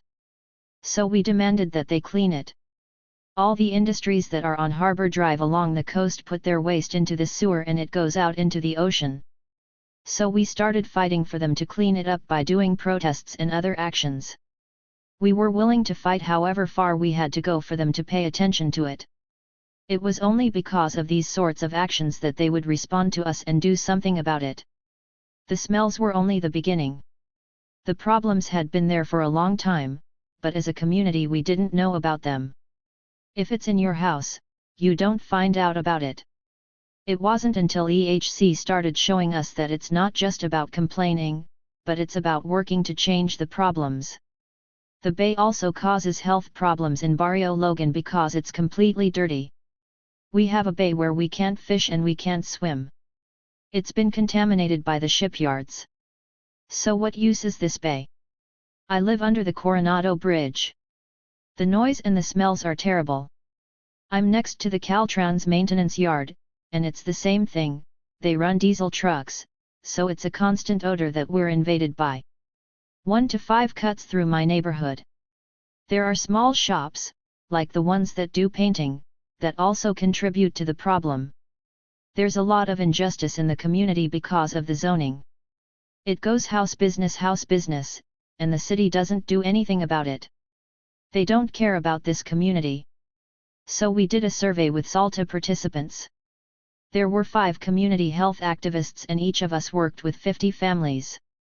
We did 250 surveys that asked questions like how was someone's health, where did they work, if anyone had had cancer, etc.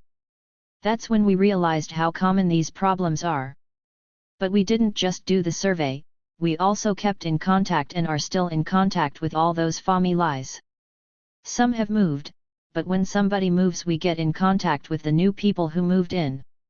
And the new people tell us that they came here in good health and have gotten sick since they came to our neighborhood. That's how we know. 317. It's the neighborhood. Whatever happens, I have to keep in touch with those 50 families and more, really, because I always felt that being a community organizer means it's not just a 4 or 8 hour day, it's a 24-hour job. People have me identified as the one to contact. It might not be just for environmental things, people look to you for anything. And you've got to help them. You have to give people whatever information they need, help them fill out a form, etc. And you have to be ready 24 hours a day. That's what's nice about being an organizer. Maybe people like our work because we're not organizers from a different neighborhood or a different community, we live there and we know that the problems are true because we experience them like everybody else does. The good thing is that I can now tell people, hey, if you don't like it, let's get to work on it. Then they can't just complain. I feel a lot of trust among the people I'm trying to help. I'm actually more intimidated when I have to go work in another community. We've gone to Chula Vista with petitions, and I see that the people there aren't that informed. They don't stop to take the time to get informed either, because that's a hard thing to do. The community members here in Barrio Logan are more interested, more willing to be involved. They are more interested in getting informed. There are more problems in this neighborhood than in richer neighborhoods because, politically speaking, we haven't had someone there who has done their job, who really worries about the neighborhood. When our former representative was there, he was somewhat more accessible. I say somewhat because I feel that he's more of a politician. He helped and he had the press there to see what he was doing, so he was doing something. I don't believe that the people in more affluent communities are more active, it's just that they've had better political representation than we've had. We've been to other places and there's not such a community presence, but there's better representation and they get things done. Our representatives don't do their jobs. They do it for other communities, but for Barrio Logan, no. Whatever other people don't want, they push it to Barrio Logan. We need somebody who will do their job better. We get frustrated when we see that the politicians aren't doing anything or that the county agencies aren't following through. To get them back in there we almost cry. These aren't losses, but 318 they're constant frustrations, especially when politicians don't do their jobs. I ask them, what are you here for? If nobody is going to do this, who do we look to? Some of the issues we've been dealing with in my time have been very challenging. The methyl bromide fight with the Port of San Diego, for example, was a victory for EHC. It took years and years because they were fumigating fruit down at the port, and they didn't have any kind of equipment to capture the fumes, so they were fumigating us too. It was a great fight because it was a powerful opponent, and people were really satisfied with the outcome. It wasn't easy, we would walk and do vigils from the Mercado apartments to the entrance to the port. We did a lot of those. We went to meetings at the port district. We'd take our kids, and it was tough because we had to find time to do it in between picking up our kids, taking them with us, and so on. People were very happy with what happened. It was a joint effort with the EHC and the community of Barrio Logan. We've had a number of other victories. What I like is that when I talk to people, they don't say, "Ah, that's what you guys did." They say, "That's what we did. We got that done, we won." That's the nice thing about this work, we all win, not just organizations, but everybody. The chrome plating plants fight, on the other hand, has been a very frustrating one. We know that there are pollution problems in the neighborhood, but the agencies always say, "We don't know who's causing the problems." They come in, put in a monitor, and that is that. The first monitors they put in were at Memorial School, and they didn't find a whole lot of worthwhile data. We thought this wasn't capturing what was really going on in the community. The EHC went to a committee meeting of the Air Resources Board, ARB, and our representative lobbied for monitors in the community. They would listen to us, but they wouldn't do anything about it. We invited them to come down here, we took them on a tour, and we had a lunch where we invited all the residents so they could air their problems. When we sat all these people down with their problems so they could talk with each other, the committee members saw that there was a problem. They agreed. Again, they put monitors in, but the results weren't really conclusive. We asked again for them to put in different monitors. We thought maybe the wrong monitors were in the wrong places. They put them in. They realized that they needed our organization because when they 319 would go in the community and knock on people's doors, people wouldn't open the door. But when we would go and introduce them, people would let them in and allow them to put a monitor in their yard. So they put them in again. Same thing, no conclusive result. But we kept them in because we knew there was something going on. So we got the residents back together. The ARB committee wanted to keep the monitors in for just a short amount of time, but we asked if they would please let them stay in longer. So then they said they would put in a different kind of monitor. That's when all the results showed up, and they realized that there was pollution. The emissions were 27 times above normal. Now the problem was, what's the source? It ended up being these two chrome plating plants. They found these high levels of emissions and said, now we're going to do something.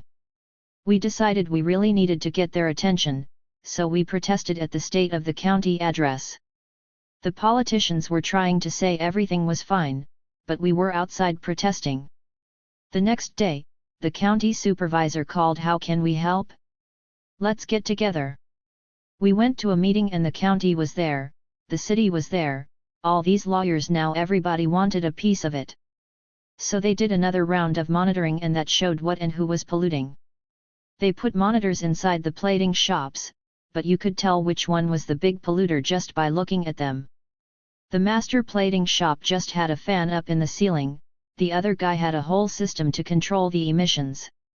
So all the elected officials started meeting with the community. Now everybody was in on it. That's when they set up a committee and said, what are we going to do about it? So the county sued Master Plating, and now they're in settlement talks. In the meantime they've been prohibited from working with chrome. They're operating but not working in chrome plating. So that's a victory. One of the keys to this victory was our work with the Martinez family, the family that owns and lives in their home between the plating shops. They have a son who they're worried about because of his severe asthma. What we like about them is that they want to make changes.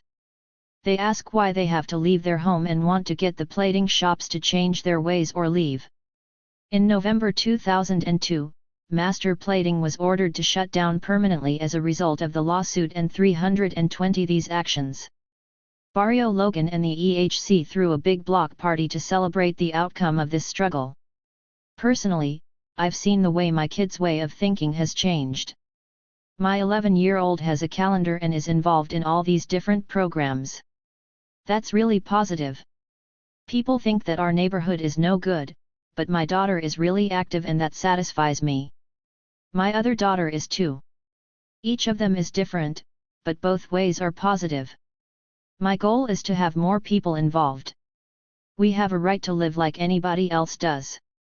Marco Gonzalez, surfer/environmental lawyer, chair of Safrida Foundation, San Diego. I was born the son of an immigrant Mexican field worker who had begun to make his way in the used furniture business in Oceanside, San Diego, in 1970. My mother is a nurse at Tri-City Hospital in Oceanside, which is where I was born. I spent about the first 9 years of my life in Oceanside, in elementary school. My parents got divorced when I was young and my mom raised us and was always very liberal, which meant a lot. I have one older brother and one younger sister, both following in the same progressive political direction as I am. My sister, Lorena, has made quite a name for herself in San Diego. She's a senior policy advisor for California's Lieutenant Governor, Cruz Bustamante. She runs his office here in San Diego and was named as one of the top 50 people to watch in the state. We moved from Oceanside to Vista at a time when Vista wasn't quite as diversified as it is now. That opened up our eyes coming from Oceanside, which was heavily diversified. Full-time, around 1982, I started surfing a bunch and being in the water. I felt this environmental ethic, since I was always in the water surfing, or going fishing and camping, so it's been more than an academic interest from day one. I started recognizing this, and I also came to the realization that the world is not infinite, that there are finite boundaries to it. That kind of directed me in that way. Then, of course, I can look back at how my parents influenced me, that my mom always felt this way. After getting a degree in environmental law and moving back to San Diego, I 321 recognized what the global problems are and what San Diego's are, specifically. We have two major problems as I see it: we have growth issues and we have clean water issues. So that's what I focused on. My practice is very much split between land use and smart growth issues, both on the coast and inland.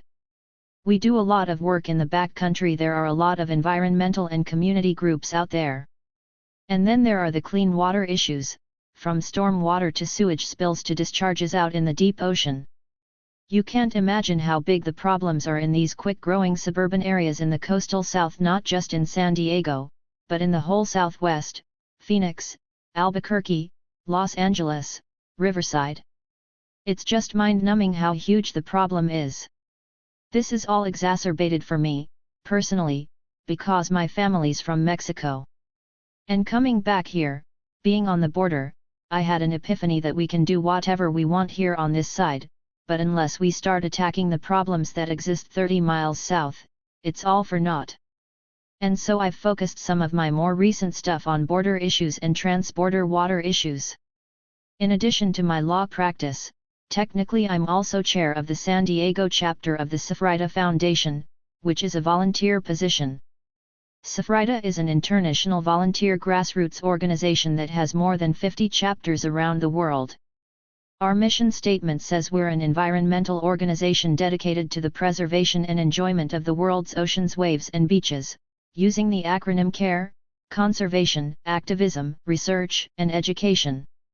We have 18 to 20 chapters here in California, the oldest of which is in San Diego. We are in about our 11th or 12th year, and we're the chapter that's the most active as well. SFRIDA Foundation itself was founded by three guys up in Malibu: Tom Kraft, Glenn Henning, and former professional longboarder Lance Carson. And basically, it was the three of them looking at the beach where they had all been surfing, seeing that it was horribly polluted, and that no one was doing anything about it. Surfers are in the unique position of actually being in the water more than any other recreational group that uses the ocean. They are actually submerged. The number of surfers who are in the water day in and day out is phenomenal. These guys recognized an avenue for people to do something. As their message spread up and down the coast, they formalized it in a non-profit group, and chapters started 322 popping up. Ours was the first. I don't know who actually came down and started the San Diego chapter. I've been a member of SFRIDA since the early 90s, but being in school, I was kind of tramping around. So when I came back down here to San Diego, I really got involved. Now I run the chapter and its programs as a volunteer, but I represent the national organization in lawsuits as well, usually on behalf of the San Diego chapter, but sometimes on a statewide or federal issue. I'm also involved in San Diego Bay Keeper, doing much the same work. And both groups are very active members of the San Diego Bay Council, a consortium of the more active clean water groups in town, which includes San Diego Bay Keeper, SFRIDA, the San Diego Audubon Society, the Sierra Club, and the Environmental Health Coalition. For about 2 or 3 years now, we've been meeting monthly and coordinating strategies on our regional policy issues as well as local developments that affect San Diego and Mission Bays and our waterways. The single biggest challenge facing us is to find a solution to the Tijuana River and the Tijuana South Bay border sewage problem, and to the South Bay ocean outfall. For many years, there has been a fight going on about how and where to build a secondary treatment facility for the water coming out in Tijuana. We believe a plant should be built in Mexico, and there's a plan on the table and we've got a bunch of supporters of that going forward. The federal government, for a number of reasons, is making that difficult. That, I think, is the biggest issue, because the area has got so much history, and if it works out, that would be significant. The second big policy issue is the sewage from the city of San Diego, and that really has two prongs. The first is that San Diego has a deep ocean outfall where the city has a waiver to discharge untreated sewage. San Diego is now the single largest entity to obtain one of these waivers in the United States. It just looks really bad. But what we're fighting is the Scripps Institute and scientists telling us that the discharges that are occurring right now don't show any harm. The question that I have is, why should we have to wait until we see harm to start taking steps to protect the ocean? We know that putting stuff in there isn't good, so we should be doing something about it and we're not. The second prong has to do with infrastructure for sewage conveyance. San Diego has expanded so much over the last 5 years that 323. There have been an obscene amount of sewage spills, both in numbers and volume. It makes sense that these things have occurred. We have pipes that are 50 to 70 years old, and they're just reaching the end of their lifespan. The city hasn't committed to the level of funding that it needs to in order to deal with the problem. Not only that, but institutionally, they haven't had the procedures in place to respond adequately. We've had 2 large spills in particular in the last couple of years that have brought this issue to a head. One of them, out in Alvarado Creek, spewed 34 million gallons of sewage into the San Diego River and out into Ocean Beach for 9 or 10 days before it was discovered. There's no excuse for a system that doesn't get alerted to that size of a spill. The second was more than 1 million gallons that spilled into Mission Bay. The interesting thing about that was that the spill was identified by an employee of the State Regional Water Board. It was a holiday weekend and the phone call that was made to the city was not responded to for 3 days. Actually, an employee who was checking messages deleted it, and it took a second call for them to follow up to see what they were doing about it before they found out about it. Those are our big sewage challenges right there, the discharges in the ocean and the illegal discharges on land.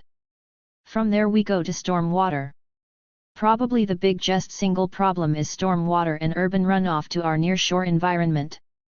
These are discharges that go right into the places that we swim and surf in every single day. San Diego has come a long way.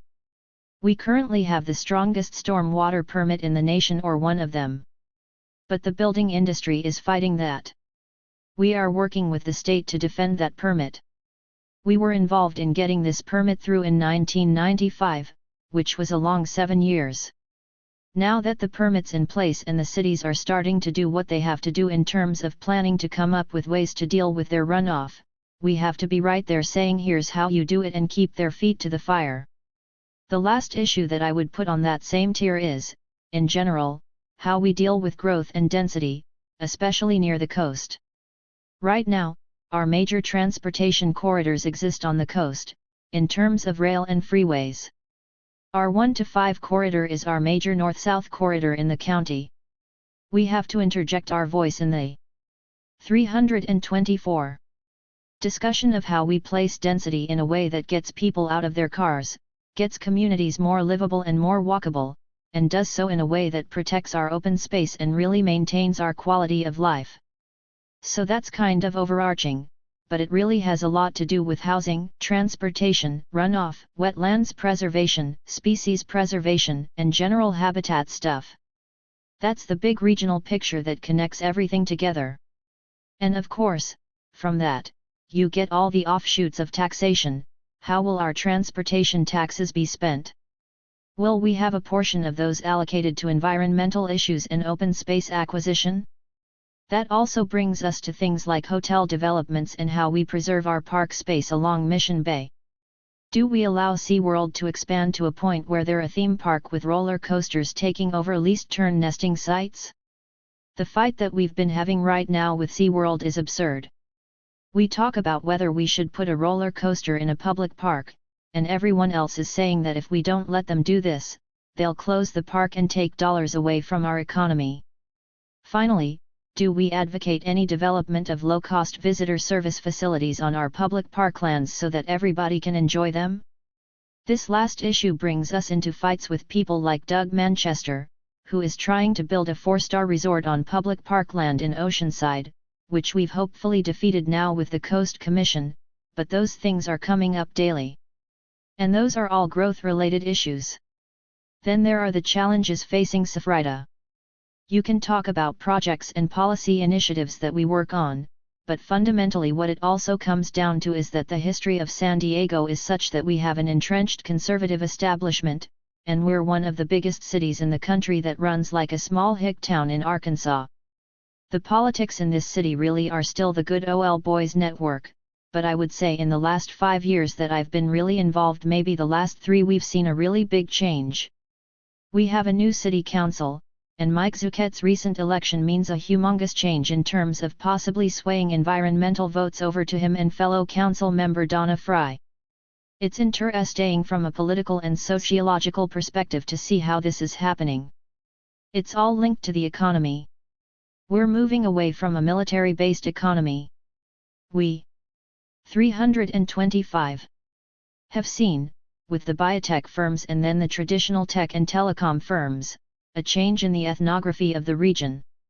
There has been a change in the number of high-paying jobs, and we've seen more of that Silicon Valley politics regarding environmentalism making its way down here, with the yuppie or socially conscious young family coming in. Those people are motivated, not only with their checkbooks but with their feet and their mouths, to go out and help us change the paradigm. There are a number of things that we've done that were successful. Recently we reached a settlement on our lawsuit on the Tijuana River issue, not on the secondary treatment, but on trying to find the source of pollution to the South Bay. There had been a lot of speculation that the effluent from the Tijuana River has been causing problems at Imperial Beach and Coronado. We and our experts feel that actually what we have is a return to the beach of the sewage that is being discharged into 90 feet of water through the South Bay Ocean outfall. There's also the possibility that the outfall just south of the border in the Rosarito Playas region is getting caught in northern outcurrents and being recirculated up in the South Bay and around Point Loma. As a result of that lawsuit settlement, we're going to get about $2 million from the EPA to do some in-the-water studies to try to determine what's going on, where the currents are moving, and whether that sewage is coming out of the outfall and back to shore. That's a huge success in terms of the acquisition of money. As I said, we were able to help the state pass one of the strongest stormwater permits in the country. On a federal legislative front, San Diego SFRIDA chapter volunteers were at the center of drafting and trying to pass the federal beach bill that would apply water testing standards to all the coastal areas in the United States. That was one of our biggest successes as an organization. One of the reasons I do what I do is because I don't see another Mexican doing it, and I think we need to have our Latino role models in every element of society that we can. One of the things that we care about in San Diego County, from SFRIDA's perspective, in addition to our fight for clean water, is our fight for beach access, making the beaches available for all people. What we saw up in Oceanside with Doug Manchester's hotel proposal was that right now we have a county that is bookended with Imperial Beach and Oceanside, where we have our most diverse 326 coastal communities existing on a resource that's wide open. We have beaches, piers, fishing, and anybody can come down to the beach on any given day and find parking, lay out their blanket, have their picnic, and enjoy their day. With the Manchester Hotel proposal, they were looking at a significant avenue of access to bring it up to their so-called 4-star level. And of course when they did that, they said that the facilities would be open to the community and anyone could partake in them.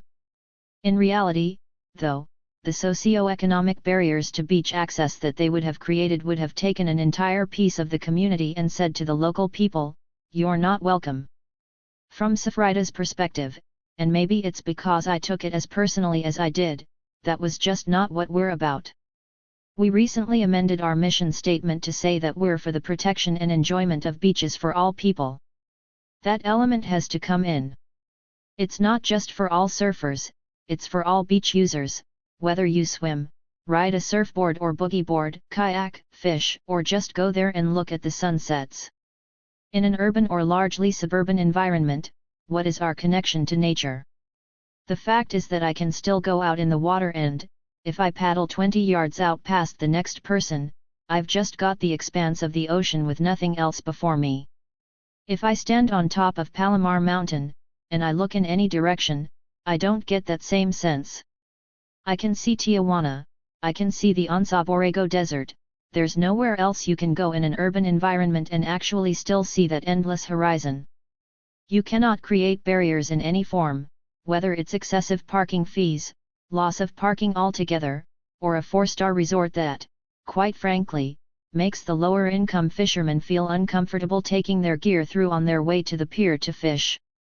We're trying to take this issue statewide in terms of how SFRITA looks at issues, trying to interject environmental justice into our issues.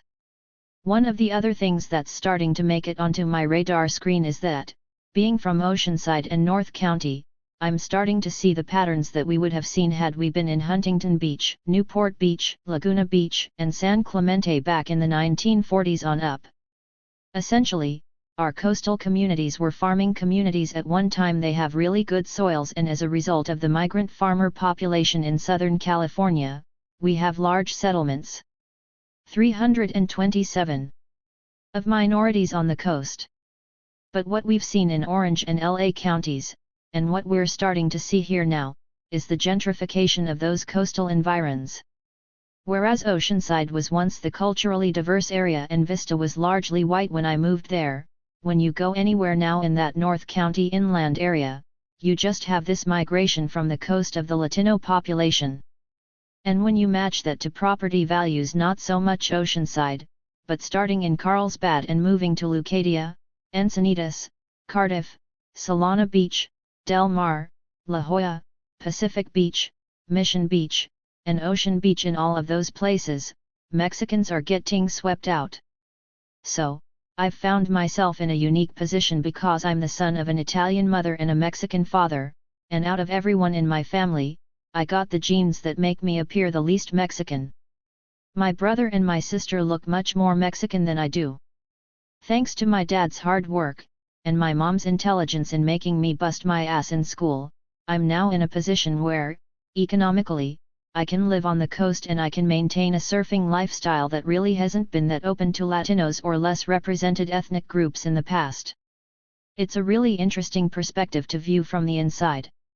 People look at me when they come out of Mexico and they rarely believe that I'm Mexican, that I speak Spanish, and that my cultural roots and identity are Mexican. They assume that because I look white, because I speak in an educated tone without an accent, that I don't have that cultural bias, but I do.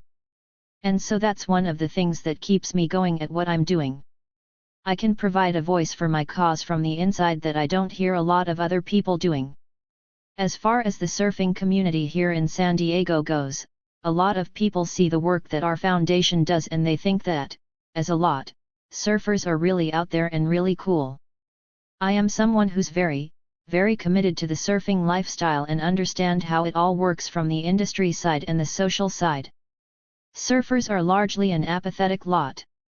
We like to go out and surf and come in and relax, drink our margaritas and beer, and enjoy that casual lifestyle that is either rooted in Hawaiian culture or in Baja California. It's very much an I'm going to give up on the real world and I'm going to spend my life on the beach, live the surf and just be happy lifestyle. One of the things we're seeing industry-wide in surfing is an increase 328 in female participants. It started out more from the economic side. The women's styles in surf clothing were opening up the sport to a lot of people. But now, as the mainstream media has taken advantage of that, we're seeing more women enter the sport at a younger age, which not only translates into demographics in the water, but also we're tapping into these people as volunteers, since women typically are more willing to volunteer, sacrifice their time, and are possibly more passionate in caring for their causes. But we also love to bitch about the problems in the world around us, and at Surfrider, we hear all the time surfers come to us and say, "Hey, you need to be doing more. What are you doing for us?" It is a constant struggle to mobilize that faction beyond just yelling at you to actually do something. Yet, we have 4,000 members here in San Diego County, but there are maybe about 20 of us who do any work. Sometimes we can get people to come out to a bar for a fundraiser and drink some beer on our behalf. Out of those events, every once in a while, we pull one or two people in who have not only the heart for it, but who are also willing to make the sacrifices to put in the time. Right now, we have a better group of environmentalists and surfers in San Diego than we've ever had. We're more sophisticated, more educated, and a little bit younger than some of our activists in the past generation. And I think that gives us a little bit more energy, and that comes out in our passion and how we express it.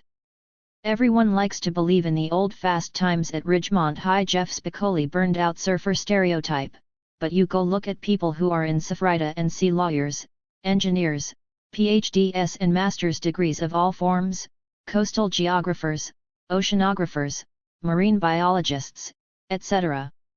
We're not just a bunch of burnouts anymore, which is kind of cool. Jane Collins, salon owner, surfer/artist. I was born in San Diego in 1968. I grew up in Pacific Beach, but then when I was 15, I moved to Hillcrest with my mom. Hillcrest was a lot different than Pacific Beach, where our house was sort of a beach hangout.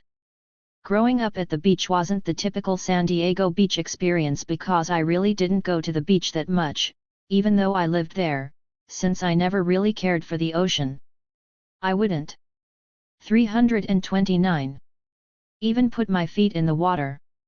I was a kind of anti-stereotype girl for a long time, partially because I was very modest and didn't want to wear a bathing suit. Some of the kids I knew at the beach were some of the worst punk rockers around, and they became my friends. I had been the youngest person in my punker group, so I felt like I was coming into it very late. I didn't feel like I was in on the early scene, although looking back, I guess I was. It was interesting to see the different scenes from the beach to the inland areas downtown, North Park, and Hillcrest, and how different the people were from one another, and how they knew each other or knew about each other. There were the real hardcore punk rocker types with mohawks, which was really cool for my scene. And there was one place I went where there were a lot of bikers, kind of cholo punk rockers. We listened to all the usual suspects, GBH, Black Flag, TSOL, Pill, when they came to town. Everyone thought the biker cholo guys were really cool, although also pretty awful and scary. They had me run drugs for them and I didn't even know it because I was 15 and very naive. I would have a bunch of money on me. I was just dumb, not to mention that they abused women and all of that. They were called the San Diego skinheads, which didn't have any reference at the time to anything racial. It was just more of a punk thing. So, they were a real tough bunch and they would go to the beach and start big fights. They got a lot of respect. All of that changed when I started working at SeaWorld when I was 17 for about a year. It was a teenager job, so of course everybody complained because it was really excruciatingly boring. You had to do the same routine every day. For example, we had to go to the polar exhibit and watch people in line, or pick up trash, or do other equally mindless things. I do think that they hire so many kids because kids don't ask questions or think about how they're treated. When I was 18, I got pregnant. After I had my daughter, I was on and off welfare for about 6 years. I did a lot of different jobs, like I worked at the NASCO shipyard in the early 90s. Before that I went to welding school through City College. I wasn't at NASCO for very long. Even though there was a strike there during the time I worked in the shipyard, it wasn't part of the sheet metal area where I worked. I was only there about 6 months and it was awful.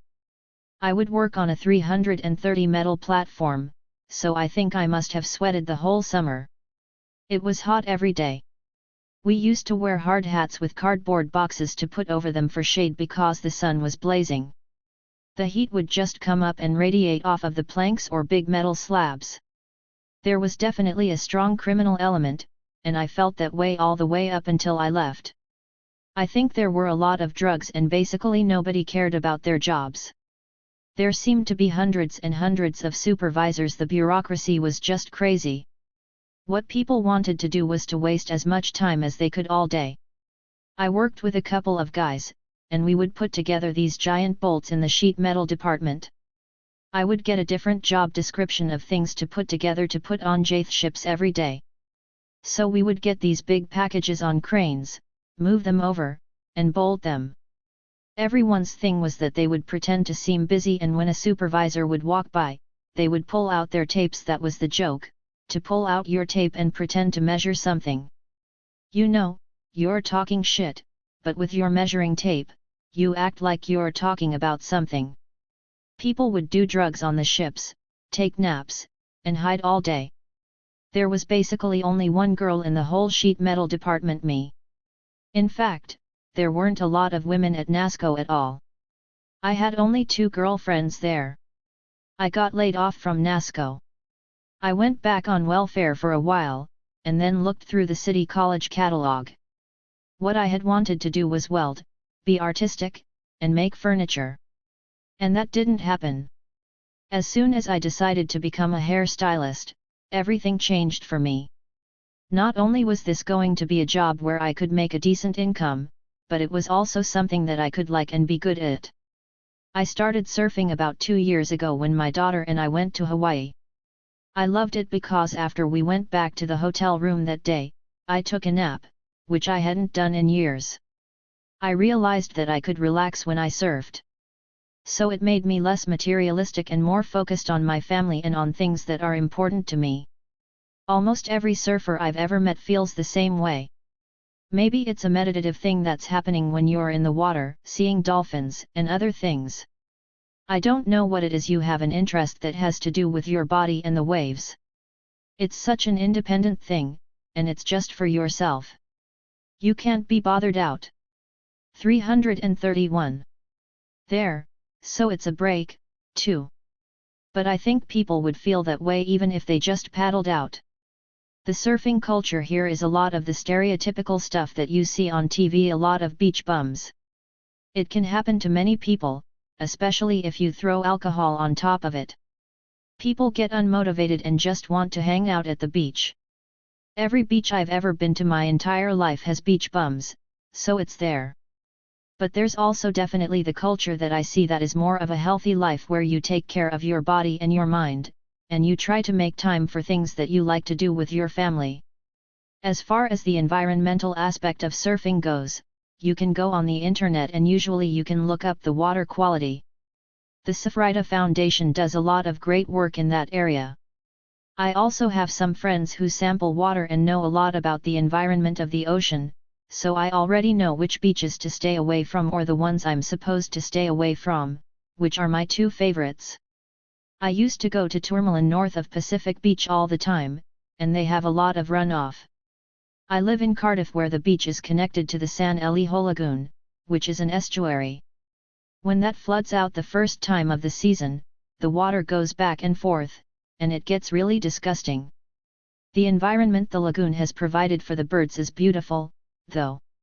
When I first started surfing here in San Diego, I used to get sick, I'd say, maybe 6 times a year, an ear thing or a stomach thing. And I knew it was caused by surfing. I think my body has gotten used to it now, and I hardly ever get sick. I've heard of a few cases where people have had an open cut, then had a serious blood disease, and they can never go back in. Or people who've all of a sudden had an allergy and they could never return to the ocean. But I can tell you, just paddling in the water, I might pass a nylon or a piece of trash. I see broken balloons all the time. We've had a lot of changes recently. There've been a lot of dead squid and it could be El Niño, but there are a lot of odd things happening. So it could just be weather related.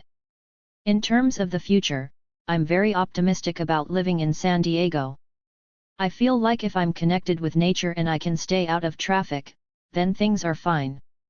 I know the county is growing in my immediate neighborhood, especially, which I'm not happy. 332. About. Anyone who was born here would have to say that the city is changing in a negative direction. There's too much stress and too much traffic, too many people. Peter Zhyask, President of Machinists Union, San Diego Community College District Board of Trustees member, director of the Employee Rights Center. We moved to San Diego in the winter of 1970 from Detroit. I came here because I wanted to go back to school on the GI Bill. We lived on the GI Bill and whatever Pam, my wife, made as a waitress. We picked San Diego because, originally coming from Syracuse, which has the least number of sunny days, we wanted to live somewhere where the weather was nicer. Detroit's weather wasn't that great either. So coming to San Diego for me was a whole new life. I had met Pam in Detroit. Before that, I had gotten out of the army in 1969, and my friend Vince and I had been reading books about Vietnam while we were in the service, so we sort of had an idea that we were against the war when we got out. The thing that got me when I came home on leave from the service in 1968 was when I was on a flight with two guys who had served in Vietnam from Cleveland, and they said they were more scared this was right after the riots to come home to Cleveland than they were to stay in the war. I thought, how could it be that these guys are afraid to come home? I mean, coming home from overseas was the big thing. I was away from 1967 to 69, so it blew my mind about what was going on in America while we were all 10,000 miles away. I had signed up for the ROTC before the war, so when I got out of graduate school for my MBA, my time came to go overseas, and luckily I went to Korea. After I read the biography of Ho Chi Minh and the fall of Vietnam, I decided to accept the opportunity to go there for my last 2 months of service. I saw what was going on there and it seemed more real to me. I knew I was against the war, and this is when I got involved in the anti-war movement and joined Vietnam Vets Against the War. I immersed myself in Detroit and just lived there, experiencing it. There were people who were giving a critique that was new to me. There were also black nationalists who came down very heavy on young, white activists. Those guys would just blow our minds. Then there were the 333 activists in the UAW who were totally turned against the war and were overwhelmed by what they were up against in their union. It was just an amazing place to be to find out what was wrong with America. And of course, Detroit's a hard city. There was none of hi, welcome, white liberals. There was none of that shit. If you were on the street, it was like, I think you're on the wrong block. When we decided to move to California, we thought about San Francisco, but it seemed too easy. In one of the underground newspapers here in San Diego, they had a big center section called The Belly of the Beast, and that sort of became one of the local movement's mottos. After we got here in '71, we found an anti-war movement. If you were here in San Diego in the 1970s, to be in the anti-war movement really set people apart, given the conservative nature of the town.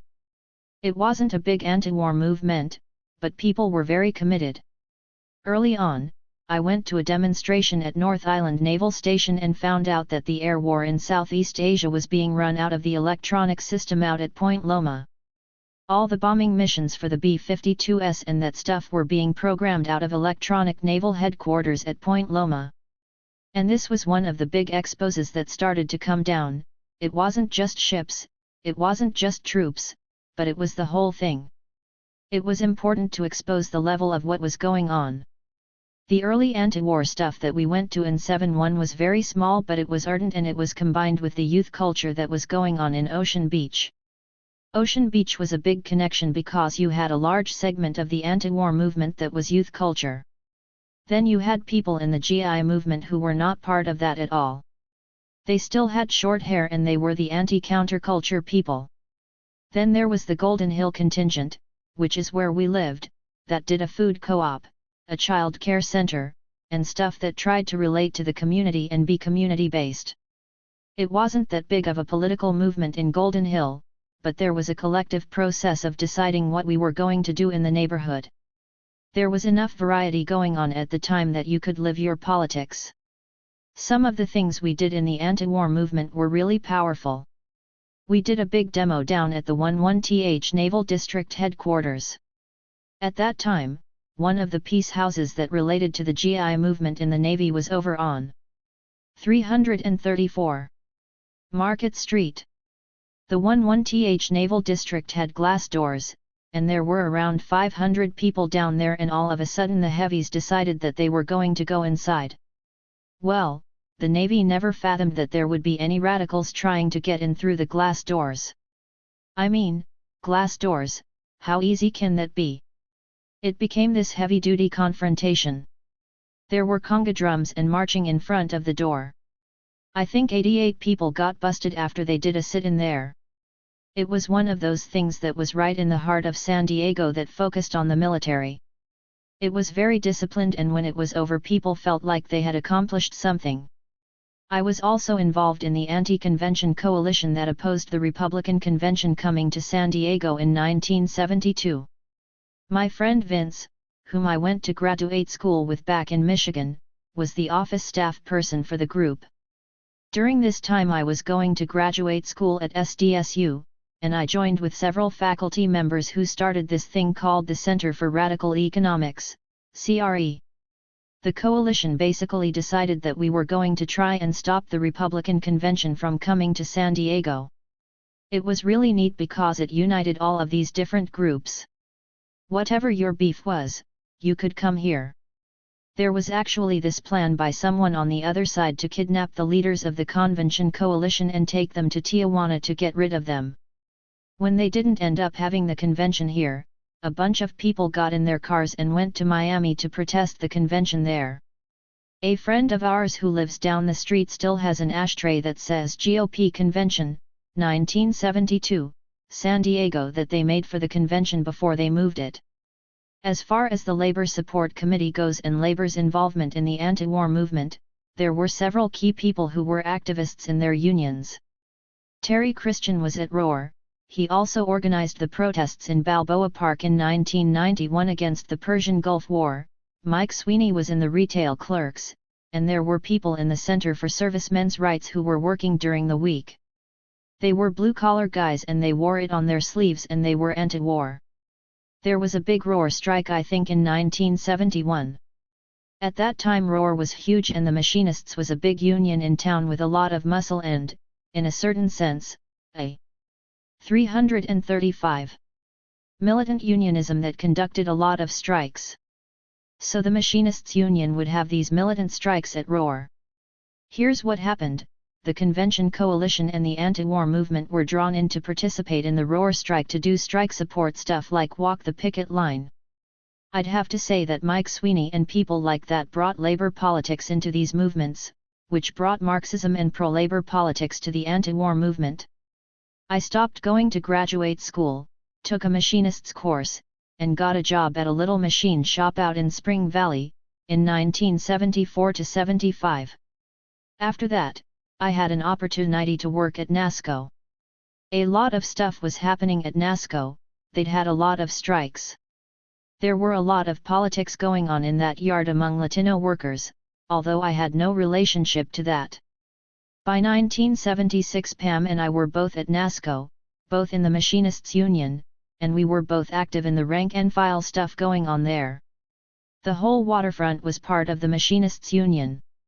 There was stuff going on at these places. And Camels was actually the hotbed of activism in the Machinists Union, whereas NASCO was kind of the backwater. Then, when Pam and I lived in Chicago between 1978 and 1981, it just so happened that this was a super intense period at NASCO. There were the NASCO 3, the alleged bomb threat, the PLP, Cherokee, and the Communist Workers' Party. Every political faction in the city came out of the woodwork at NASCO during that time. When we got back from Chicago, I got active on the union's Health and Safety Committee. There was this huge strike in '81 that made people come back together, and it all sort of coalesced. It was the first time that activists in different unions actually brought the unions together. Up until and including 1975, they struck every 3 years. In 1975, all the unions bargained separately. It was like, fuck you, I'm an iron worker, you're a machinist, you're a carpenter. In 1978, the iron workers were the militants at NASCO. They decided to break off and wouldn't negotiate with anybody else. And then after '81 those guys were gone, so it was moderate politics in all the unions, and the activists in each union resolved that they were going to keep all the unions together. One of the best things about all this was the way the activists worked together.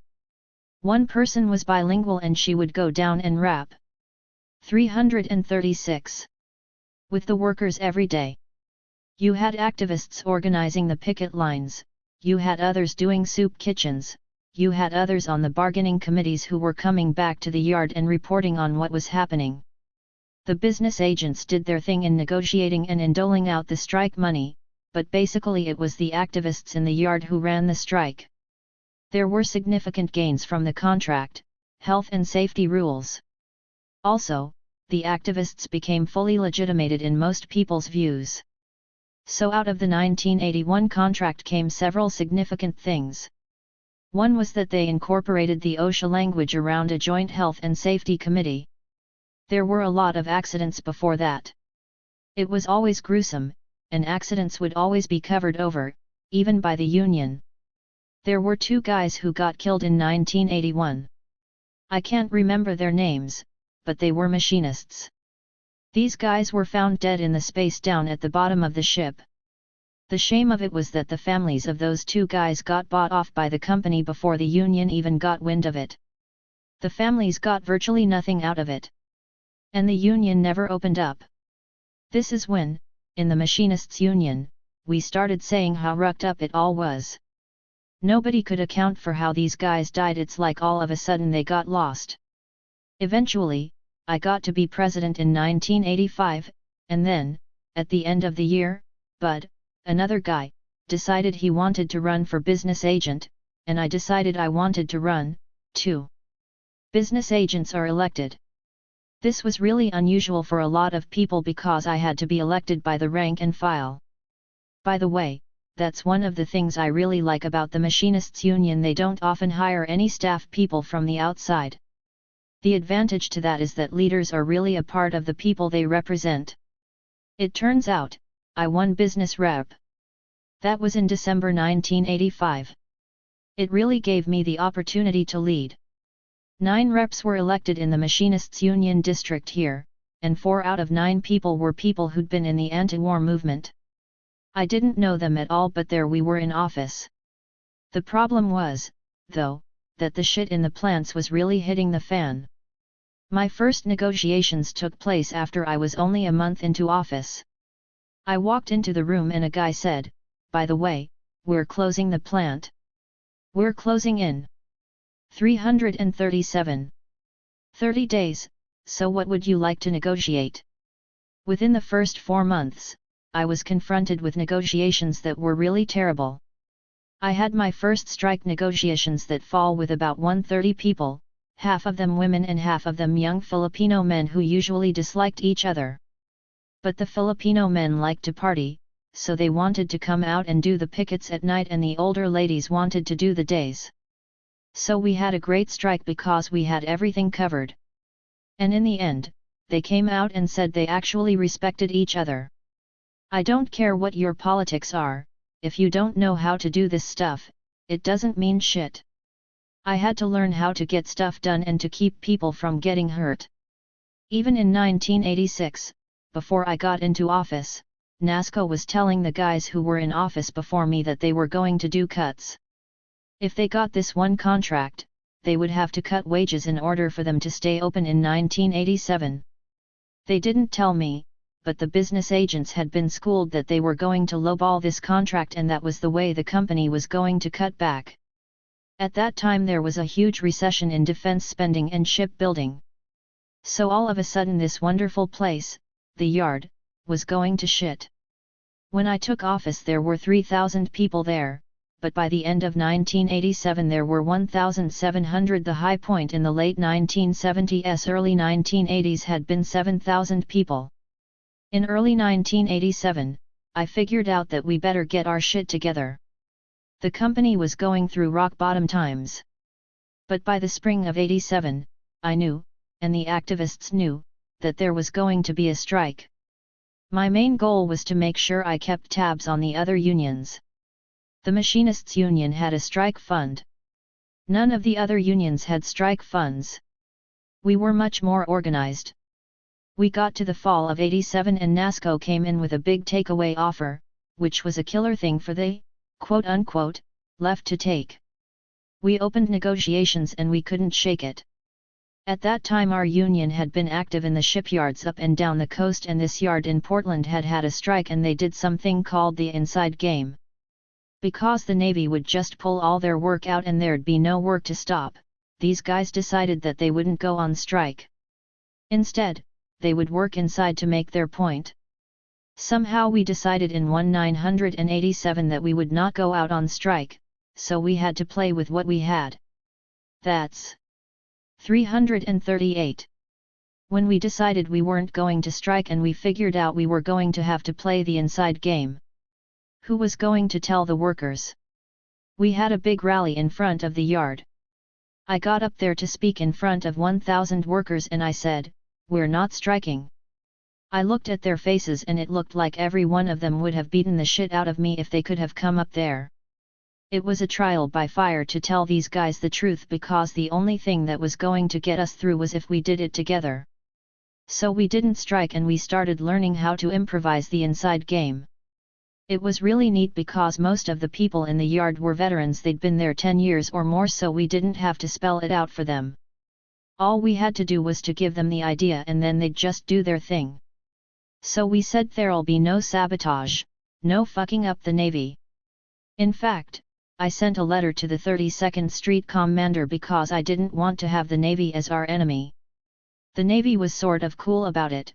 They said, "Hey, you're getting screwed." We conducted that struggle for 11 months. It was a year out of my life. I just ate and slept it for a year. Through the summer we did that and then we more or less got the elements together. We had some negotiations, we put some stuff on the table, the company still wouldn't give us enough, and we were trying to squeeze out our last penny's worth. So we went on strike for 3 weeks and we got nothing more at the table. But we went along with the iron workers. Afterward, the iron workers explained it to me, they didn't think their guys would go along with the settlement without a strike. So that left a real bad taste in my mouth, number 1 for the Iron Workers International, and number 2, because I couldn't really tell my guys the truth. But everybody was finally ready to settle. It was a wonderful victory because nobody had done a major struggle for 11 months down there like that. It blew their minds in the company that we could hold out for that long. That whole year took whatever happened in the late 70s and put it at a much higher level. There were still concessions made to the company, and there were things we couldn't have changed.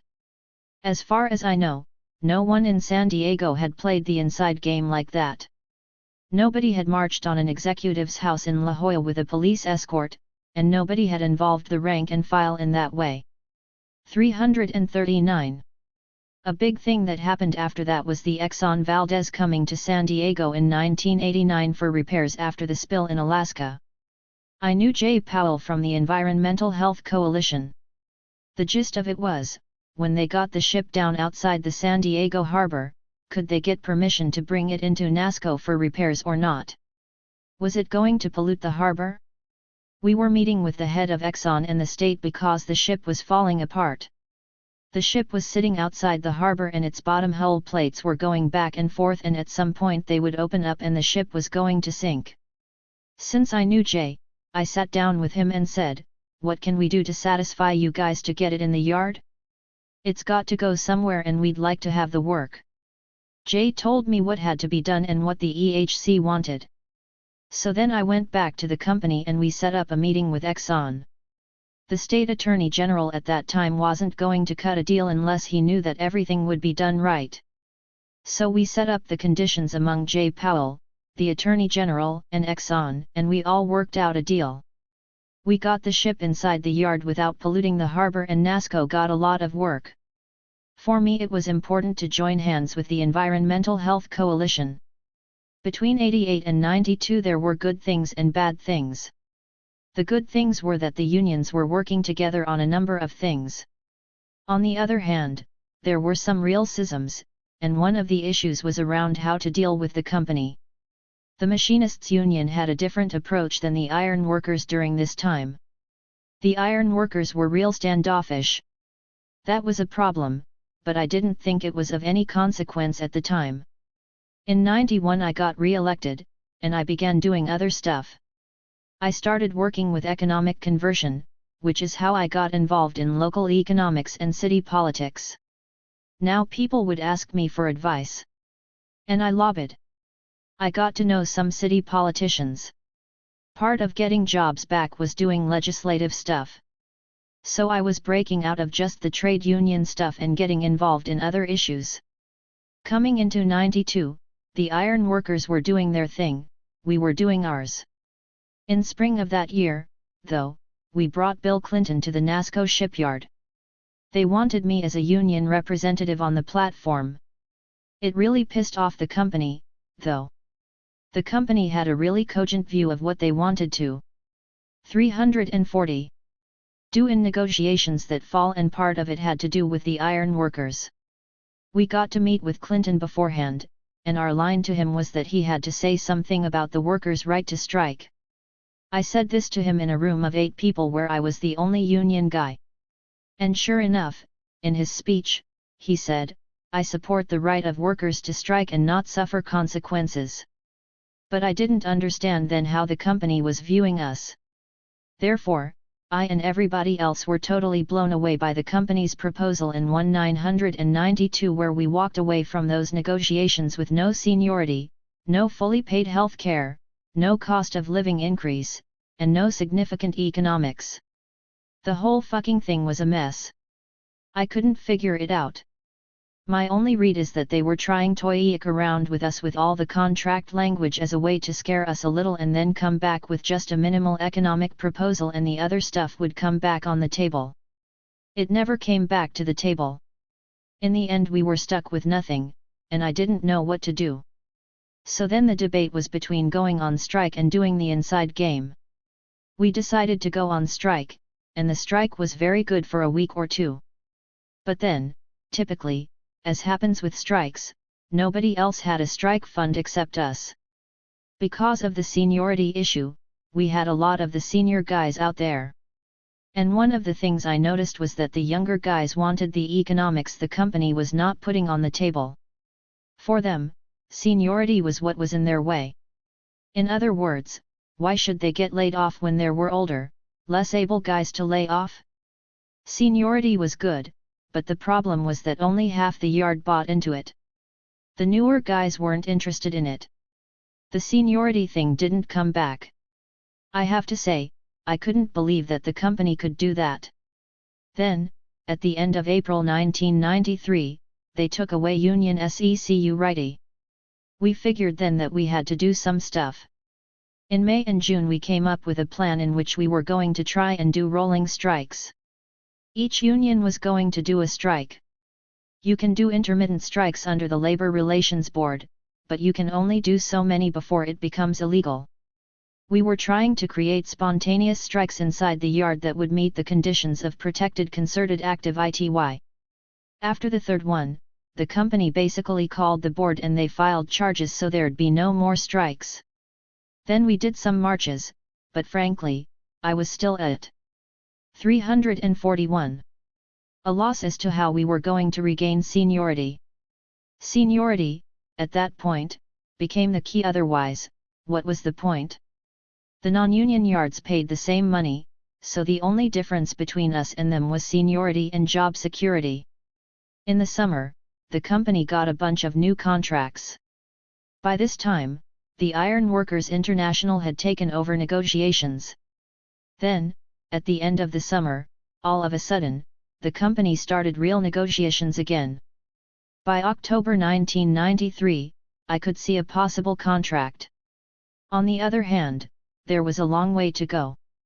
The company did actually come back with some stuff we could live with, including modified seniority. Then the company put union security back on the table. For the next 2 months there was all this tit for tat over union security, and slowly you could feel the whole thing unraveling. My problem was that there was nobody I could trust to get through this situation. For all the unions, the bomb dropped when management jerked union security off the table in April or May of 1994. When we finally recovered, we put together a union proposal to have a vote in the yard, and we told the company we'll put union security on the line and we'll let the members decide.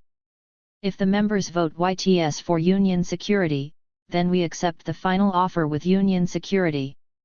If they vote no for union security, then we accept the final offer without it. We'll go by what the yard says. We figured if we could do it quickly enough, people would either see it as a yes or a no for the union. We would just say, hey, if you want a powerful union, vote yes. If you want a weak union, vote no. But we pissed away the summer and the fall arguing over it, and my international would not allow me to conduct the vote in the yard. By December 1995, they took me off the bargaining team. It was probably a good thing but very frustrating because I couldn't talk about what was going on to the guys in the yard. For me, then, it was over. I saw that move as one that severed my relationship with the yard for several years. When we unionists conducted the struggle at NASCO, we did not reach out very much to the labor movement in San Diego. And by and large during the inside game and the stuff in the 90s, we only reached out to the labor movement for rallies and stuff like that. But basically, I didn't consider what the labor movement had to offer us. The problem with NASCO, though, is that they don't answer to anybody. 342 We tried the community, we tried the corporate community, we tried Representative Bob Filner, we tried the Navy, and the Navy wasn't going to do anything. That's why we engaged in the Clinton campaign, because we thought if we got someone like him in office we could affect the Navy's relationship with NASCO and then things would be easier. But that didn't work out either. We were on our own. The great thing that's going on in the labor movement right now, and this is happening under Jerry Butkowicz, the current Secretary-Treasurer of the Labor Council, is that no one has to go it alone anymore. Whatever they have internally can be multiplied by what's going on in the labor movement as a whole. I don't know what it would have done for us at NASCO because the Navy is its largest customer. But after what happened in the 90s, people have a lot more solidarity. What's important now in the labor movement and community-based organizations is the way public pressure can be used and the ways it can make the difference. Because UPS has a consumer product, and because the janitors do a public service, and because the hotels serve people, those struggles engage the whole community. In that sense, they have more impact on the labor movement. These are struggles that link the labor movement to the community. They ended up being more significant than the NASCO strike because of this. We were the best and the last of an old era of industrial struggles in San Diego. I've just been elected to the Board of Trustees of the San Diego Community COL Leg District. I was interested in this because I've lived with education issues in my life. When I became a union business representative, Pam became a school teacher. So we really do live education at home. The other thing is I felt that labor people need to have a better connection to education. I have a lot to offer in bringing these two areas together. And I know the district could use some of my skills, especially those having to do with labor conflicts. I figured here's an opportunity on a lot of levels to test myself. I know people in the education community, and I know I can do all of this. In terms of metal, there's nothing I haven't seen going into this position. When I left my position in the Machinists Union in 1995, I felt like I had run my course with that life. I feel comfortable trying my hand at this board seat. Everybody in town knows I'm a labor person. For me, it's time to apply my skills and values in a new way. 343. Mary Grillo, Executive Director, Service Employees International Union, Local 2028. I was born in 1960 and grew up back east, mostly in Massachusetts. I basically got interested in labor by virtue of waitressing in a resort area during the summer. I kept figuring my rights were being violated, and in the restaurant industry, you just don't have that many. And so, I decided pretty early on that I wanted to be in the labor movement. When I was in school at Wellesley College, I got an internship my sophomore year with the Service Employees International Union and just stuck with it. After I graduated, I volunteered for District 9 to 5 working women on a strike and worked for 4 months or so. And then after that, Finally, Seu hired me full-time in 1983. I've been in San Diego since January 1987 and have stayed here ever since. As far as living in San Diego goes, my friends say, "What, are you crazy? Going to San Diego to organize a union?" San Diego is very different than other parts of the country. It's much more focused on enjoying life than it is on political activism. I'm not saying that's a bad thing, but it makes it difficult because there's just so much to do here recreationally. The other thing about San Diego is that it's easy. The neighborhoods are nice, and the community people are nice. Part of it, too, is to be a weather wimp. You can't live anywhere else. I also really like the border culture and the diversity of San Diego. Those aspects make the city very attractive, and I think the other aspect is that you can make a dramatic difference in workers' lives here because there is a vacuum of advocacy, and because for the very same reason, the establishment doesn't know how to deal with any kind of community organizing, so pressure tactics work. So I think the determined minority can run this city. It's just a question of who's going to be the determined minority, the political activists or the conservative right wing, because everybody else is out playing. It's a tough culture to overcome in terms of politics because it's conservative. But although it's conservative, people aren't innately selfish. I would say it's just that there's a total obliviousness to how working people live. And that's the thing I noticed the most in the Justice for Janitors campaign. So it's really a question of awakening people. 344. I came to Seu Local 2028 as a field representative. The local had gone through a very bad 8 years, so I came in at a time where we had hit bottom. Basically we were down significantly in membership. So we started organizing one of the first Justice for Janitors campaigns in the country. The janitors, though, are now over with the statewide local in Los Angeles. Seu Local 2028, at the time of the janitors' strike and before July 31, 2002, had 6 divisions: janitorial, public events, which is composed of the racetrack, the convention center, and those types of places, public schools, cities and special districts.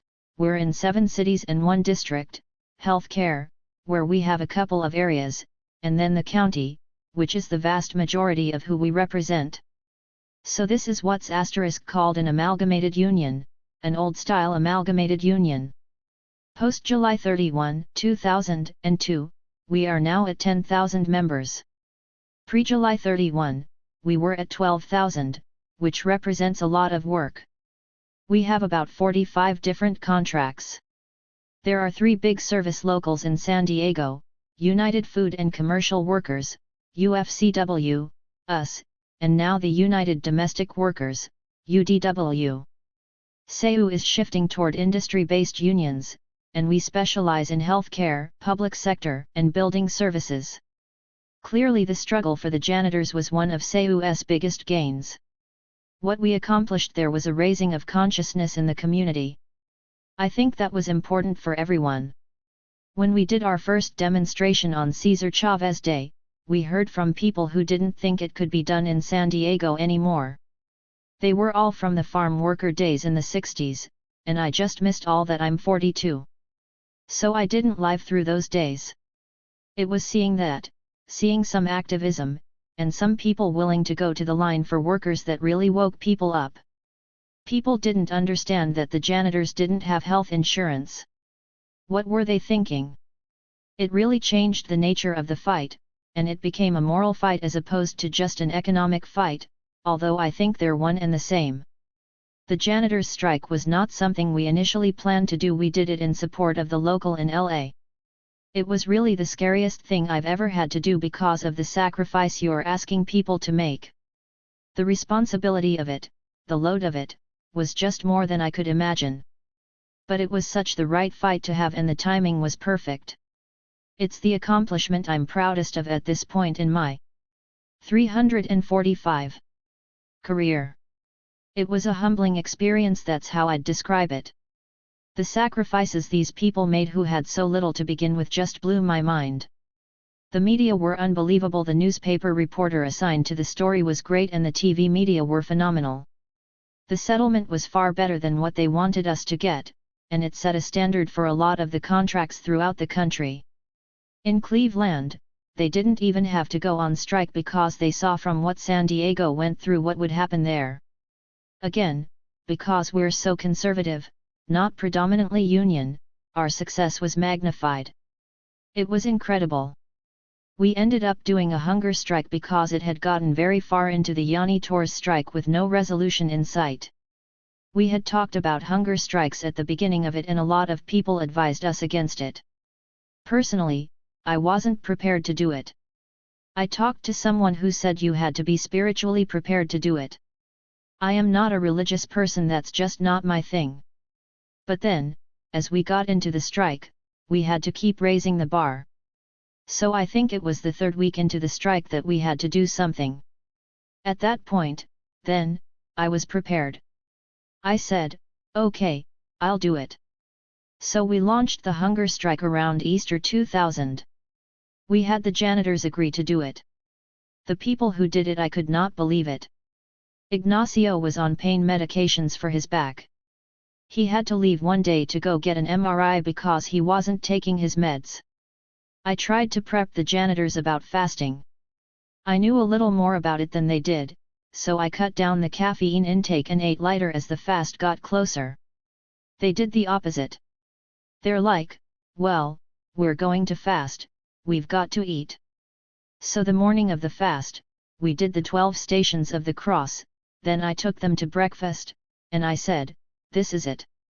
And they ordered macaca burritos, and I got oatmeal and orange juice. And they were pissed at me. I was wondering how we would get through this. We lived in the CEU office. Susanna quit smoking and caffeine at the same time she quit eating. Dolores got into it because Susanna was going to do it, so talk about not being prepared. She had a tough time with the caffeine headaches, they were brutal for her. I just didn't know if we would make it through. We did the fast for 10 days. We had some kind of juice 3 times a day, that's what we would do. But the janitors who did the fast were incredible. They never wavered. Dolores had a granddaughter in the middle of it. She went to the hospital. 346. For the birth, came back, and hadn't eaten. It was interesting to me because Dolores and Susanna only spoke Spanish, Ignacio was bilingual, and my Spanish was lousy. We did get along, though. In retrospect, I, as the chief negotiator, probably should not have done this. It was hard for me to negotiate at times during the hunger strike. I would probably rethink that strategy in the future.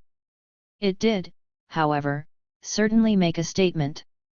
And I'm glad I did it, because I can't ask members to do something that I'm not willing to do. It bound us all together.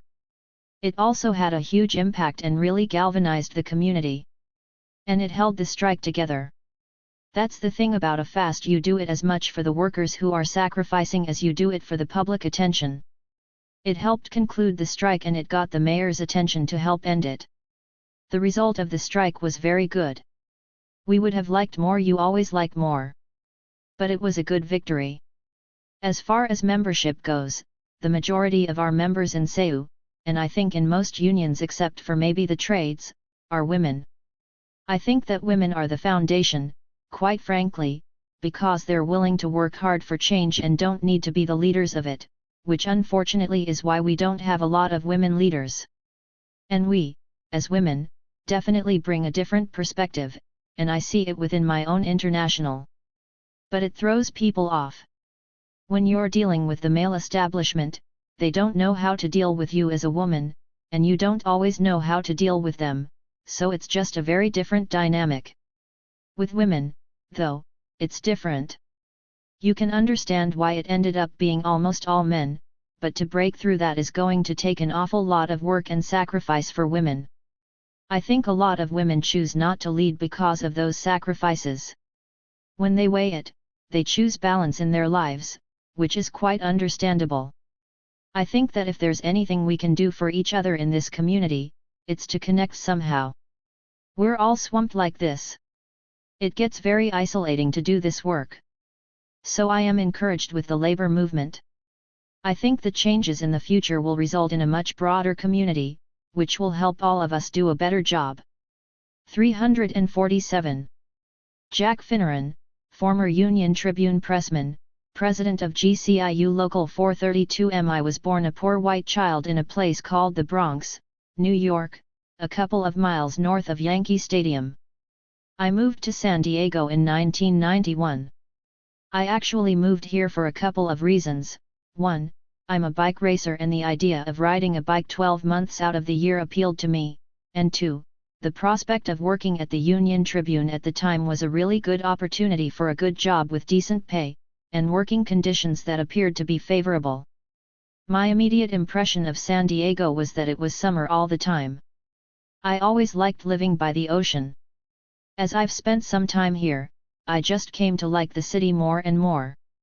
Pretty much all the time I've lived here, with the exception of a brief stay in North Park, I've lived entirely in Ocean Beach.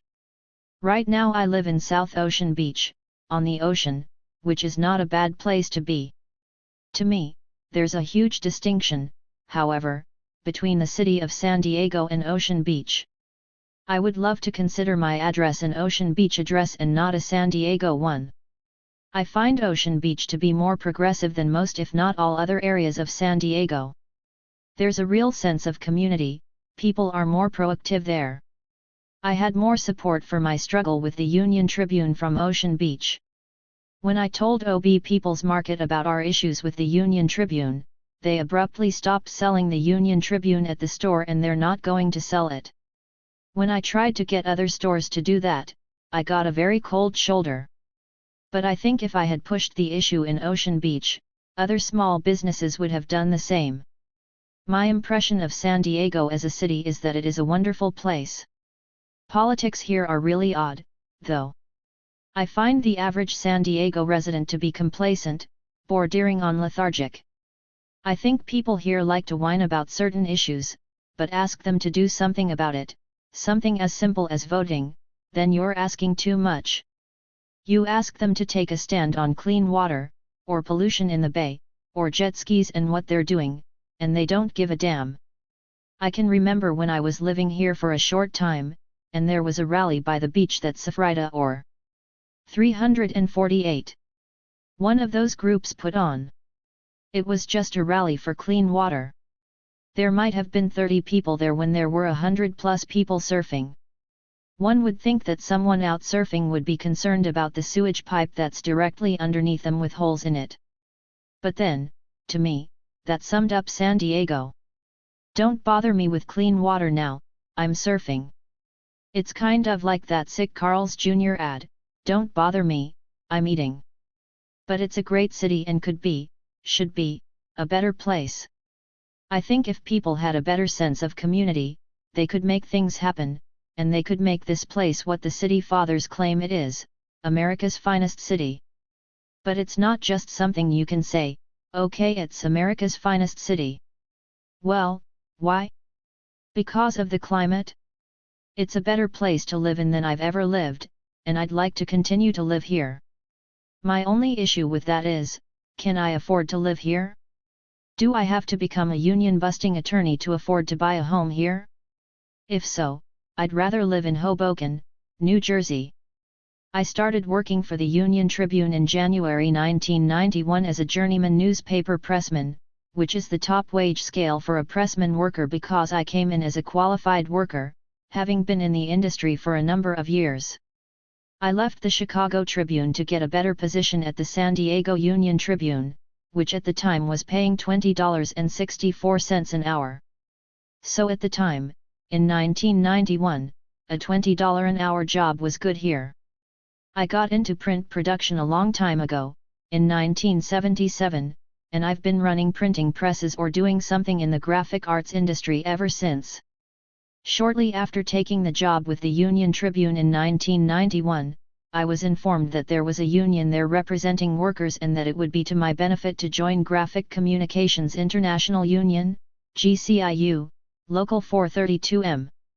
Sometime in 1994–95, David Ruby, who was then president of the union, nominated me to be vice president.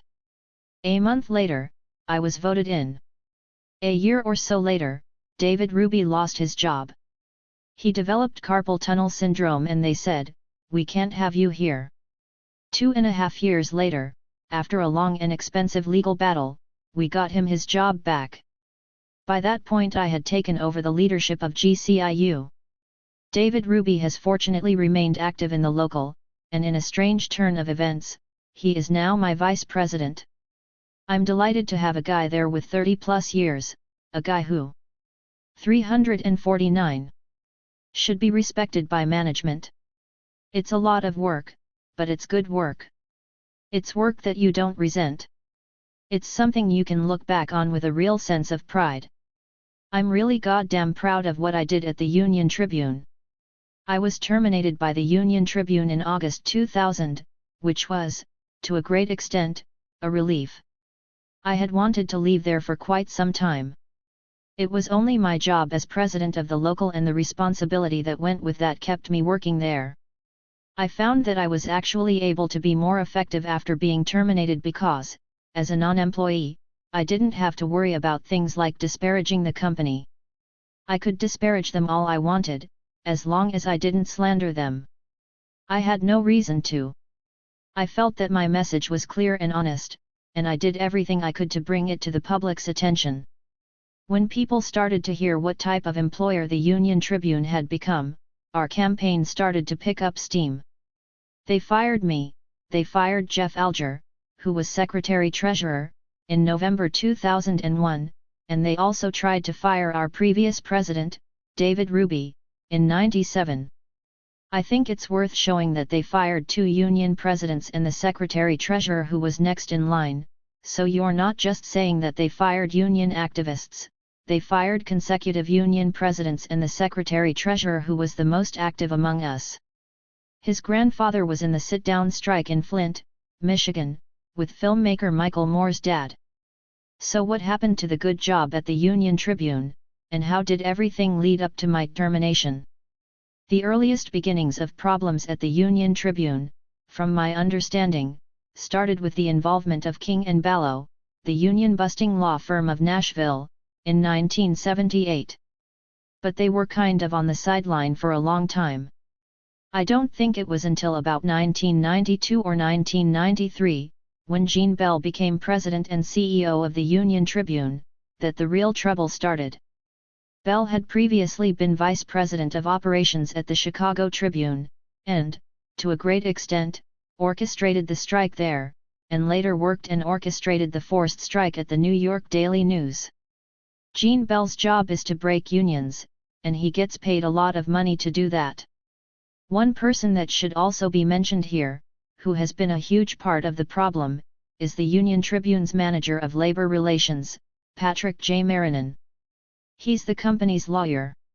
He is the go-between for 350. King & Ballow and Gene Bell, and is the guy who we had to develop a contract with. He must stay up late at night thinking of these creative ways to screw working families, that's his job. And that's where the Union Tribune is headed, and I'm glad there are enough people there to put up a fight and put some roadblocks in the way of that.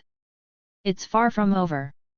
We've got a contract now, but 2 years from now, we're going to be right back where we started. Our next contract proposal from the Union Tribune is going to result in worse working conditions than those that the employees are working under currently unless something happens, and unless the Union Tribune is sold or other management people in the Union Tribune decide that Gene Bell is doing something to hurt the company, but I don't see that happening. The Copley family is 100% behind Gene Bell and his tactics. What they look at is the bottom line. Why pay someone $20 an hour if you can get someone for $10?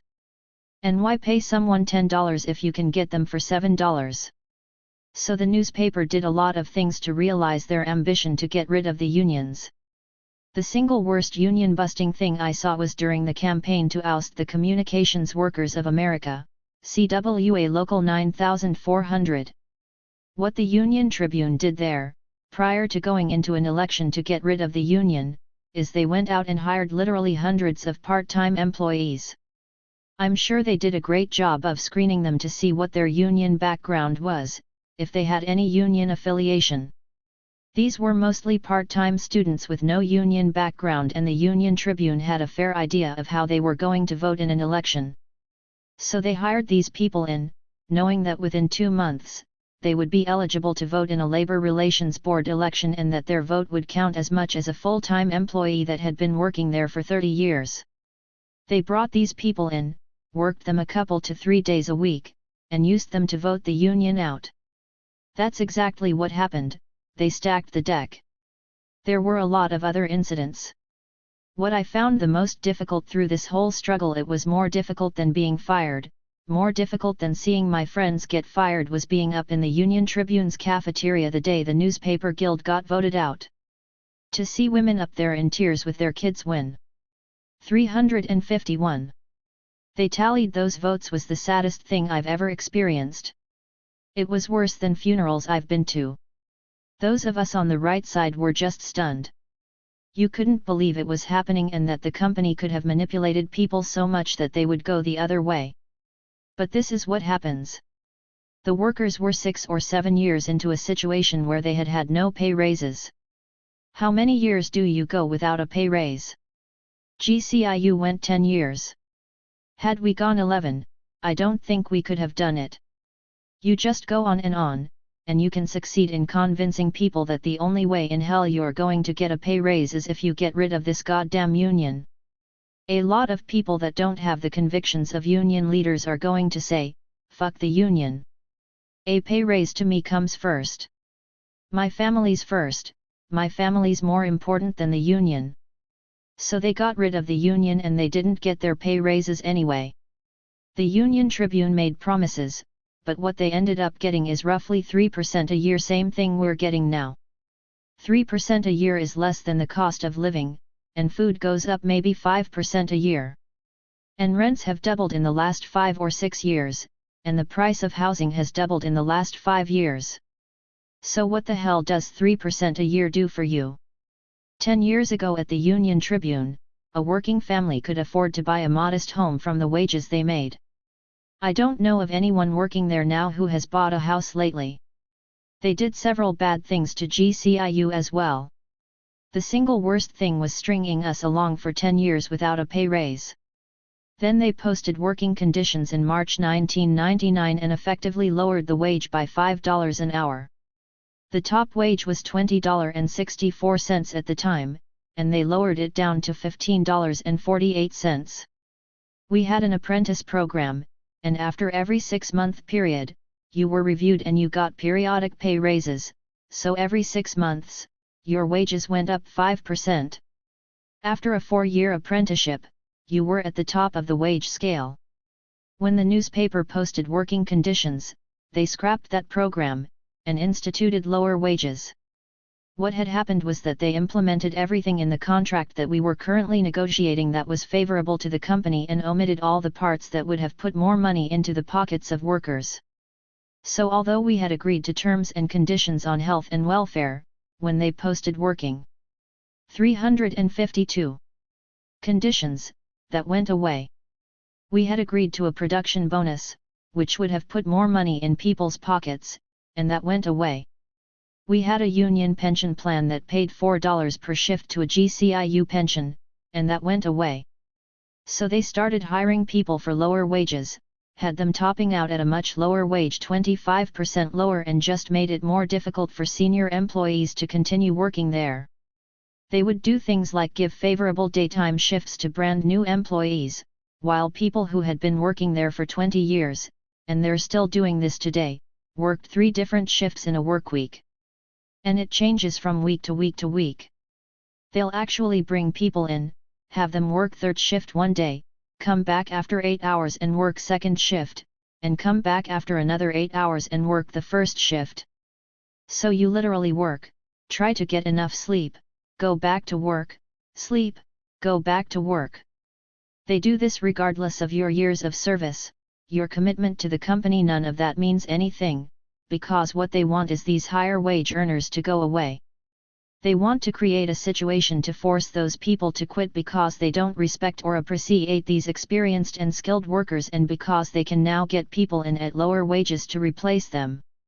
So they can fire or force those people out by making the situation harsh and give the quality day shifts with weekends off to the people they just hired in the hope of maintaining those employees. They're hiring them at $12 an hour as part of the effort to get rid of the people at $21 an hour. They have at least 4 times the number of supervisors they used to have. If they want to harass you, as they did with me or with Jeff Alger, they would often have a supervisor assigned to you for an entire shift, to the extent that even if that supervisor went to lunch, they would have another supervisor watching you for that time. They would just follow you around, watching everything you did, hoping that you would make a mistake. And if you ever worked in a situation like that, where someone is looking over your shoulder and asking you stupid questions like, "Why did you do that?" Or "Couldn't you do it this way?" you're a whole lot more likely to make a mistake, not to mention that you get edgy, when you're working on a big, ugly, dangerous piece of equipment. It's nerve-wracking. It's amazing that those tactics didn't force somebody to get hurt on the job. 353. The other thing that happened through the course of not getting a pay raise for 10 years, and the implementation of working conditions including lower wages, was that every increase in health insurance was passed directly on to employees. So where other Union Tribune non-union employees might have been paying $10, $15, or $20 a week for health insurance, GCIU people were paying over $50 a week. The company's line is always something like, "If we didn't have the union, we could deal with you directly. If we didn't have this third party that we have to go through that mandates that these are the wages, maybe things could be different for employees like you that are doing an exceptional job. But since we have to pay you the same thing that we pay everybody else because of the union, there's really nothing we can do. We'd like to pay you more, but we can't." Show me a union anywhere that turned down a wage increase. It just doesn't happen. What helped us hang on to membership during this time, more than anything else, was the fear of part-time work. People were really afraid of being cut back to part-time wages. They felt that that was one area where the union could offer them some protection. They saw what happened to the people who were just on the other side of the wall from us in the packaging department, who were represented by CWA. When those people were cut back, new people were hired in as part-timers. Our people didn't want that. We did have a good, solid base of people who had been there for many years, through the course of several contracts, and they saw that there was something very valuable in having a union. These are people who had been union members for many years and recognized clearly that their wages and working conditions wouldn't be as good were it not for the union. To some extent we were successful in conveying that message to new employees. As new people came in, we got them to join the union by telling them, "This is where we are, the wages you are making are from our negotiations because we have had a strong union in here for a lot of years. Without a union, the company can pay you whatever they want, they can bring you in and work you part-time, like they're doing next door. Is that what you want?" Most of these people come in and say, "No, that's not what I want. You guys have been working here for 10, 20, 30 years. We think this union's a good thing. It's something we can believe in."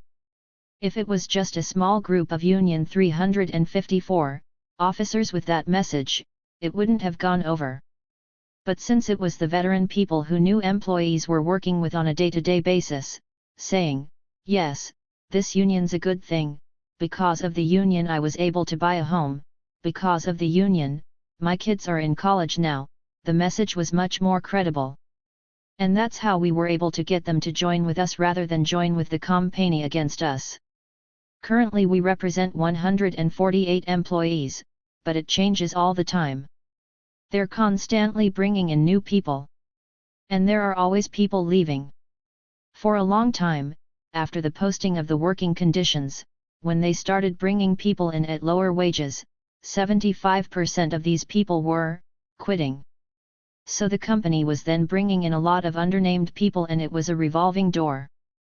On numerous occasions I confronted the company and asked if this was the situation they were looking for, where you have people working here for 2 or 3 months. It's just a matter of time before people would start getting hurt. And that, in fact, did happen. We had a huge increase in injuries, and many of those serious. We had a woman who lost part of her hand, a new employee working by herself who had been there for just under 3 months. There are people very willing to work for lower wages.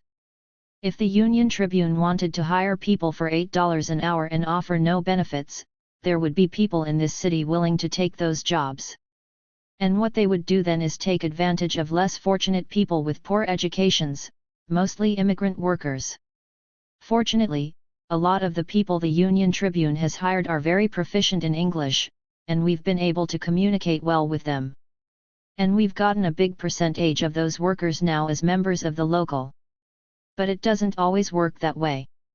Very often these workers feel very committed, and feel they owe a lot to the company. If they get word from the company that, well, we'd rather you not join the union, they're not going to join the union, and there's no way we can convince them to join, because when you get that paycheck, it says Union Tribune Publishing Company.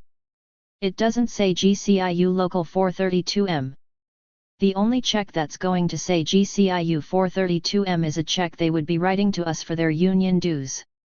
So you have the company on one side saying, here, we're giving you money. The union 355 wants to take your money.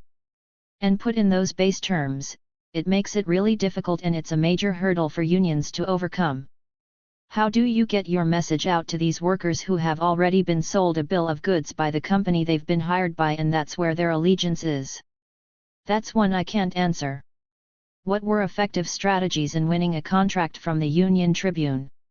In May and June 2002, we labeled David Copley a corporate pig, and actually made up the pig costume and paraded around the corporate headquarters to let his employees at Copley Press and area businesses know that David was a corporate pig.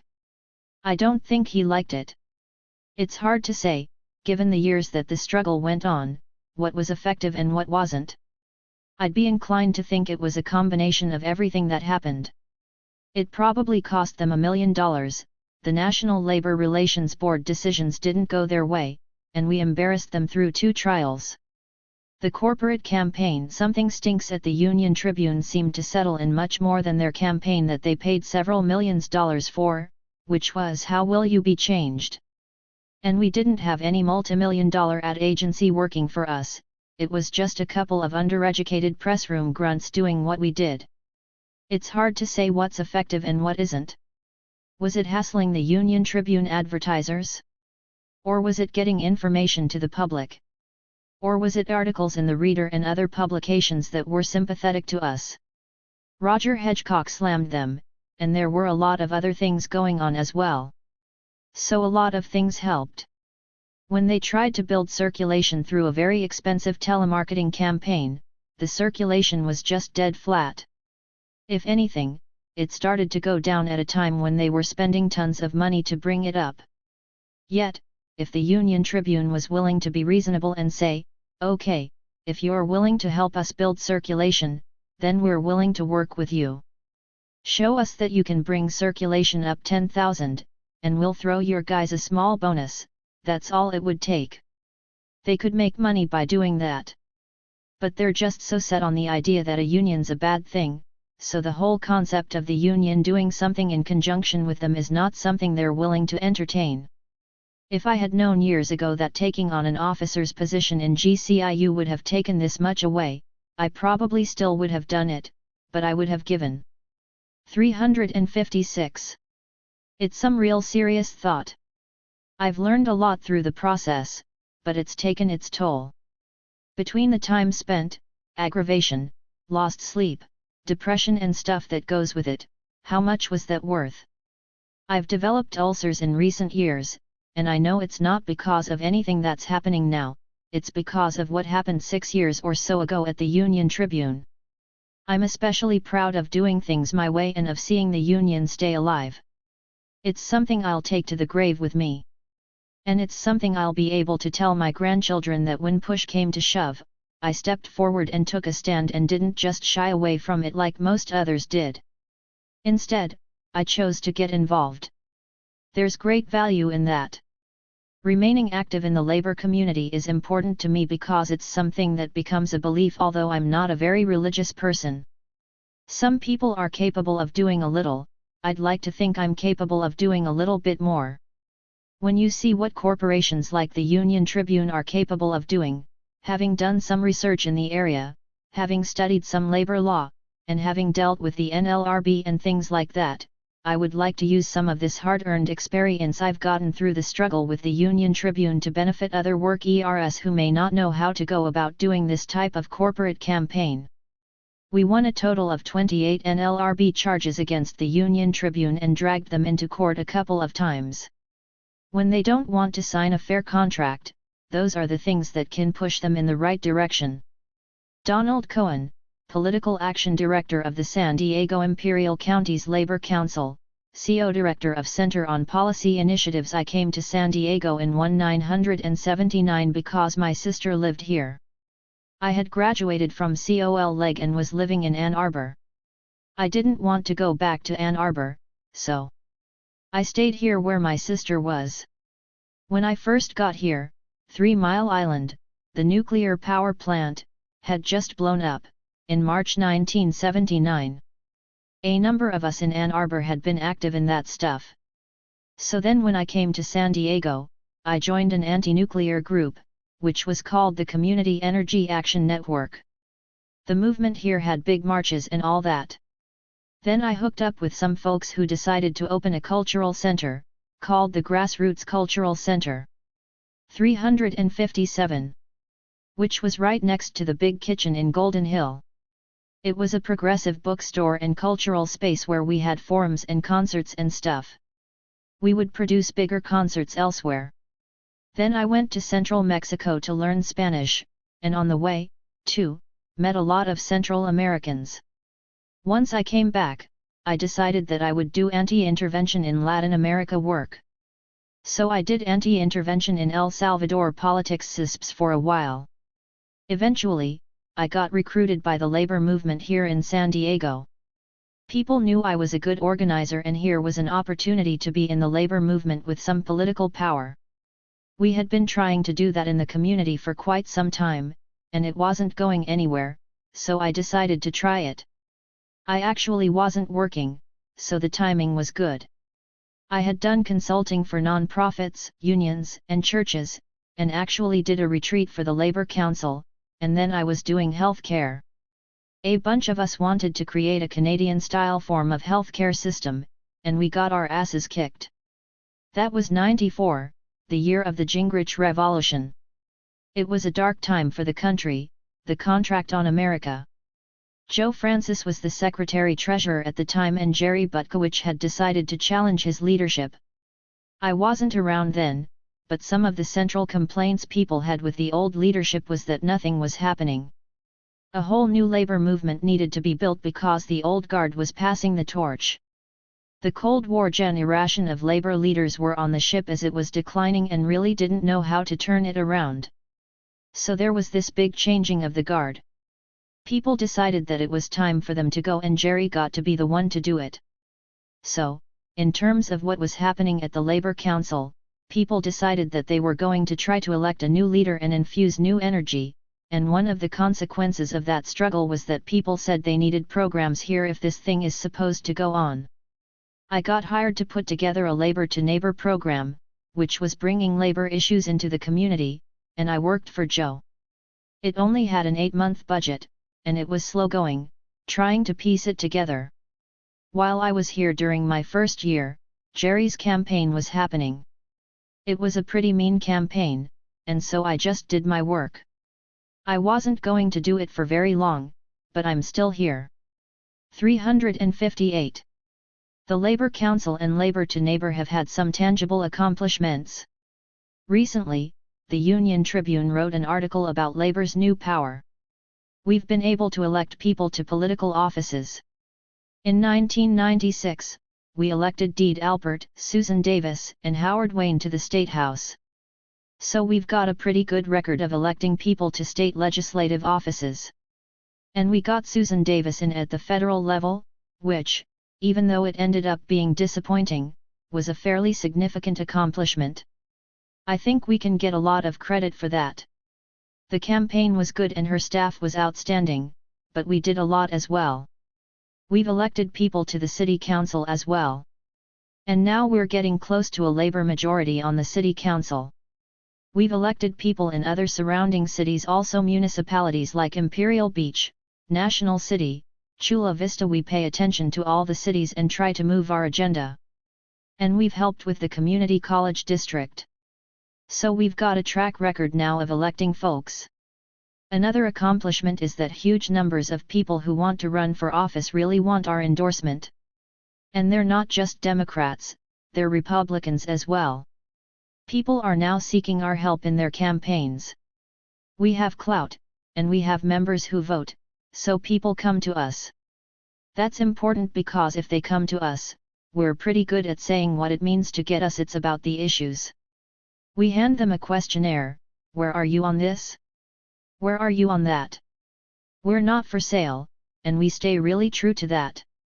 Our endorsement process has been a powerful thing.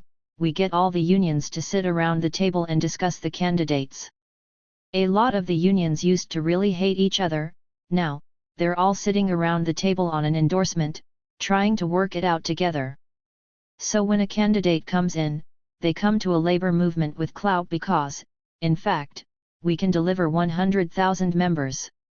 It used to be that the unions worked against each other.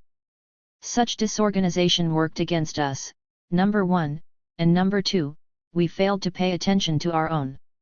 We don't work for the candidates anymore, we work for our members, and we've talked to them about the issues. They're not campaign issues, they're our issues.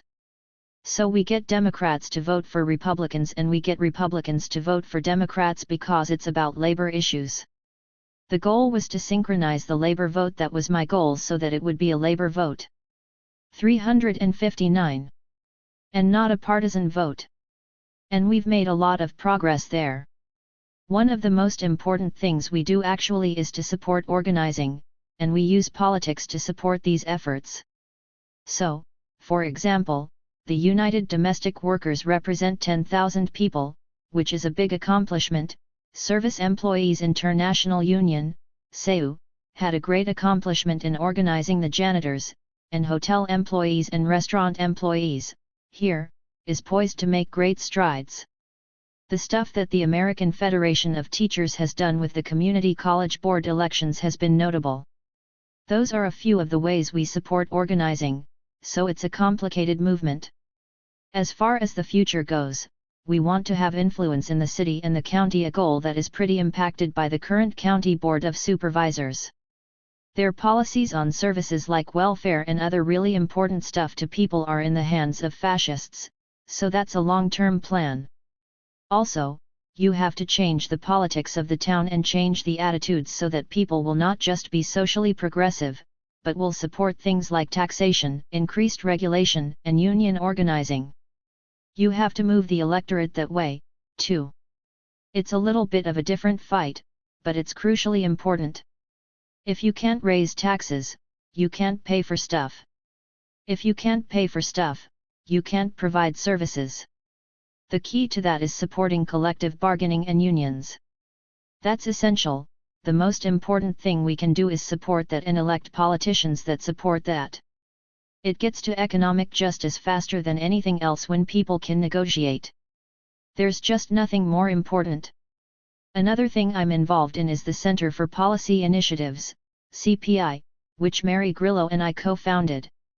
It is a hybrid organization that does research to be able to frame and to describe, from our perspective, what is for people, so that the people who are describing what living conditions are like, what the problems are, can be the first in line to describe what the solutions are. Part of political conflict is being able to describe the problem first. The second thing you've got to be able to say is that our solution is the right one. CPI does that. We also want to win things, which means policy and organizing drives. You institutionalize gains such as living wage policy, low wage and inclusive housing, which is the policy side of things. The organizing side is helping the janitors downtown get healthcare by supporting the 360 Strike, we helped get the media and the community on the strike. So that's what we want to win, and then organizing people to their community and then to issues. If we want more capacity, then we have to do that kind of stuff. We have these sub-projects that have to do with linking economic justice to strategic constituencies, such as the faith community, Students for Economic Justice, etc. Generally speaking, my impression of San Diego is that it is an awful place. It's not just that it's conservative, it's like it's on another planet. There are more Democrats on the city council now than Republicans for the first time in the history of the city. Now, they're not always the greatest Democrats, but it's the first time nevertheless. But that's just a sign of the mushiness of San Diego politics and the shitty democratic politics of America. Even the strongest ones aren't very ideological. I can't really put my finger on it. America is a relatively apolitical nation, not that it's right or left, it's apolitical. And San Diego is even more so. It's not very polarized, not very active, not very sharp politically. And so it's a pretty suburban place. But it's shifting, the demographics are shifting, and so that begins to shift the politics. It's far more open than it used to be. Environmentalists actually have a little bit of juice these days, and that's a big thing. Labor has much more juice in town. There are also a few community-based organizations emerging. These are all hopeful signs. L.